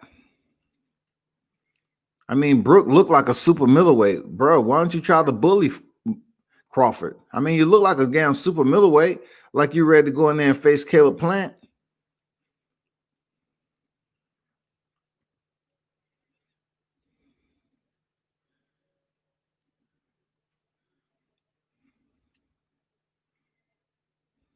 There you go, Crawford. There you go.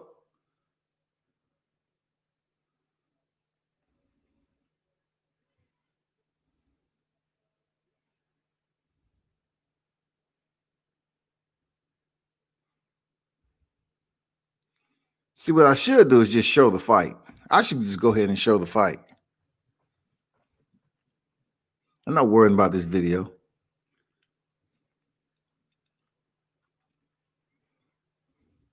I should just go ahead and show the fight.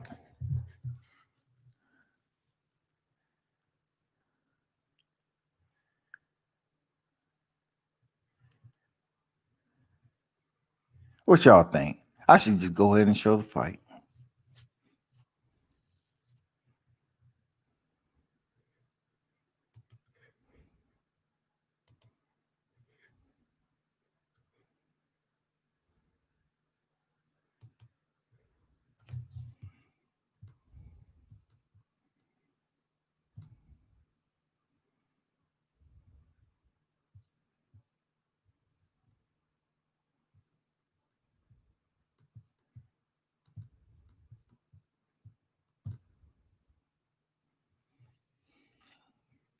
I'm not even worried about this video.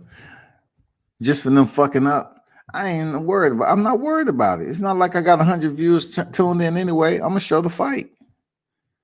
I'm gonna show the fight, man. Fuck it.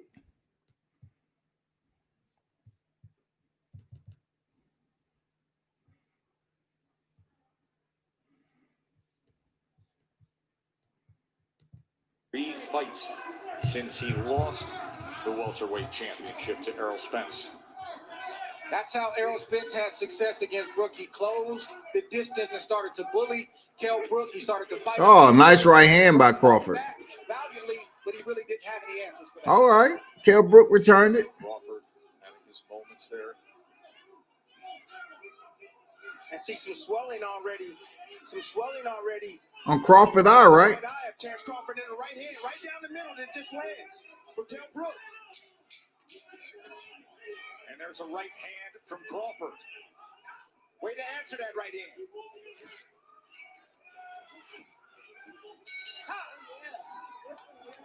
End of three. Bernardo. Alongside Shakur Stevenson, Miguel Berchelt test positive for COVID-19. You step right in for December 12th. What do you expect from the fight against Toka Clary? I feel like it's gonna be a massacre. I feel like he got a good experience. Shakur said he feel he's gonna be a massacre, man. Give it up for Shakur, man, in the future. My skills gonna take me to the next level. You wanted to just keep the same opponent in Oscar Valdez for December 12th. How far did that conversation go? I mean, Oscar's scared. Like, at the end of the day, I'm not gonna keep begging Oscar for a fight. Man, that's a punchline. I'm gonna use that shit. Motherfucker gonna be a massacre. Shakur Stevenson, man, confident in himself, man, for real. He's ducking me, so that's just what it is. Now, this is a perfect Shakur Stevenson type fight. You were in Joshua Greer's corner. So what would your advice be to your boy Terence Crawford here coming out for the fourth round? I mean, he's starting to pick up the pace, and now it's time to pick up the pace. Kell don't like it when somebody go at him and beat him up. Thank you very much, Jeff. Look forward to seeing you December. Joe. One of the youngest rising stars in the sport, Shakur Stevenson, saying he expects his good friend Terence Bud Crawford to pick up the pace here. CompuBox has Kell Brook 24 of 99 punches, Crawford 25 of 93. Shakur Stevenson will fight December 12th in this ring against Toka Clary. Shakur, the recent featherweight champion, now contending at 130 pounds, looking for a showdown for a belt here. Round number 4. Crawford has to continue to get his lead foot outside the lead foot of Brook to have success with his offense. That will put him in a safe position to let his combinations go. Beautiful right hand. Gets to him. Just like that. Terence Bud Crawford hits the gas. 7. Look at Kell Brook coming there all big, and he get touched up already. He get touched up already, bro. It's over. It's over. It's over. It's over.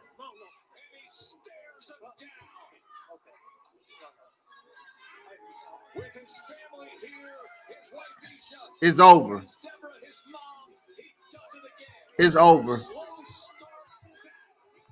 I'm gonna mute that shit. Don't say I ain't did nothing for y'all. You know what I'm saying? I showed the fight regardless. The video probably ain't gonna be, but yeah. Crawford closed the fight out and said, "Fuck what you heard, Errol." Terence about that business. Shout out, Bud.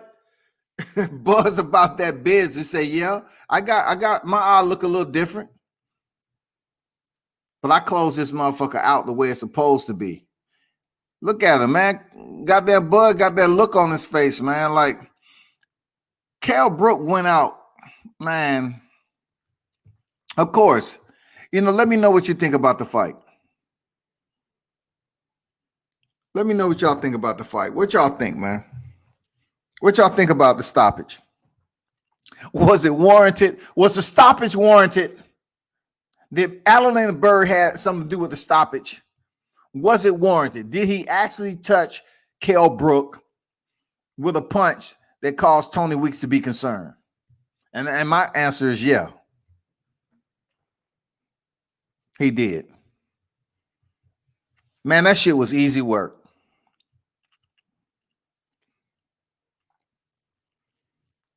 It took Errol Spence 11 and he crowed. Oh my God. I know what they're gonna come with now. They can't come with it. They can't bring the eye issues in there. They can't, man.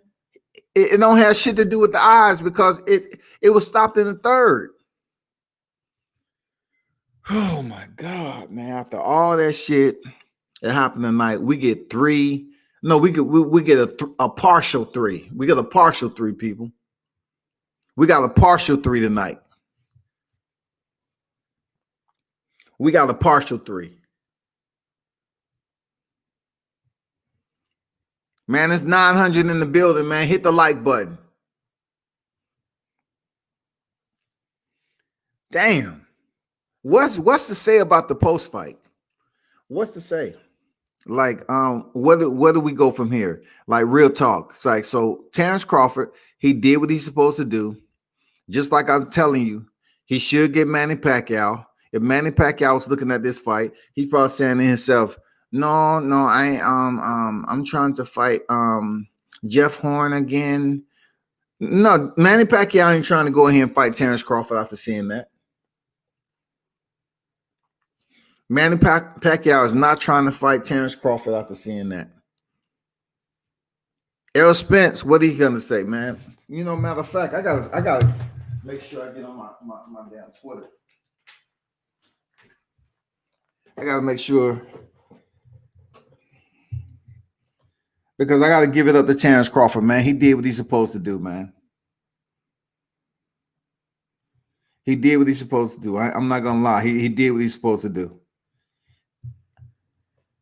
And not only did he do it in 3, he made it look easy. He did it better than his rivalry, so to speak.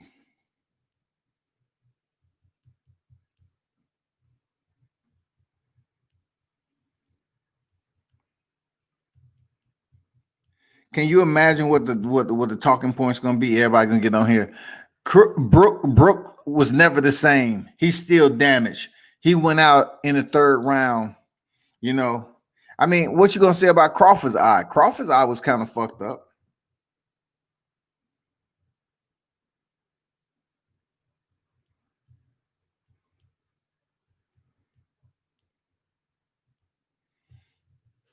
Damn. Let me get back over there, see what Crawford got to say.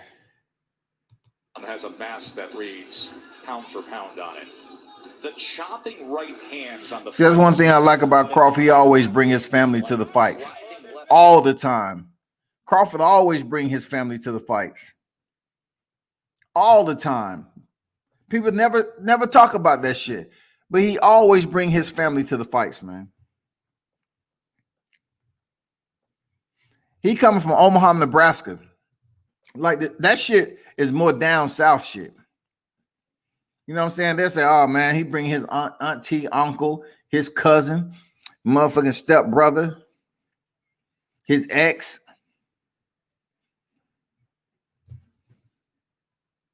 Technical knockout and still WBO Welterweight Champion of the World, Terence Crawford.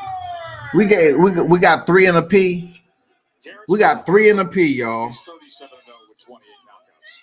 He's the #1 pound for pound fighter in the world. We got 3 in a P, y'all. More time, and then we will hear from him how he finishes, chopping right, driving left. See ya, Mr. That's some bullshit. Head back to Sheffield, England. Take your $2 million. Welcome to DraftKings, the land of million-dollar opportunity, a place you've only seen in your dreams. Now, can't imagine what Terence Crawford's post-fight speech is going to be.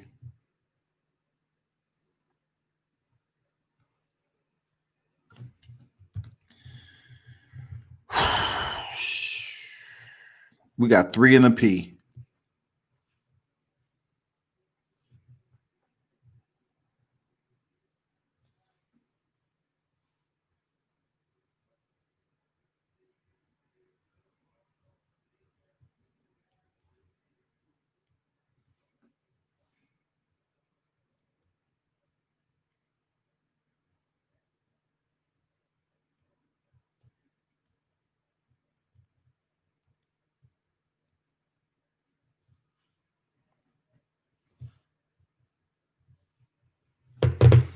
Let me see. Brook threw that lead right hand too often. Crawford timed and threw the right hand, and Brook didn't even see it coming. Man, Brook, there was something else with that, man. Like, I mean, regardless if he threw the right hand too often, it just looked like, man, he was so fragile. Man, something like Crawford's not a heavy hitter like that.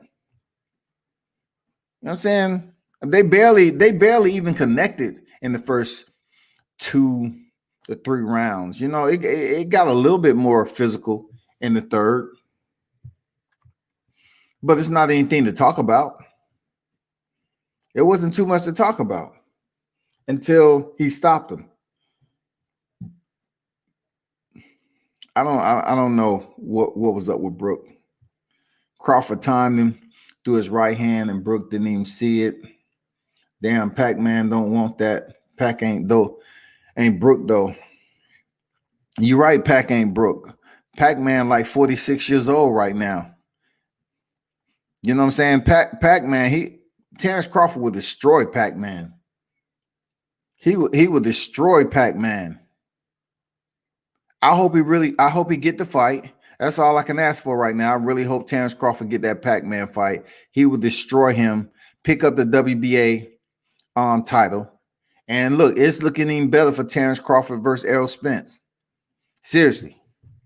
Terence Crawford, listen to me when I tell you. When it's time for him to knock somebody out, Terence Crawford knocks them out. People really need to start looking at that shit, man. When Terence Crawford is in there with somebody he's supposed to stop,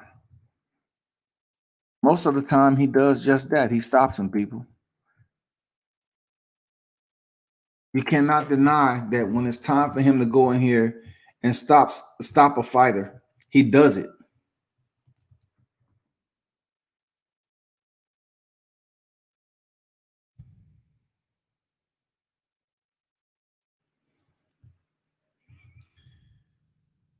Like once again, if we look at Terence Crawford all the way back to John Molina,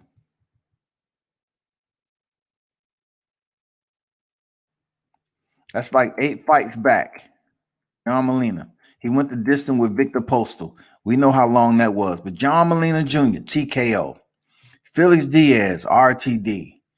Julio Sandongo, KO. Jeff Horn, TKO. Joseph Benavidez, TKO.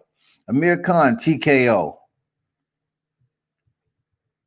Velasquez, TKO. Kell Brook, TKO. I don't know. That fight with Spence looking real. I'm talking about it looking real good right now. All we need for Crawford to do is get that other belt from Pat, and let's stop playing around and make this fight next year. Find a way to have a partial gate. Find us a way to get a partial gate. That's all we need. Find a way, Bob, to get a live gate, a partial gate, something, so we can get on with this fight, man, because Terence Crawford is a real deal, like we know. He's the real deal, man. And when Errol Spence touch him, when Errol Spence touched Crawford, just like Kell Brook did, it pisses him off. And that's when you turn on a switch in Terence Crawford. And he really started giving you that Omaha Nabrizi. That Omaha comes out of Terence when he get touched. Kell Brook was able to touch him on the eye. Shit, it's over. Game over. Flip. Motherfucking flip the script. Game over. I like it though. I like Crawford's mentality when he get touched like that. They pop him. They get in too close and make it seem like they doing some work. How he just flipped the script on him, man.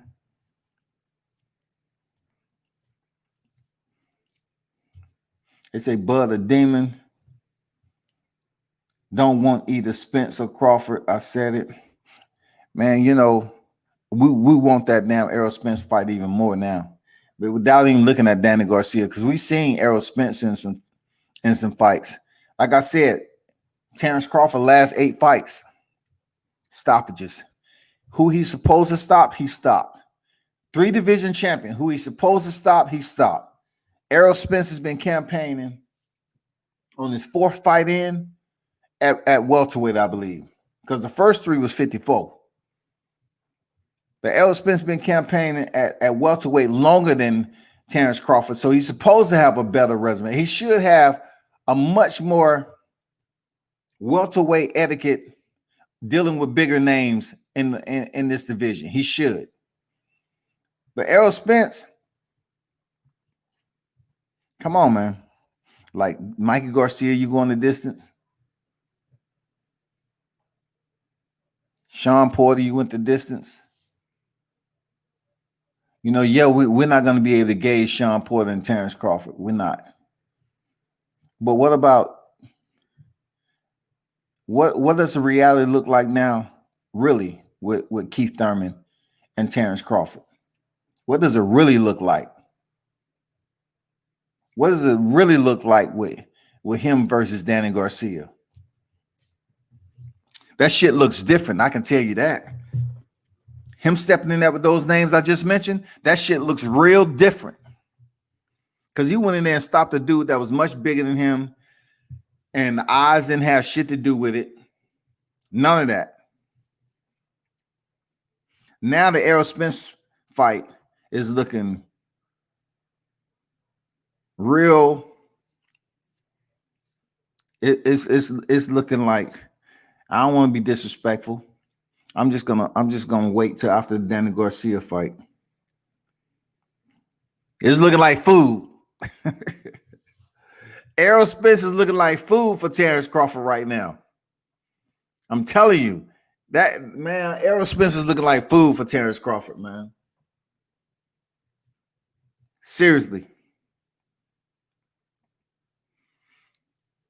What they got to say now? All them people dogging out Terence Crawford because they want to big up Errol Spence. What you gonna say now? He went and stopped Spence. I mean, he went and stopped freaking Kell Brook. What do you got to say, man? He did that shit in dominating fashion and stared the man down like, man, I didn't even break a sweat fucking with you. What's next? I don't know, man. I told you, Bud Crawford is athletic as shit.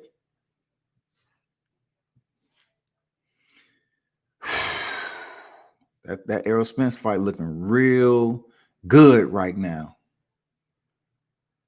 It's looking real good for the appetite right now. Bob said Bud would beat Spence and Garcia on the same night. I don't know about that shit.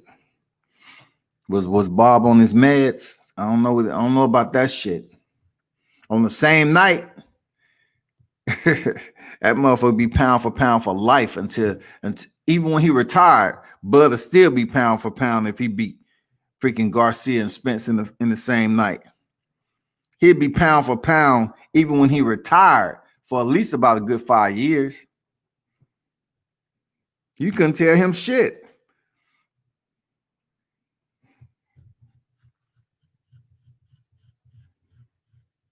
Damn. It's like I missed something. Let me see what Kell Brook got to say. Ways, and how to box from, in America. They know exactly how to teach you how to box in every style. In Britain we're a bit, behind the times, so it's a bit different. But I think that'd be I think that's the fight to make. I can't actually, even though he's stopped me tonight, Terence, I can't sit here and say he would do that to Spence or he'd beat Spence. It'd be a fight still that everyone needs to see. I understand that, but you're rich in experience and talent, and you saw something in him. You wanted this distinct about his style that you didn't figure on. I think his timing is great, and I was looking across, and I did have a little bit of success, but for some reason I didn't feel comfortable to let my hands pop for some reason, and that's what he made me do. I've seen great fighters come out, and I've seen him in different fights, and they're chucking lots of shots, and I've seen him with certain fighters, and they don't even chuck many shots that round or in the fight because that fighter makes them do that. Kell Brook seemed like what had happened was my arms wouldn't move, man. I thought I was underwater. You know what I'm saying? I thought I was, half octopus and half Brit. Appreciate what you brought tonight. Joe, back to you. Got to have respect for Kell Brook for the challenges he has taken on. Sports Center is coming up in just a moment, but we're not going anywhere. We have complete coverage of everything here with Terence Crawford and his TKO victory. Sports Center coming up in a moment. You heard the Hall of Fame. That's dog work right there. That's dog work. Look how he dropping them sledgehammers on Brook. The greats from the 80s. More to come. Sports Center coming up next. Man, y'all better stop fucking with Crawford like that. Trying to act like that man don't have no game to him, man. Crawford is strong, man. Crawford is strong for real. They need to stop acting like that man don't have no boxing game when Errol Spence is a talking point. I'm telling you, he'll get Errol Spence some problems. Period. Keep on thinking he won't. He will get Errol Spence some issues, man. I came to press the like. What's going on, Rap Star? What's good with you, bro? I got to hear what Rap Star. I want to hear what Rap Star got to say. Let me hear your astute analysis. Anybody else want to hop on too? You can. If you're talking about boxing, of course. You can hop on if you want, man. It's all good. It's an open door policy. I know some of y'all just hang around. It's all good, but there go the link dress.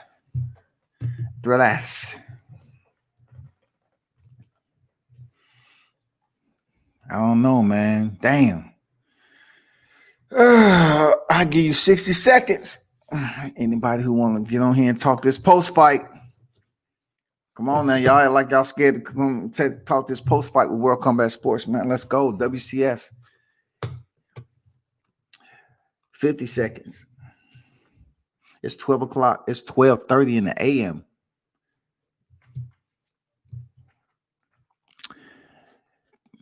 While I'm going through that process, as always, I gotta send a shout out to those who stopped through. Appreciate you for stopping through on Fight Night. Unfortunately, I cannot apologize for the actions of Top Rank. I don't know what the fuck was going on with him. You know what I'm saying? I was disappointed.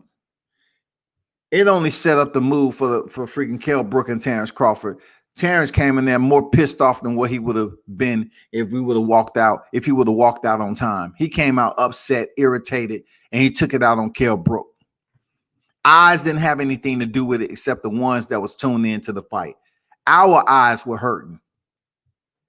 We was wondering what the fuck was going on and how Adelina Bird did what she did again. That's what our eyes, we was hurting on that shit. Overall, the fight card was okay. The Joshua Greer shit fucked it up. The Moloney shit fucked it up. And then, this stuff with Terence Crawford and Kell Brook, even though it was 3 and a P, I expected more from Brook. He want to get up here and tell my arms, it's just something, UK, our boxing is behind the times. Shit, it looked like it. Isn't Moloney from over there? I mean, seriously, Don't they have some solid fighters over there? You know, you still got Joshua over there, don't you? Even though he's Nigerian, he's over there, right?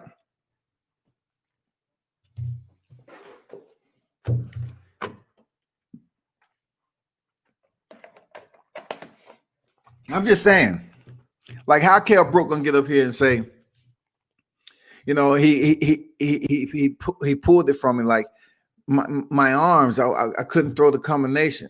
Was that what I was talking about with the rehydration shit? Then I say, you know, you cut all that and you cutting just to make weight, and your body has to do an intake replenish of all those fluids. You go in there kind of sluggish and you can't move. It takes your body more than a day to get back to the normality, you know, so you can move normally. You know what I'm saying? Let me see who this is in here. I don't know no King. Who is that? Let me see. I just don't. You know what? Let me go here. Yo. What up, man? Combat, what's happening? Who this? King Mitch, man. I'm in the chat. Every trip. What's going on, King? How you feel, bro? What's up with it? Feeling real good. What's happening? Man, what's your post-fight reaction? Man, listen. Crawford looked good, you know what I mean? But this is what I expected. It was exactly what I expected from Crawford, you know what I mean? I thought Kell got hit with damn near a little jab and it was like dazed, like he didn't even know what hit him. Did you think he was a little bit fragile than usual, man? I don't know, because he's always been fragile. I really think he didn't see that shot. Like he was throwing that right hand, like I said in the chat earlier. Yeah. He was throwing that right hand and he caught Crawford maybe once or twice, but he got comfortable and Crawford was just the whole time he just calculate first round, second round, third round, he picked it up a little bit.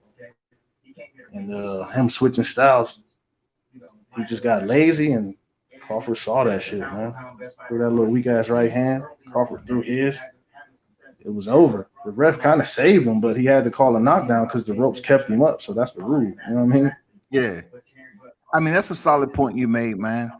I just felt like, you know, Brook body probably didn't respond to the weight cut the way he thought it would by rehydrating. And, you know, he was throwing some weak shit in there. And both of these guys were filling out one another in the first two rounds, of course, man. Like, but, you know, Crawford's a dog, man. Crawford's a tough dude. I mean, I'm telling you, he's going to get Errol Spence some problems, man.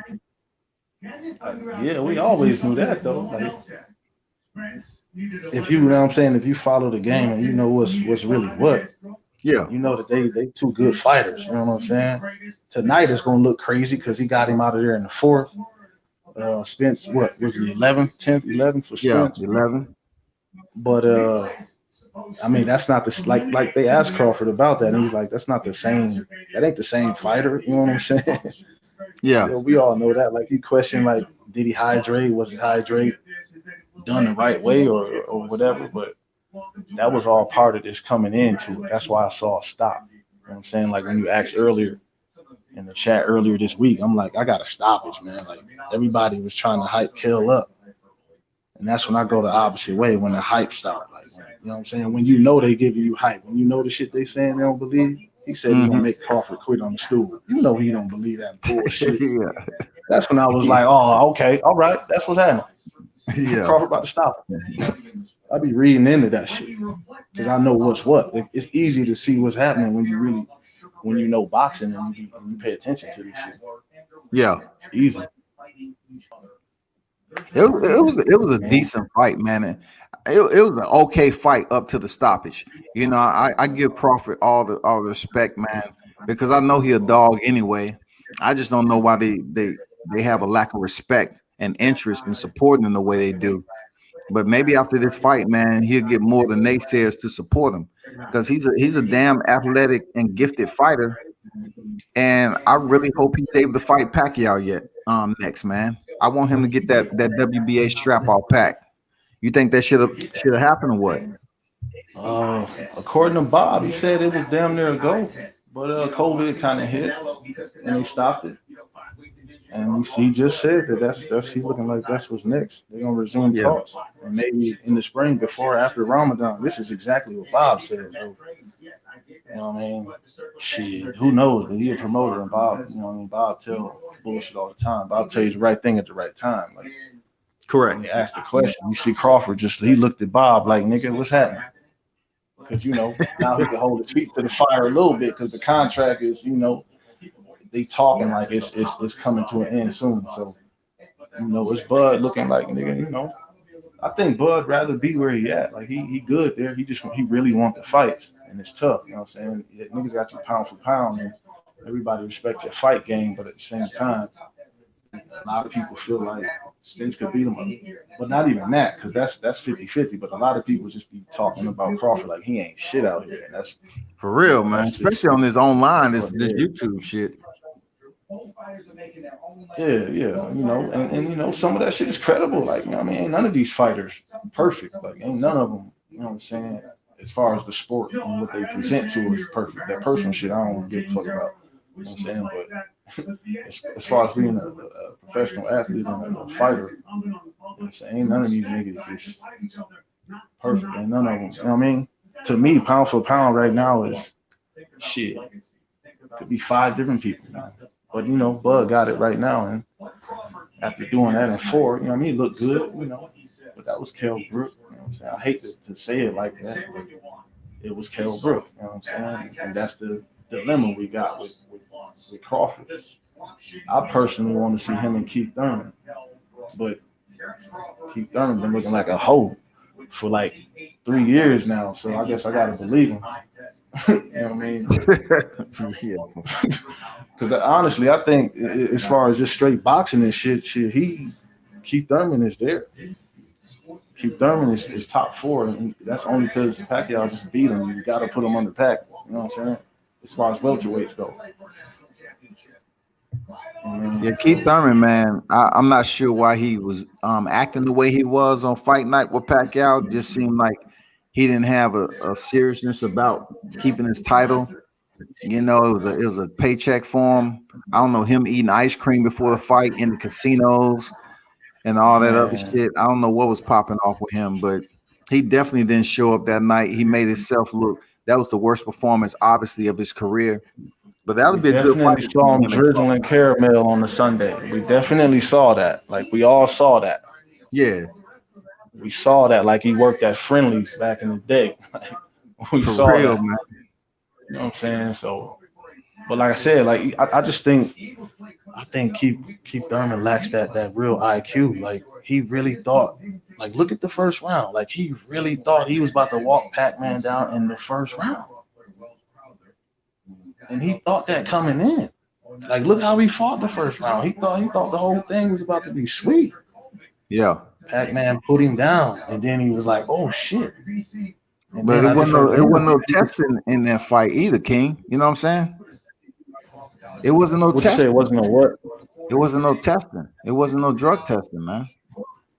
For sure. You know what I'm saying? We know what's up. You know what I'm saying? There wasn't no drug testing, bro. So I'm like, what? How does Pacquiao look if it's drug testing? If it's a cup of urine, I mean, how does he look? Is he still that dominant at 41 years old? You got to base him off his last fight, man. I know, man. You know what I'm saying? Everything you saying stands for sure, but shit, he just looked like that against one of the top niggas. You know what I'm saying? Keith Thurman in the welterweight division. So, you know what I'm saying? He got the experience. He ain't gonna be small, and when the moment comes, like, we know that. Pac-Man gonna show up and fight. You know what I'm saying? So, yeah, I mean, we gotta think like that if we want Crawford to fight him for the WBA. I think he's a tough position. Yeah, exactly. Yeah, I know that. But one thing about an 8th division champion, he don't need to be hyped up, man. Crawford don't need no hype. let's just get the fight. Just like when Keith Thurman was fighting Pacquiao. That shit didn't need no damn extra hype to it. Yeah, you're right. Like for sure. It don't I mean, need no that fight extra was hype. selling itself, man. But you was fresh off of saying how we gonna look without the testing. He 41, and that's what I was presenting because to you. Like, look, his last 3 fights, King. His last 3 fights, man, been with no testing, bro. His last 3 fights. Yeah, okay. I'm saying the last 3 fights, to include Thurman, has been with no testing. His last 3 fights. So what that tells you? Like, Adrian Broner, he didn't get tested. You remember Adrian got online and say, "Man, I'm gonna call up Pac, man. There's people been standing around here. I ain't got tested yet. This, that, and the other." He didn't get tested for that fight. WBC don't. Yeah, he not They didn't want WBC. to. They didn't want to do. They didn't do that shit for damn Manny Pacquiao. Because Adrian Broner hopped online and say, "Man, man, I got these people standing around here. I know Manny ain't freaking being tested. They ain't testing me." So if that's true, then what I expect them to look the same. I expect exactly what's been happening to happen again whenever he fights again. So yeah, I expect Pac-Man to look like Pac-Man. Fuck it. I'm just going to say that. But I'm saying if he fight Crawford, though, I think I'm saying if he fight Crawford, though, I mean, like Keith Thurman agreed for no testing. That's why people were saying he was just cashing out his belt because he agreed for no drug testing. But Terence Crawford ain't gonna do that shit. Thurman put up a good fight too. He lost. Yeah. He came in, I think he had the wrong game plan. Had he not got knocked down so soon, he might have been all right. But he came in with no IQ, thinking he walking down the nigga that hit hard with no testing. So that's his fault. But I'm expecting whatever Pac-Man got going on is gonna go on one more time. Okay. So you know what I mean? But I think Crawford beats him. Shit, I think Spence beat him. You know what I mean? I want to say Sean Porter, but you got to understand Sean Porter he'll rise to the occasion just to not look bad when he lose. Like, yeah, they say Sean Porter fight to the level of his opposition. And he's a good fighter, like, you know what I mean? I didn't see him winning the Spence fight, but shit, he made it close. The same way him and Danny Garcia was close. I thought Porter won that, and him and Keith was close. I thought Thurman won that. You know what I mean? So Sean Porter's always in close fights. So if he fights Pac-Man, I'm expecting that to be a close fight. But you would think Sean's youth and the way he's been looking as of late would get him over Pac-Man. But I doubt it. He gets that fight. You know what I mean? Well, I'm looking forward to 2021, especially for Terence Crawford. You know what I'm saying? Because we know Errol Spence got DSG coming up. Do you think DSG has the momentum going into this fight, at the right time with Spence coming off the accident or whatever, to put up a better showing than what he did with Sean Porter? You think he has a chance to, to put Crawford put Errol Spence in a different type of adversity? Yeah, he definitely gonna give Spence a different look because he don't fight like none of them other guys. But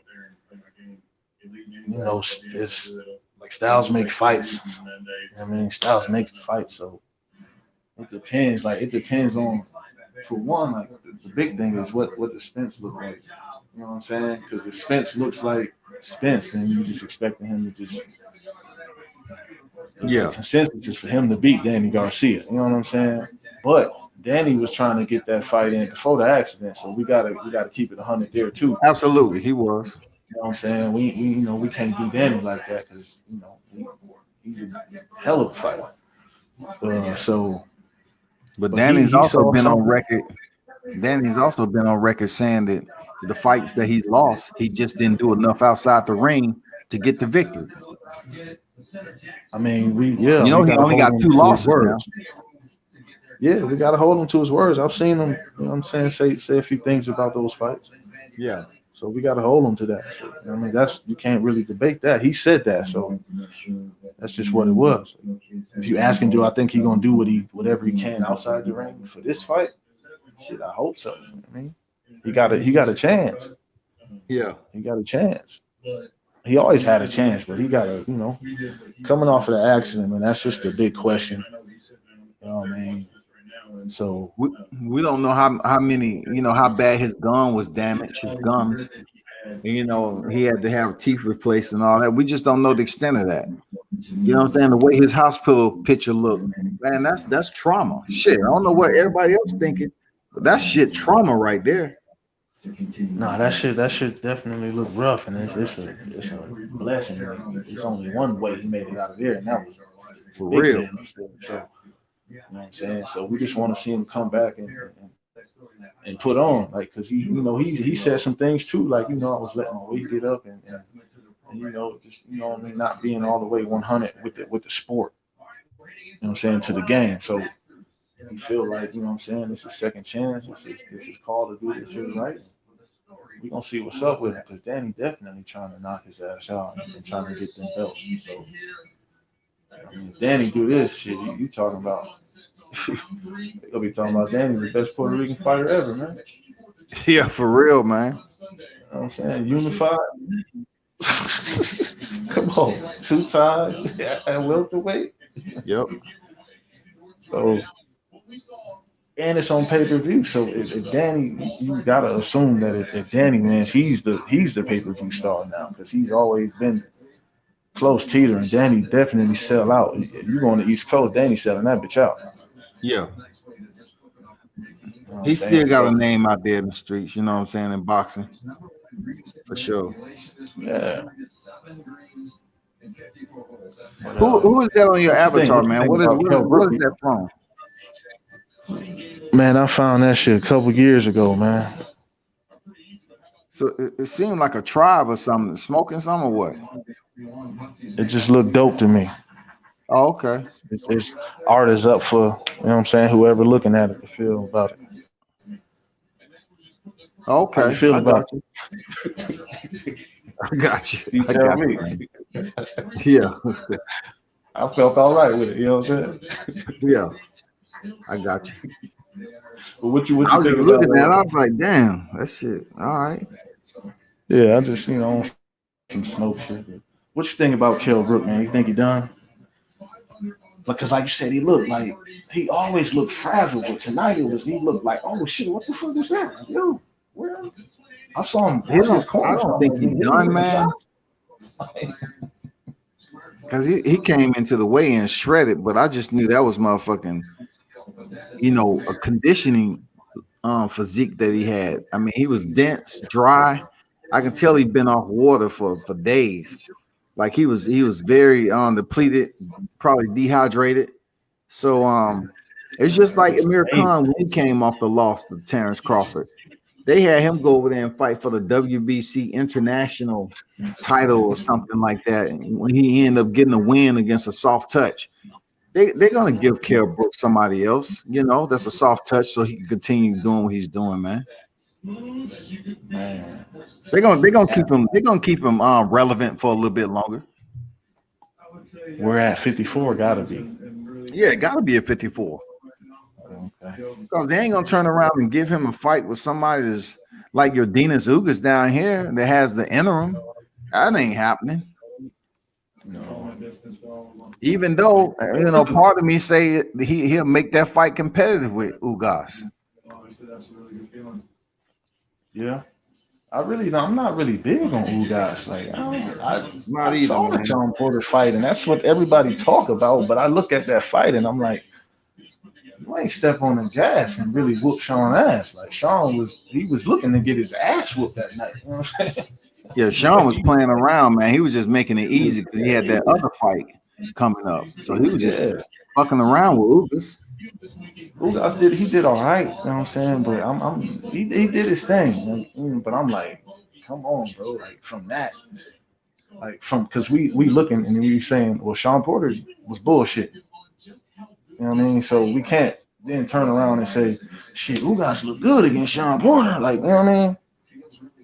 No, you can't say that. I don't like Especially after he came in there and looked the way he did against Errol Spence. You can't really say that Ugas looked extremely well in there with Sean Porter just because he performed above and beyond. Hell no, Sean Porter let him perform like that. He was fucking off, man. That's what I'm saying. Sean Porter was bullshit. You know, man. Ugas did whoop on the Figueroa boy, but he had his fucking sister train him, and she fine though. Shouts to Myra. She Man, fine. god damn, Myra boy, god damn. Myra fine. She used to be a bodybuilder, so this is like her. That was her skinny. What? Yeah, she used to be a bodybuilder. That's Well, she cut that muscle good. She carved that shit out the right way. Why you think he hired her? Like, she was just training for that fight. That just seemed weird. That's why she was up there. Wow. He about to, I think he done, but I would like to see. I want to see him in with the young guys that everybody talking about. Ennis. I'd like to see Omar go for Ennis. Ennis whooping his ass. But I think he done. For Omar, man, I didn't think he was gonna look as bad as he did against that fight. I know he looked good against Robert Carrero, but then he looked terrible against what's his name. Ugas, I don't know. He's 4 shots back at 12 under Abraham Answer, also making his Masters debut. He's hit a lot. I can't hear you. You got background. What'd you say? Never mind. Oh, my bad. But welterweight division still looking good. Oh, man. We got to see what's up December 5th. That's what we got to see.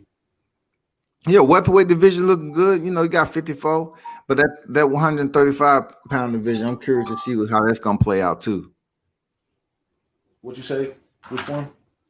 I said 47 look good. You know, 54 a little bit. You know, Teixeira, the last champion over there at 54. He's supposed to fight Castellano coming up, and then if he wins that, then potentially we might see Jermell Charlo fight for the undisputed at 54.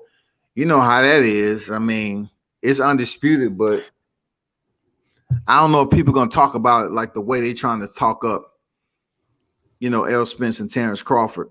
You know what I'm saying? I don't think it's going to get that same shine. Nah, I mean, it's not, but that ain't Charlo's fault. That's because nobody really knows Teixeira. So it's still, you know, undisputed, and it's still important. You know what I'm saying? Charlo should be held in high regards already. But if he could pull that off, I mean, shit, you're talking about him going in the top 5. Pound for pound. If he could pull it off, if he undisputed at 154. You know what I mean? Because you would assume he's going to have a fight in between. Yeah. You know what I'm saying? Right? He got to, because Teixeira, you know, he has Castellano coming up. So after that fight is over with, he wins, then it'll be him and Charlo. But in the meantime, for Charlo, he definitely got to pick another opponent. And I doubt it's going to be Erickson Lubin. You know what I'm saying? Erickson is supposed to be. Lubin ready. I don't think he is either, but people saying, you know, he should be able to step in there. He's like the number 1 contender for, you know, the WBC. Yeah, after his last fight, but he ain't look good in there. He looked real chinny for some reason. He just didn't look He did, man. And then he looked chinny on the back end of the fight.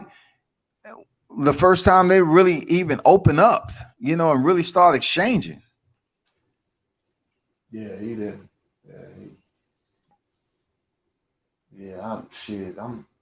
way I'm feeling about Lubin, Fundora might fuck Lubin up.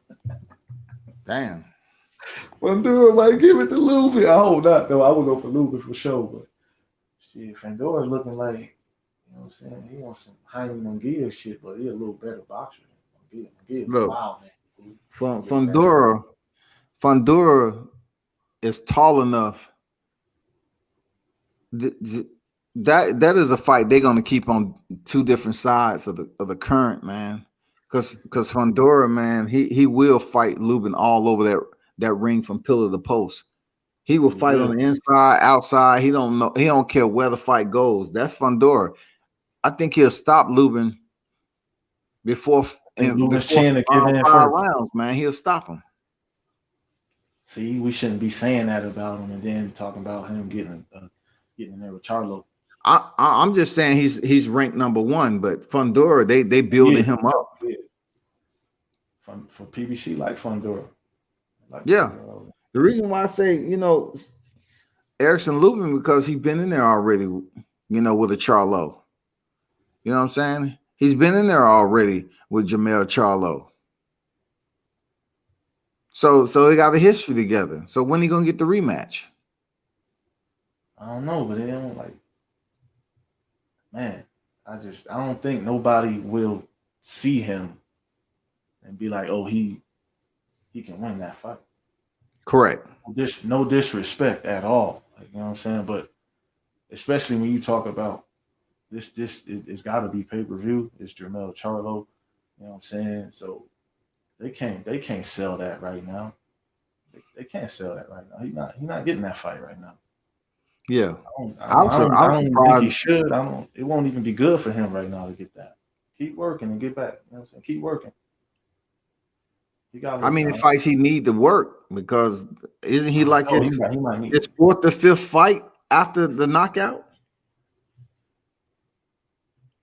It's been several, right? It's been several. How many he need? He need at least one more after that last fight. You know what I'm saying? At least, you know what I mean? Straight up. Joshua gets stopped. Ain't nobody talking about shit. But Joshua, but that's heavyweight. I'm expecting heavyweights to go down you know what I'm saying?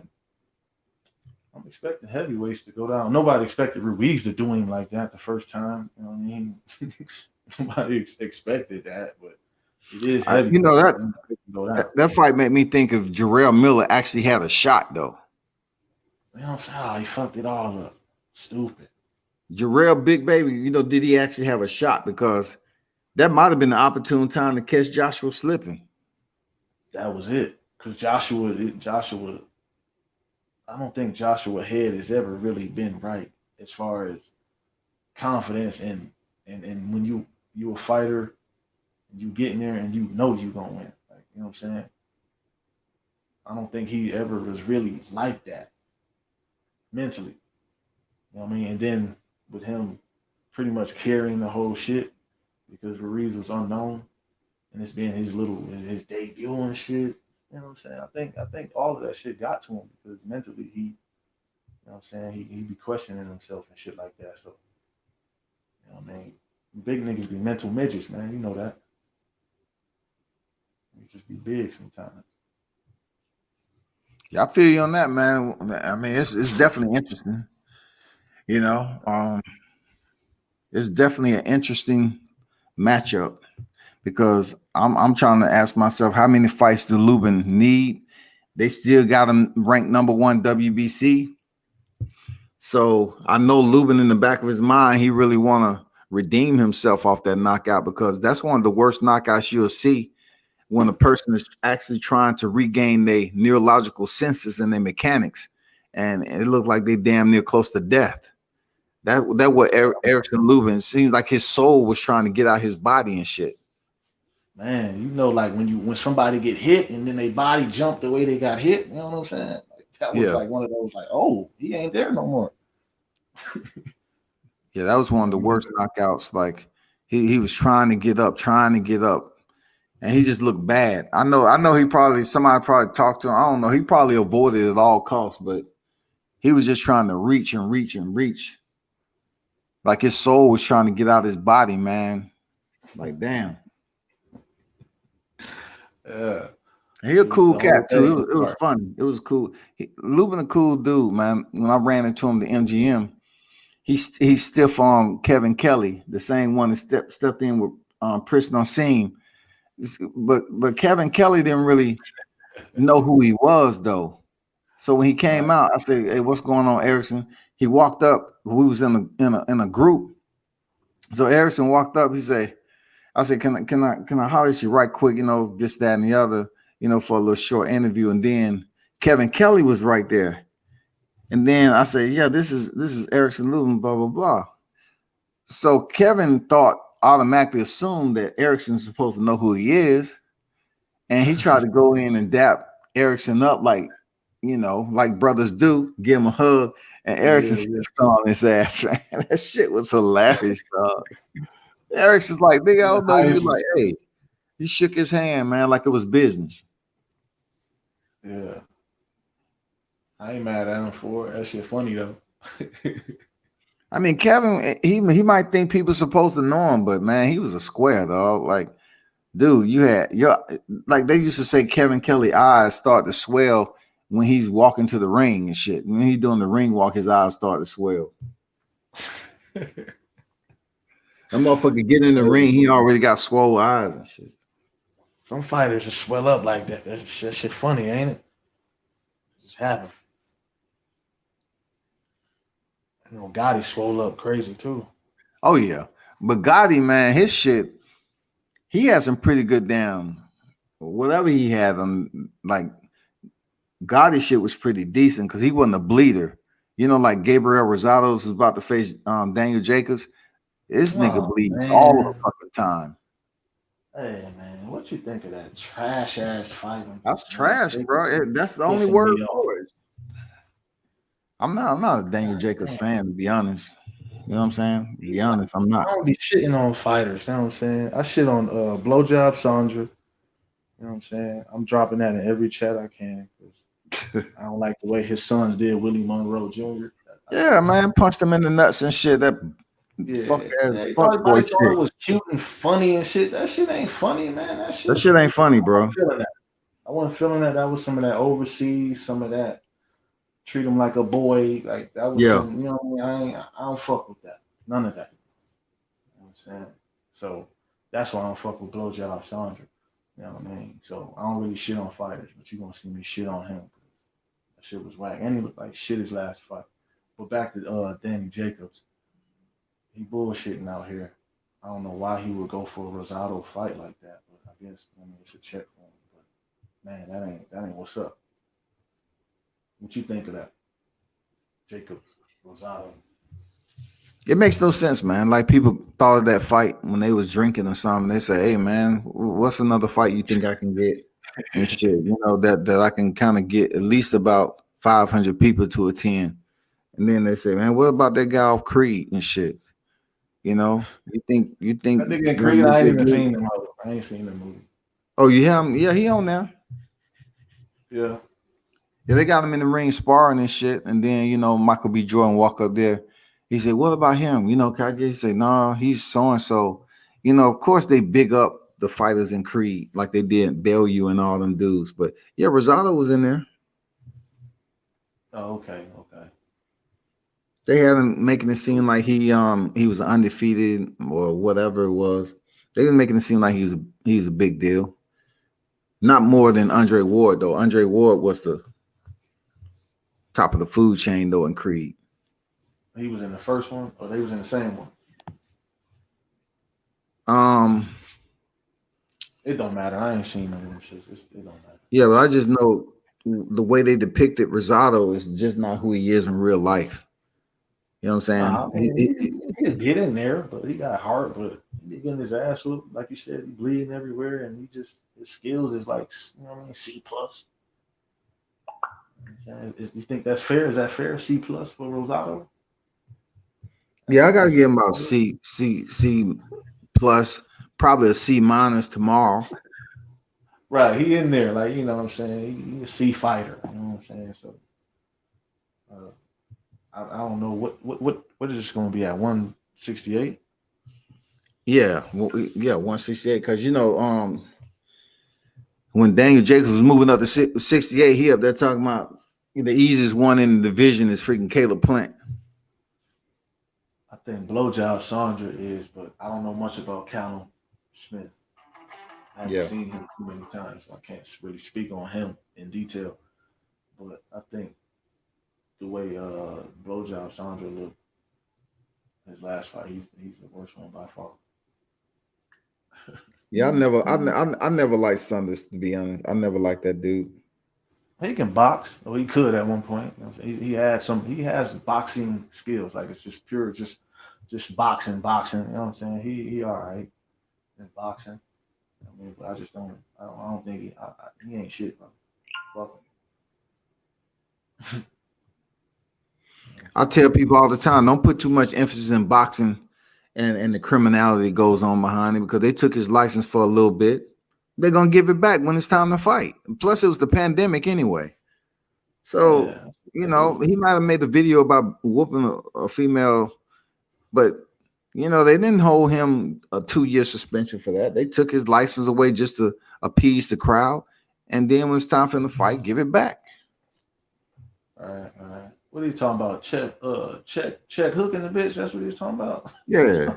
When she really, if you really want to get to it, I ain't repeating that shit.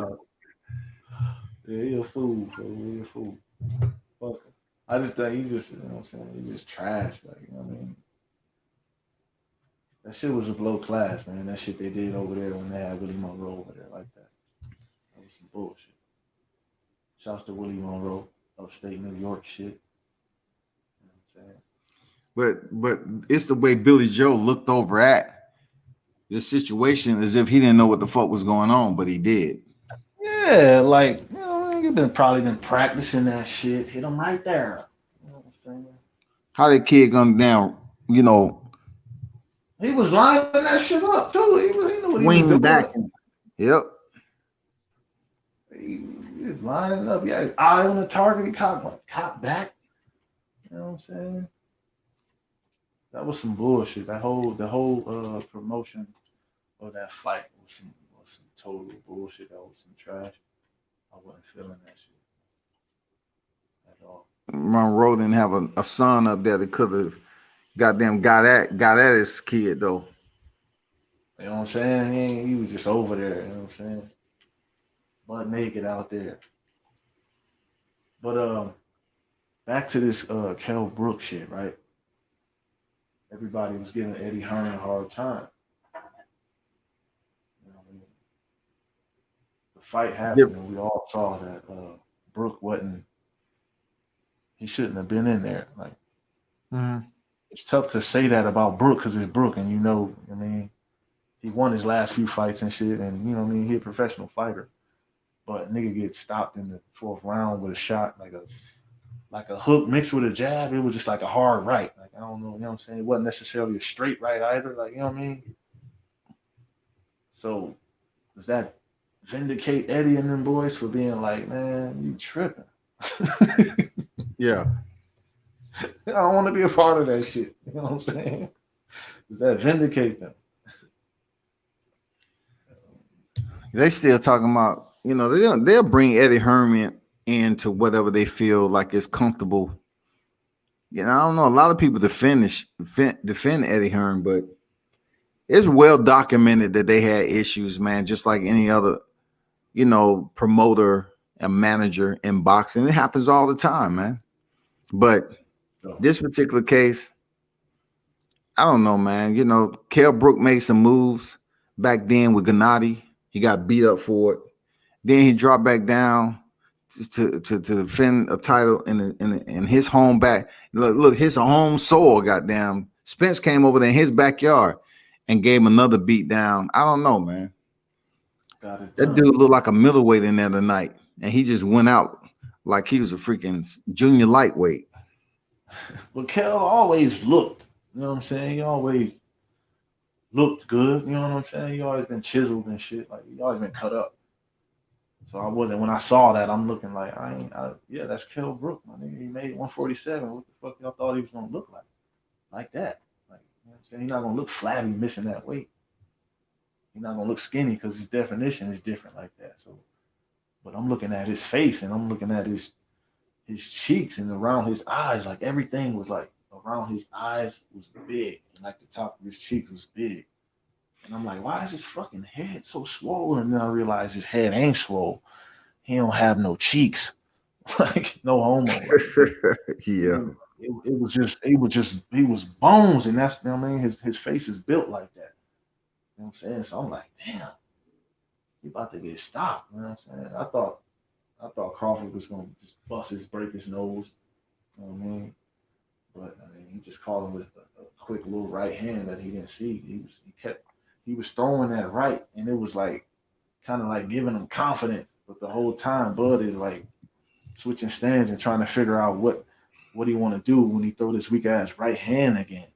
Like, cause Brook was throwing his right hand like he was trying to dictate, like, I'm the bigger guy, I'm the stronger guy.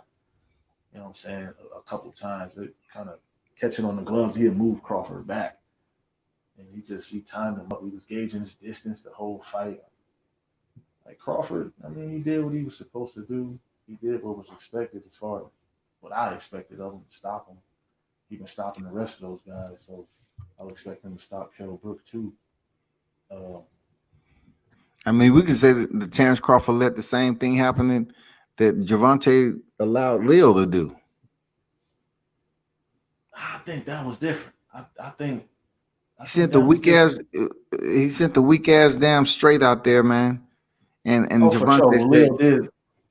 Yeah. Leo threw that bitch 3 times, and he was like, all right, I'm gonna get you on this one. You know what I mean? Yeah. So that's what I'm saying, man. Yeah. He let him. He baited him out there, man. Yeah, I just thought Gervonta was. You know what I thought about Gervonta? I'm looking at the first 2 rounds. I'm like, all right. You know what I mean? 3rd round come up. I'm like, okay, we got, all right. You know what I mean? I'm seeing what's going on because they going back and forth. But Leo won a couple of those early rounds, and then I'm looking at he stopped him in the 6th. So I'm looking at the 4th and the 5th round, and I'm like, damn, Gervonta, like I felt like he was outboxing him, and then 4th round he just outboxing him. I mean, they going back and forth, but I'm looking at Gervonta on some like skillful shit, like he was like in his bag a little bit. He's showing a little bit of his repertoire. Still getting touched because Gervonta gets touched, but nothing crazy. So, you know what I mean? He dancing with him, he boxing. And then I feel like in the 5th round, he just continued that. But in the 6th round, he was just like, all right, it ain't even no need to do this no more. Like, you know what I'm saying? And I watched the interview with him. He said he punched Leo on the gloves. Like, you hold your shit up, your high guard. He said he punching Leo on the gloves. And he said around the 4th or 5th round, he hitting him on the gloves still, but he seeing his head move behind it. And he was like, oh, I got him.